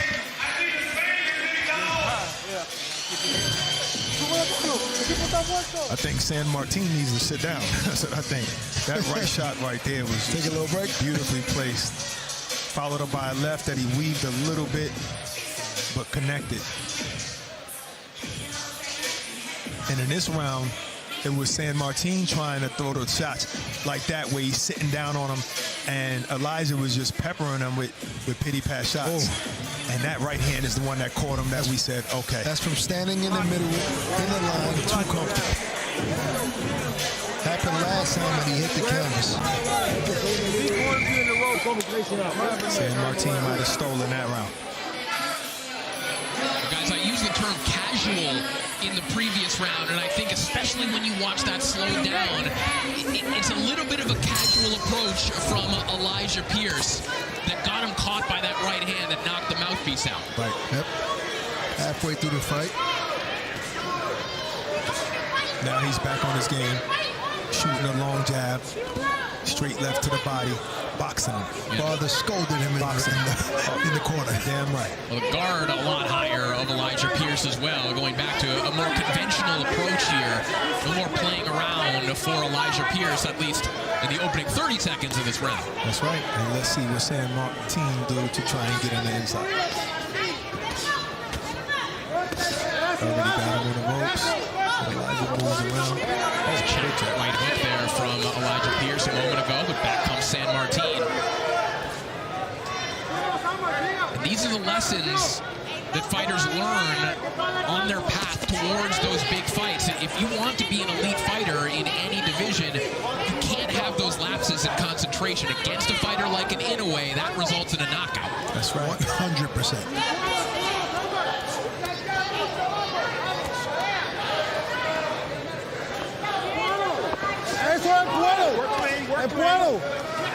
You hear the corner of Jose Sanmartin? Saying push him back. So now they punish him down, they back him inside. Elijah works his way back to the outside again.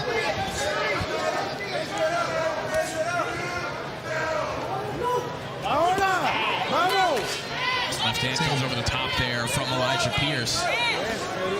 Partially blocked by the high guard of Jose Sanmartin. It's interesting, we haven't seen Pierce go back downstairs with hard shots to the body really since that shot that should have resulted in a knockdown, and particularly with how Sanmartin carries his hands, you wonder why Pierce isn't looking downstairs more. Well, his corner is saying is to push him back, Just motivation, no technical advice right now. You first. Yeah, in the beginning of the round, he wasn't going to the body because he wanted to stay away. He wanted to stay away and get the fight a long distance with the jab and the straight left.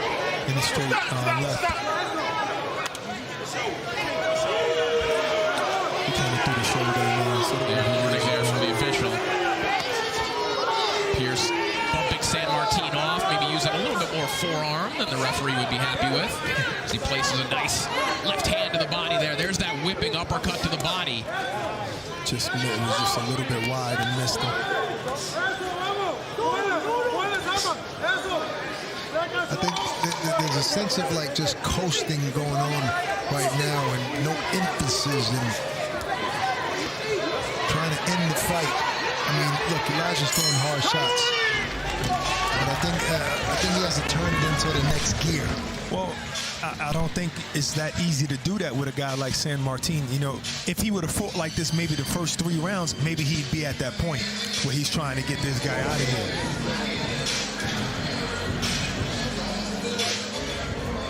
Receiving this WBA title, I look at every single title that I receive as a statement maker. Each time I receive another title, it just brings me one step closer to the world one. You know, so I'm right there, and I'm just going to continue to follow suit until I get there. You're doing great. You're doing great. Remember what you dream, no? Remember what you dream. Now you might first play. You can buy it. Hands up in the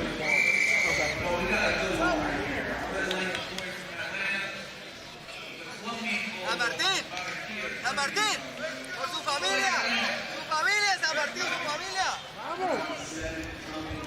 And if you heard that voice, that was Escandon. Yeah, it's Oscar Escandon, the former interim world title holder who we saw earlier on tonight. Against Montgomery. And despite having his nose shattered by Malik Montgomery, he's back out here cheering ringside. Tough man, Oscar Escandon, offering his support for Jose Sanmartin as round 7 is underway. I think I'm going to go over there and set his nose real quick. Listen, stop bleeding. Oh, yeah, he's a tough warrior. He's saying for your kids, for your kids.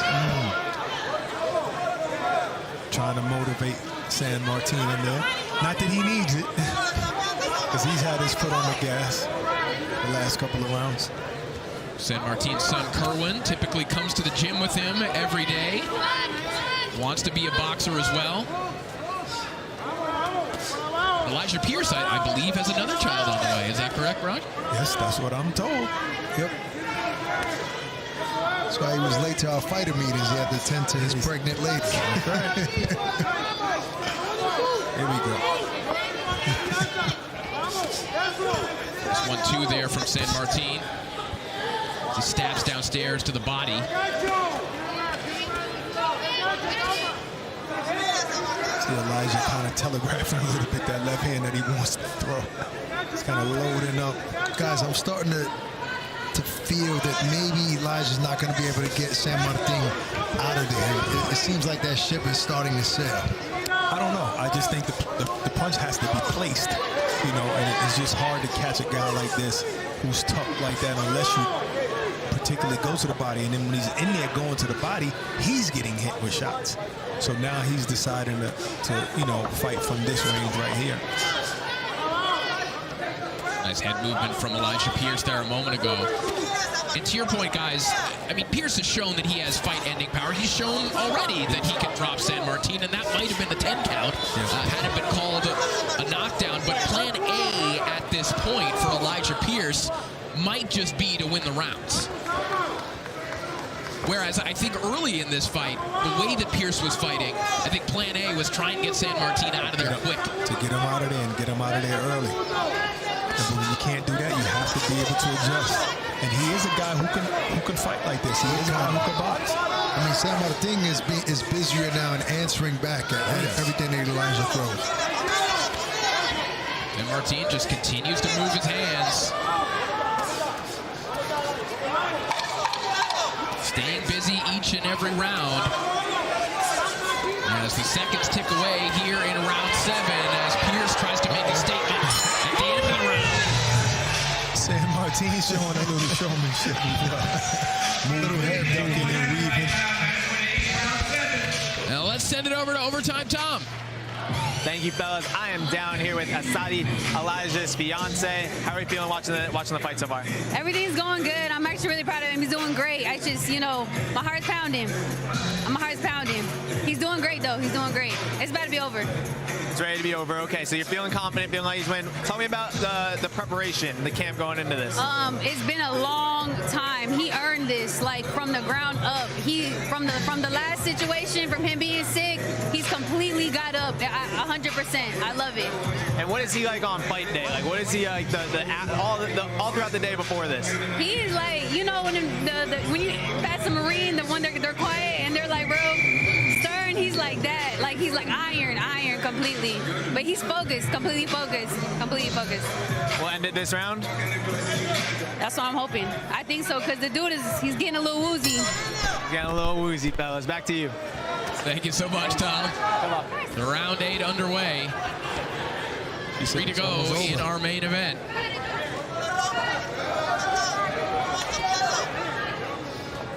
See the right eye of Sanmartin, the eyeball is completely red. I think Elijah must have heard his wife, his girlfriend, because he said it's about to be over. Looks like he's trying to make it over. Redness of the eye of Sanmartin will have to be dealt with by Cutman Vic, working in the corner of Jose Sanmartin, who's also the most prolific bare knuckle boxing at Cutman, so he knows what he's doing. Everybody gets cut in bare knuckle.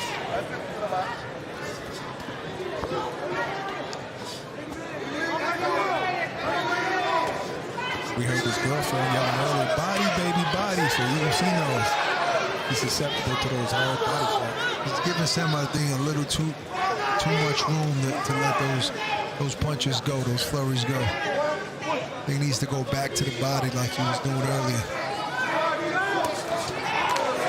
Kept Sanmartin honest.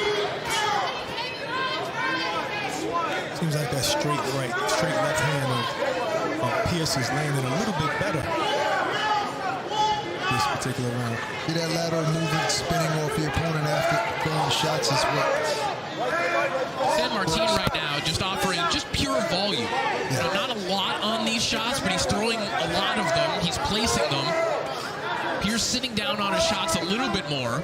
Yeah, he's answering back too. I mean, both guys are working well. I think Elijah's landing the hardest shots, and he's spinning off of him. But see, he can't allow too much of that. Pierce found a lane for that uppercut to the body a moment ago. See if he can really sink one of those in. He looks for it again. That one temporarily pops the head back of Sanmartin, but he comes back with uppercuts of his own.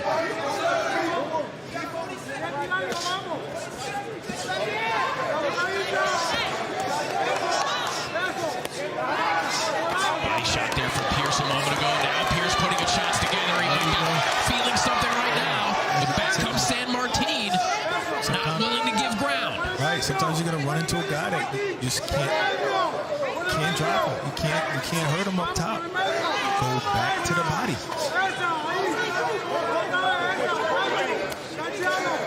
That's a good sneaky left uppercut to the body.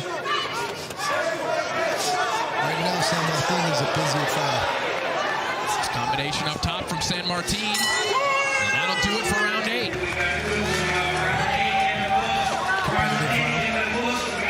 I think take your advice, Barack. They're sitting on a stool now. Sanmartin said he needed a break. I told you he was tired. I said somebody bring him a stool.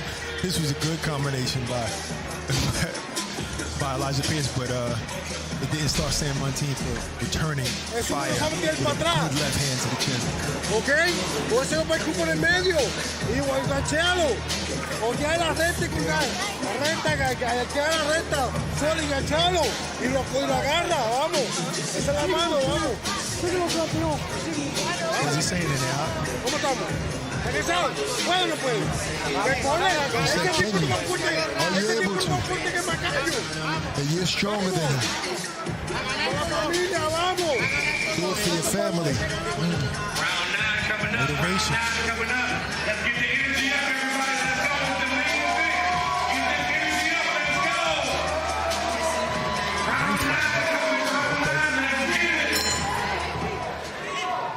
Two to go here in our main event between Elijah Pierce, the number 3 rated 122-pounder, as ranked by the WBA, taking on the hard-charging Jose Sanmartin, who has been in his face all night long. But there's a left hand in the face of Sanmartin.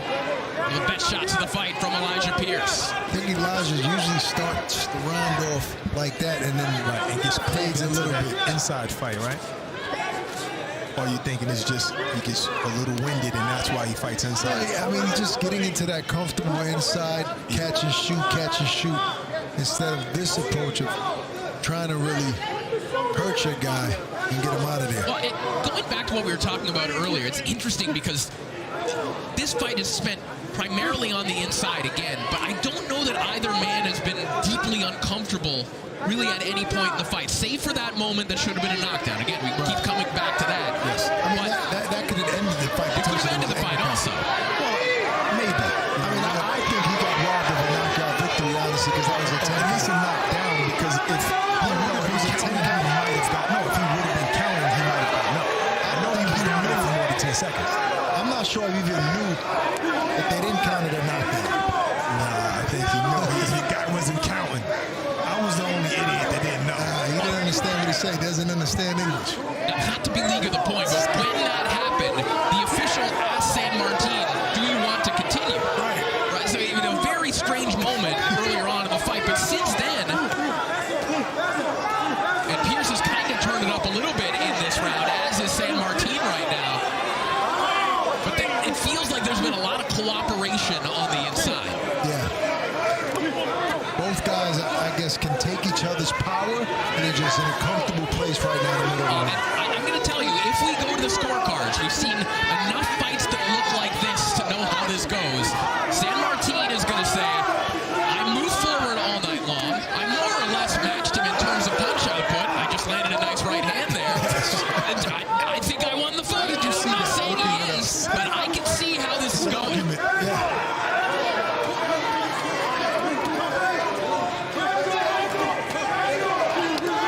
Flurries from both of them.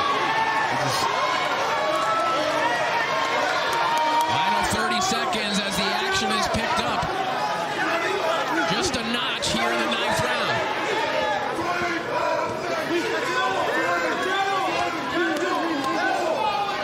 Chopping left hand over the top there from Sanmartin, and he just missed with that right hand. It's hard to get to the chin of Sanmartin. Looks like Elijah looked up at the clock after getting hit with that left hook. He did.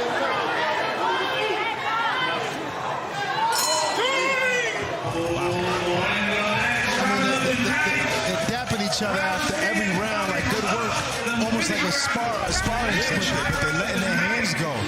Elijah comes out, jabbing, counter punching like that. I never liked the dapping in between rounds. Straight left hand, and then he gets caught up with that inside fight. Initially staying away with the jab, and then letting him into range so he can get that right hand off. Sanmartin just very competitive round. This is where they went back and forth with the flurries.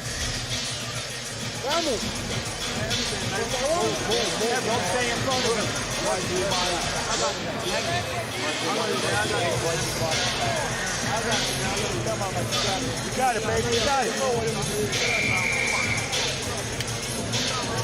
There's Elijah's daughter sitting ringside.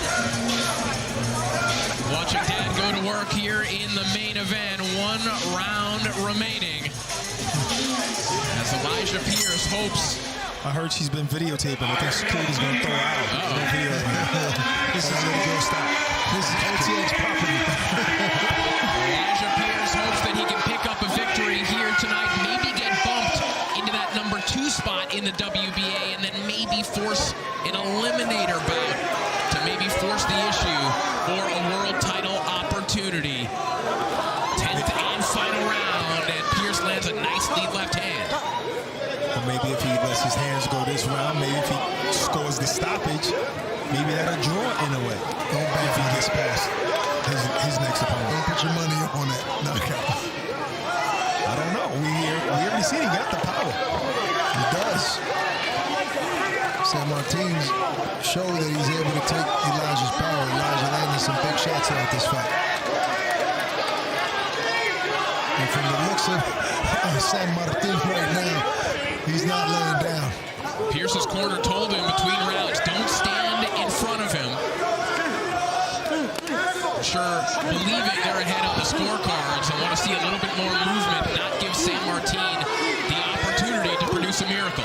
And this looks great to the judges, I'm sure, with Sanmartin being the busier fighter this round so far.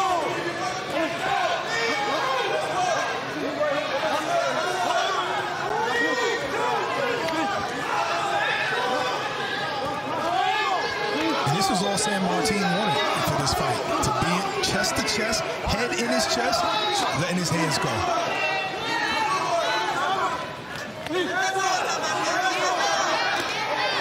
Hard body shot there from Pierce.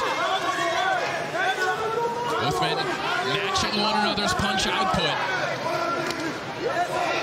As Sanmartin looks for a left hook over the top there, he finds it.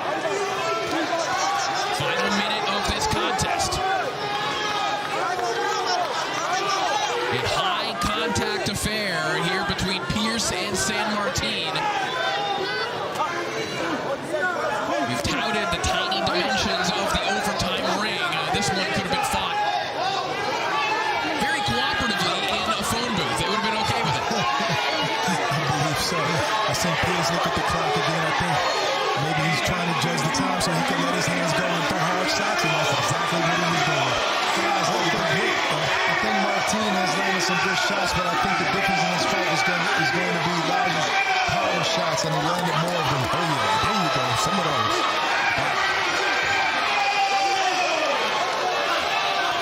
Pierce with his hands down, letting these power shots rip in the final 10 seconds of the fight. Leaving his space to get it as well, but he's going out. He's trying to close the show.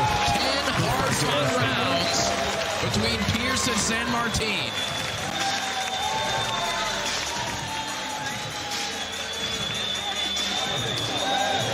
We have some great fights tonight.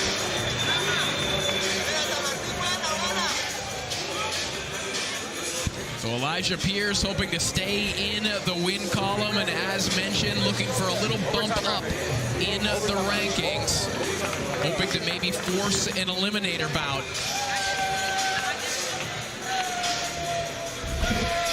We take a look back at some of the highlights from the 10th and final round. Oh, this was the last few seconds of the round where Elijah decided to really, really sit down on his shots without worrying about defense, putting his head in his chest, and Martin's just trying to return, but it was really the volume at that particular time was coming from Elijah. He glanced up at the clock and said, okay, now I'm going to let my hands go. I'm going to close the show with some real hard shots. But credit to Sanmartin for really taking them shots well. And this is kind of in a capsule is sort of what this fight looked like from beginning to end, guys. I mean, there's a lot of sort of even exchanges, but Pierce would create that separation often enough, put a little bit more oomph on his shots. His shots were just a lot more visible, I would think, to the judges' eyes all night long than Sanmartin's. He did. He had some pretty good rounds where he landed the more flush shots. He landed the more shots, and they just looked better, you know. But Sanmartin had those sneaky shots on the inside. Maybe didn't look as good, but they were scoring. All right, well, the decision is After in. going all 10 rounds Send it up inside to the Lupe. OTX ring, judges Oliver and Gilbert in identical scores of 97 to 93. and Judge Cronin scores it 99-91. In favor of the winner by way of unanimous decision. And now, the WBA Continental America's Super Bantamweight Champion, repping the ATL, Elijah the Wolf Pierce. So Elijah Pierce victorious in our main event. You heard the scores, 99-91 and 97-93 twice. I like the sounds of those scorecards, Barack. 97-93 sound about right. Sure. You know, I'm not mad at that. It was a competitive fight. I think the right man won. He was outlanding him. He was landing the more flush shots, probably the harder shots. But it was a competitive fight the entire night. All right, let's send it up to Ak, who's standing by with the Wolf. Thanks, guys. Elijah, congratulations. Was he tougher than you expected in there? Yeah, he's a tough, but we knew that. I mean, he's a veteran. Like, he had almost 50 fights. So, I mean, I'm just glad to come out safe. I'm glad he came out safe. First and foremost, all glory to God. Without him, this is not possible. So, first, I got to give him the glory. I'm just so thankful, man. Like, a lot of people, they don't know the ins and outs of what we have to go through as fighters, man. I went through a lot this camp. And, I'm not at the disclosure to speak on it because it's not important. At the end of the day, I came here, I did my job, and I accomplished, and I got the belt. From ringside, it seemed like that, I believe it was the fourth round, you landed a clean body shot. The ref missed it in the midsection, and it seems like he was down for more than 10 seconds, but it was counted as a low blow. Did you feel that way? It wasn't a low blow, but, end of the day, and honestly, I thought it was over too. But, end of the day, it's okay. I mean, I'm just, once again, I'm thankful to be here. I'm thankful I won. I'm thankful that he came out safely. I came out safely. Man, I'm a father first. I got my son on the way. I'm blessed, man. We got the victory. All glory to God. Let's talk about what's next for Elijah Pierce. We know that you want the NOA fight. I mean, this is going to step you up in the rankings. Do you want to wait for that, or are you ready to move up to featherweight and possibly get the other fight that you've been asking for in Stephen Fulton? Honestly, yeah, I would love that fight, but, I'm going to talk it over with my team. We're all going to come up with the best solution. I trust and have nothing but faith in my team. I'm so thankful for all of them, Team Wolf, like my dad, my mom, my management right here. Like, without them, this is not possible. Thank you to Overtime. Thank you to Viva Promotions. Thank you to all my sponsors. I love you guys, and I can't wait to be back and do it again. Congratulations. Looking forward to seeing you again, champ. Guys. Thank you so much, Ox. So Elijah Pierce stays in the win column and moves up the rankings. The Wolf victorious in our main event here in front of his hometown crowd in Atlanta, Georgia. And Elijah Pierce certainly had to work for it here tonight. Jose Sanmartin, not an easy out for anyone at 122. And he knew that coming in. It's probably not the outcome he wanted, but he got the win, and that's the win he needed. You can't call out in a way if you're not winning. And this was a super competitive fight. From the beginning, Martin had his head in his chest, and he was just ripping shots. And it depended on which Pierce came in to fight in that particular round. Either the one that's going to fight from the outside or the one that's going to enjoy a phone booth fight. Well, I mean, if he fought from the outside, Barack, would it have been more effective or led him to score a knockout? I think it doesn't matter. I doubt it. It doesn't matter. You win in the rounds easily, obviously. But he won the rounds in the phone booth. Let's see what the punch stats say here, courtesy of a CompuBox. You see Elijah Pierce out-throwing and outlanding Sanmartin in this one, landing 204 of 826. Sanmartin connecting on 180 of 630. Sanmartin obviously a little bit more accurate, but the numbers tell the story here. Elijah Pierce a little bit busier and landing more often, and obviously the harder shots, the more visible shots, as we were talking about as well. So Elijah Pierce with a workmanlike performance in our main event. But I have to say, guys, I'm sorry. I do feel like he possibly got robbed of a knockout with that body shot in the 4th round. No, that was a clean body shot. The reason why you can't say knockout is because if the ref doesn't start counting, then you're just going to sit down there as long as you want. The same way Usyk did against Dubois. If the ref is not counting, take however long you want. Maybe. That doesn't mean you can't get up. Maybe, or maybe he couldn't get up. We would never know if he was hurt. You're just saying he robbed him of a knockout. I said it possibly could have been robbed of a knockout. You didn't say possibly. I did say that. I did say that. I absolutely said that. Wow. Go to the tape. A fun night of action all night long here as we take a look back at our full card highlights. Action from bottom to top. Malik Montgomery absolutely brutalizing Oscar Escandón. And a reminder, as you watch these highlights, you can log on to Instagram, go to the overtime page, you can vote for the C4 fight of the night, and you can get C4 at all participating GNCs. I know I've got my jar back in my hotel room. So I'd like to hear from you guys. Which one do you think is the fight of the night? Huh? I mean, I would say Montgomery had the performance of the night, the fight of the night.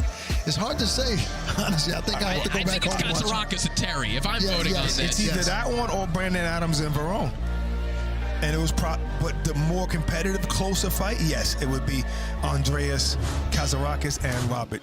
Well, the main story of the night, obviously, is the finals berth for both Brandon Adams and Andreas Katsarakis. They will face off in the finals of the OTX 154-pound tournament this fall. The date will be announced later on this year, but that is an absolutely fantastic matchup between the two guys that many people predicted would be in the finals. And funny enough, both these guys said that they hoped that they would meet one another in the finals as well. Right, and those were the favorites. And this is one of those tournaments where we had no hiccups, we had no injuries. Everybody fought when they were supposed to fight. That's why we got to this outcome so quickly. Yeah, no doubt. And obviously the grand prize of $100 grand isn't too shabby either. Those guys want a piece of that cake.